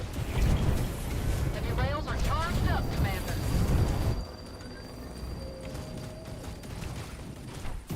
Reading. Station.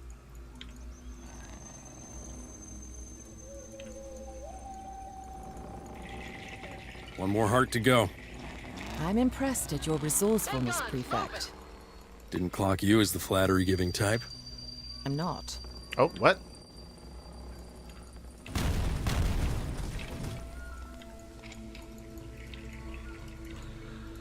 Okay, I need to look for the Grell tree.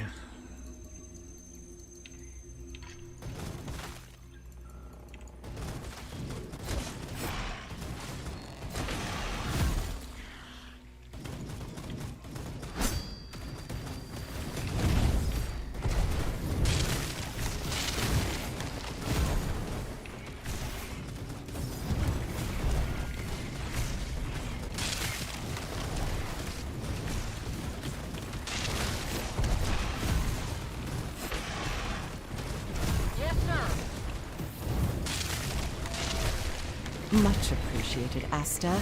These samples should I lost deepen so our many. understanding of Koru ecology. That I was should just be aping enough it. samples. Proceed with the mission at hand. That's my bad. Count on us. We'll be there.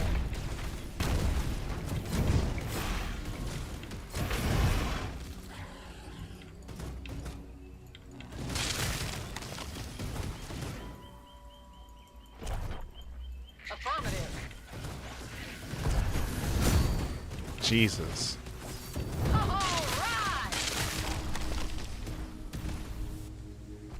Loud and clear.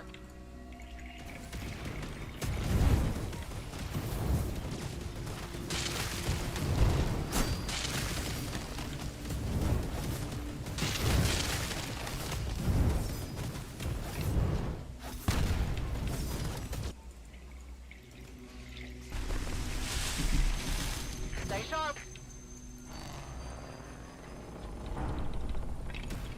Boomstick's charged. Heavy rails reporting black targets.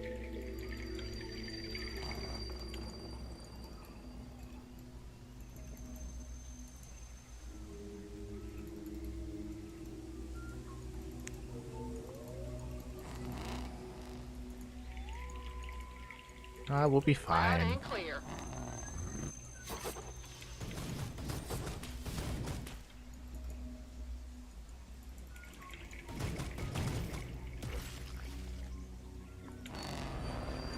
We're almost done. This is the final heart. Reading. Yes, sir. Heavy rails are charged up, Commander. Boomstick's charged. You can count on us.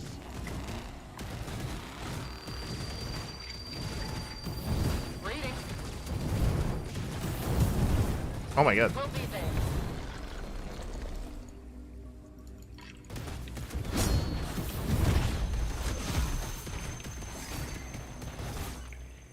Heavy rails reporting.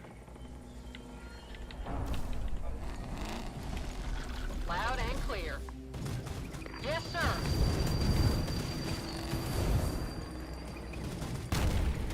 Heavy rails are charged up, Commander. But yeah, I think like when it comes to the gameplay, honestly I think it's pretty good. If the story is, I'm still upset. I'll be honest. I'm still upset. I. Yes,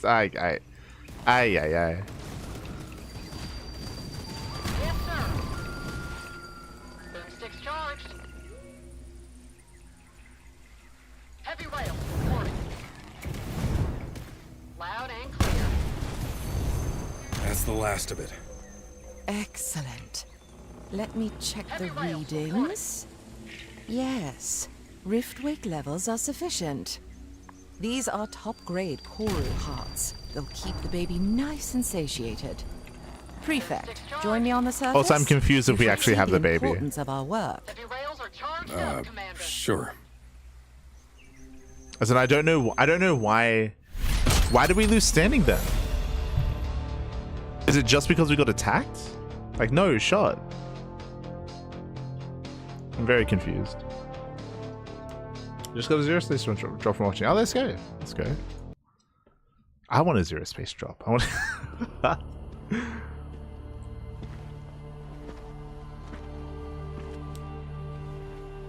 What are you doing for Consul Sherman at Trinity? For Sherman? Building his legacy he so desires, I suppose.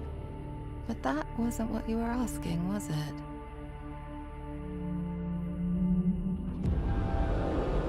Oh, fascinating creatures. One could live a whole lifetime having never laid eyes on one. Is that the baby? What's it doing here? Is it morning?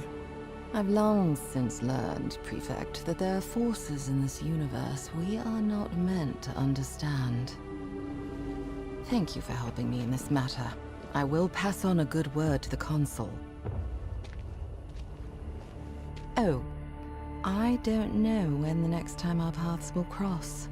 A word of advice. If you see it, then it is real. Trust what you perceive and what you feel, Asta. Of course she would say that. For those who don't know, she's like, she hallucinates. Is that the baby up in the sky? Is that why they did a, is that actually the reason why they did a 6-month time skip so then the baby can hatch from the egg? like I'm trying to think as to like the functionality of why you would do a time skip, and I mean you can just have it hatch. Like it doesn't. We don't need a time skip for that. Dialogue not yet available. We add a future patch. Dialogue is not yet available. Dialogue is not yet available. We can't leave? Okay.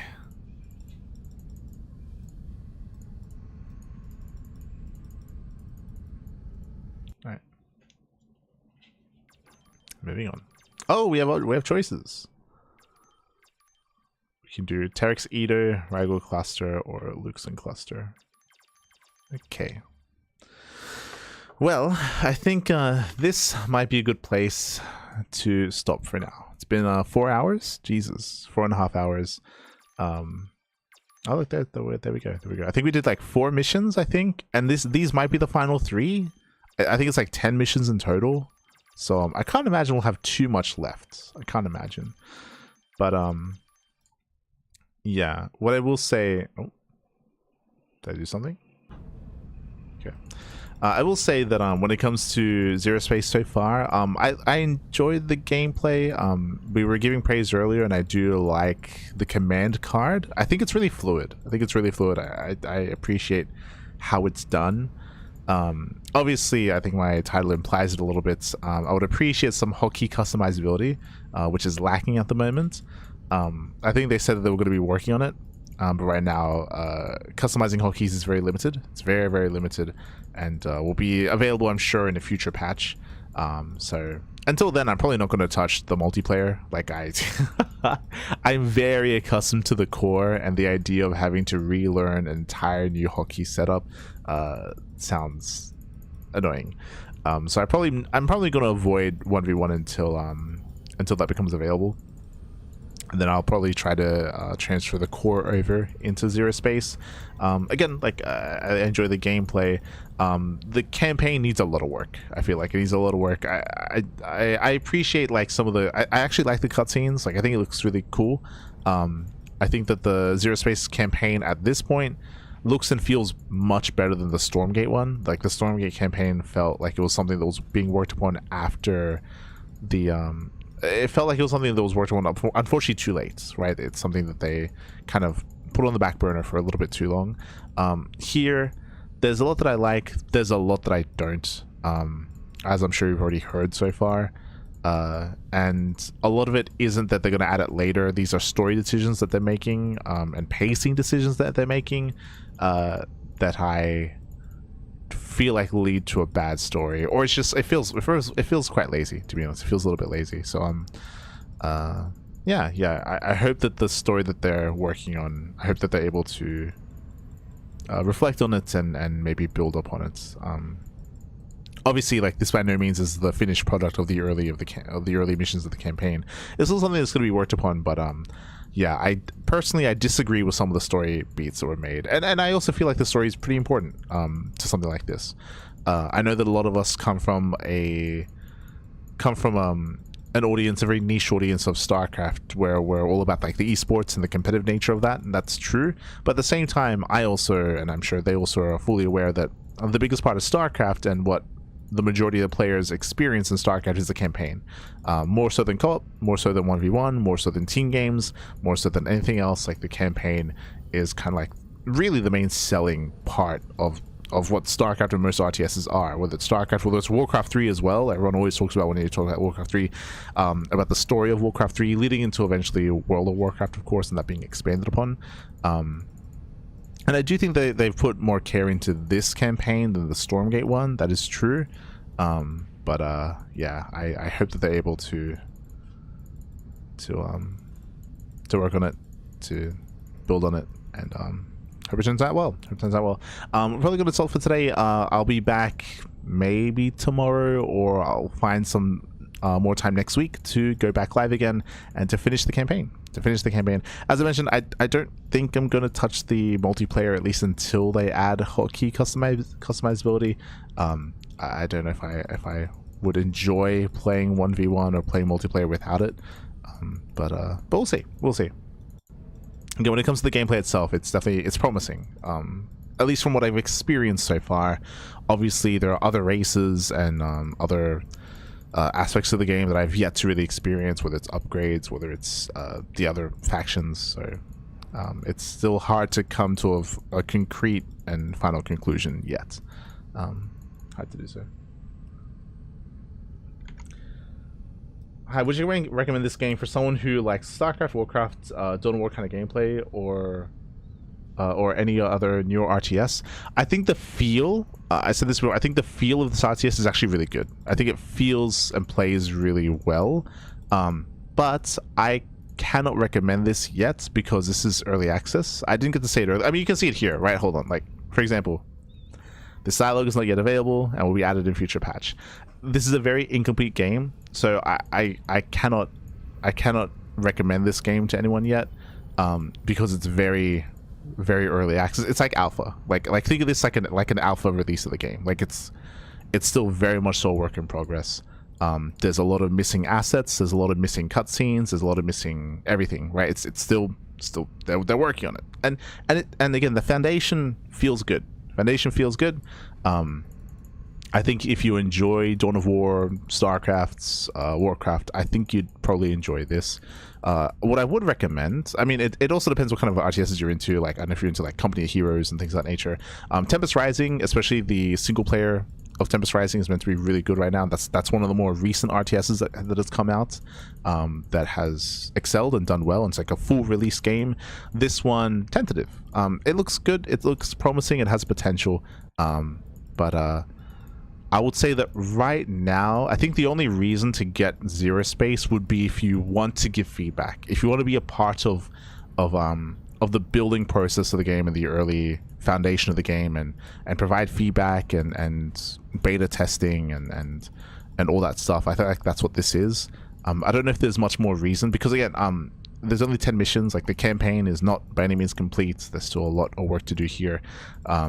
They still patch the game on a weekly basis as well. It looks good. It looks promising. From my understanding, I believe the developers did say recently that that this game, they have the funds to allow for this game to reach full release. So that sounds promising. I don't think they'd lie about something like that. I'll take them at their word for the time being. I don't have any reason to doubt them and doubt their words. So I would probably just wait. Like wish list. There's wish lists on Steam. You can get it on Steam, wish list it, and either wait for the full release, or if you do want to be a part of like the feedback portion and the bug testing portion and stuff, then you can get it on early access. But set your expectation. Like, make sure you temper your expectations to that, right? To understand that what you would be paying for right now would be an incomplete version of the game, and it'd be a bit of a different experience, right? Just want to build my base, army, and attack my enemy. Fair enough. Fair enough. Go from Road to Masters. Let's go. Shama, baby, shama. It looks promising. It looks promising. Still undercooked though. Still needs some time. But I have faith that they're working on the game and that it will reach that point. I do believe that. Do believe that. I think when it is fully released, yeah, go for it. Go for it. Enjoy it. Enjoy it. But for the time being though, with that, we're gonna be wrapping up. Gonna be wrapping up here for the day. Again, when it comes to when we'll next have time to stream, let's have a look here. Maybe tomorrow morning, pre-SDO, maybe. Otherwise, maybe tomorrow morning we'll have some time to play. To wrap up. Because again, from my understanding, there's only a couple of missions left, from my understanding. But yeah, we'll get there. We'll get there. We'll follow the adventures of Aster, in space, in ZeroSpace. But yeah, thanks for watching. Started for Dawn of War 4. Yeah, I heard that that's on the horizon as well. As I mentioned, if you haven't played Tempest Rising, I do recommend Tempest Rising if when it comes to RTSs, for sure. I'll be honest, I have not played Dawn of War 3 yet. I played a lot of Dawn of War growing up. The like Dark Crusade, and Soulstorm, but I didn't get too far into Dawn of War 3. there's a lot to play, right? Like Age of Mythology Retold came out like last year, beginning of this year. I still haven't gotten around to that. I played so much Age of Mythology as a kid. I'd love to get into Retold at some point. But yeah. Otherwise, thanks for watching. We'll see you guys next time, maybe tomorrow, next time for the rest of the ZeroSpace campaign. And again, just to reemphasize, I know that I was a little bit critical. I know that I was very critical about the story being told, and I stand by all of that. But I also understand that it's a work in progress, and it's going to be worked upon. So do look forward to what they do with it. Otherwise, thanks for watching, and I'll see you next time. Ciao, bye, ciao. Until next time.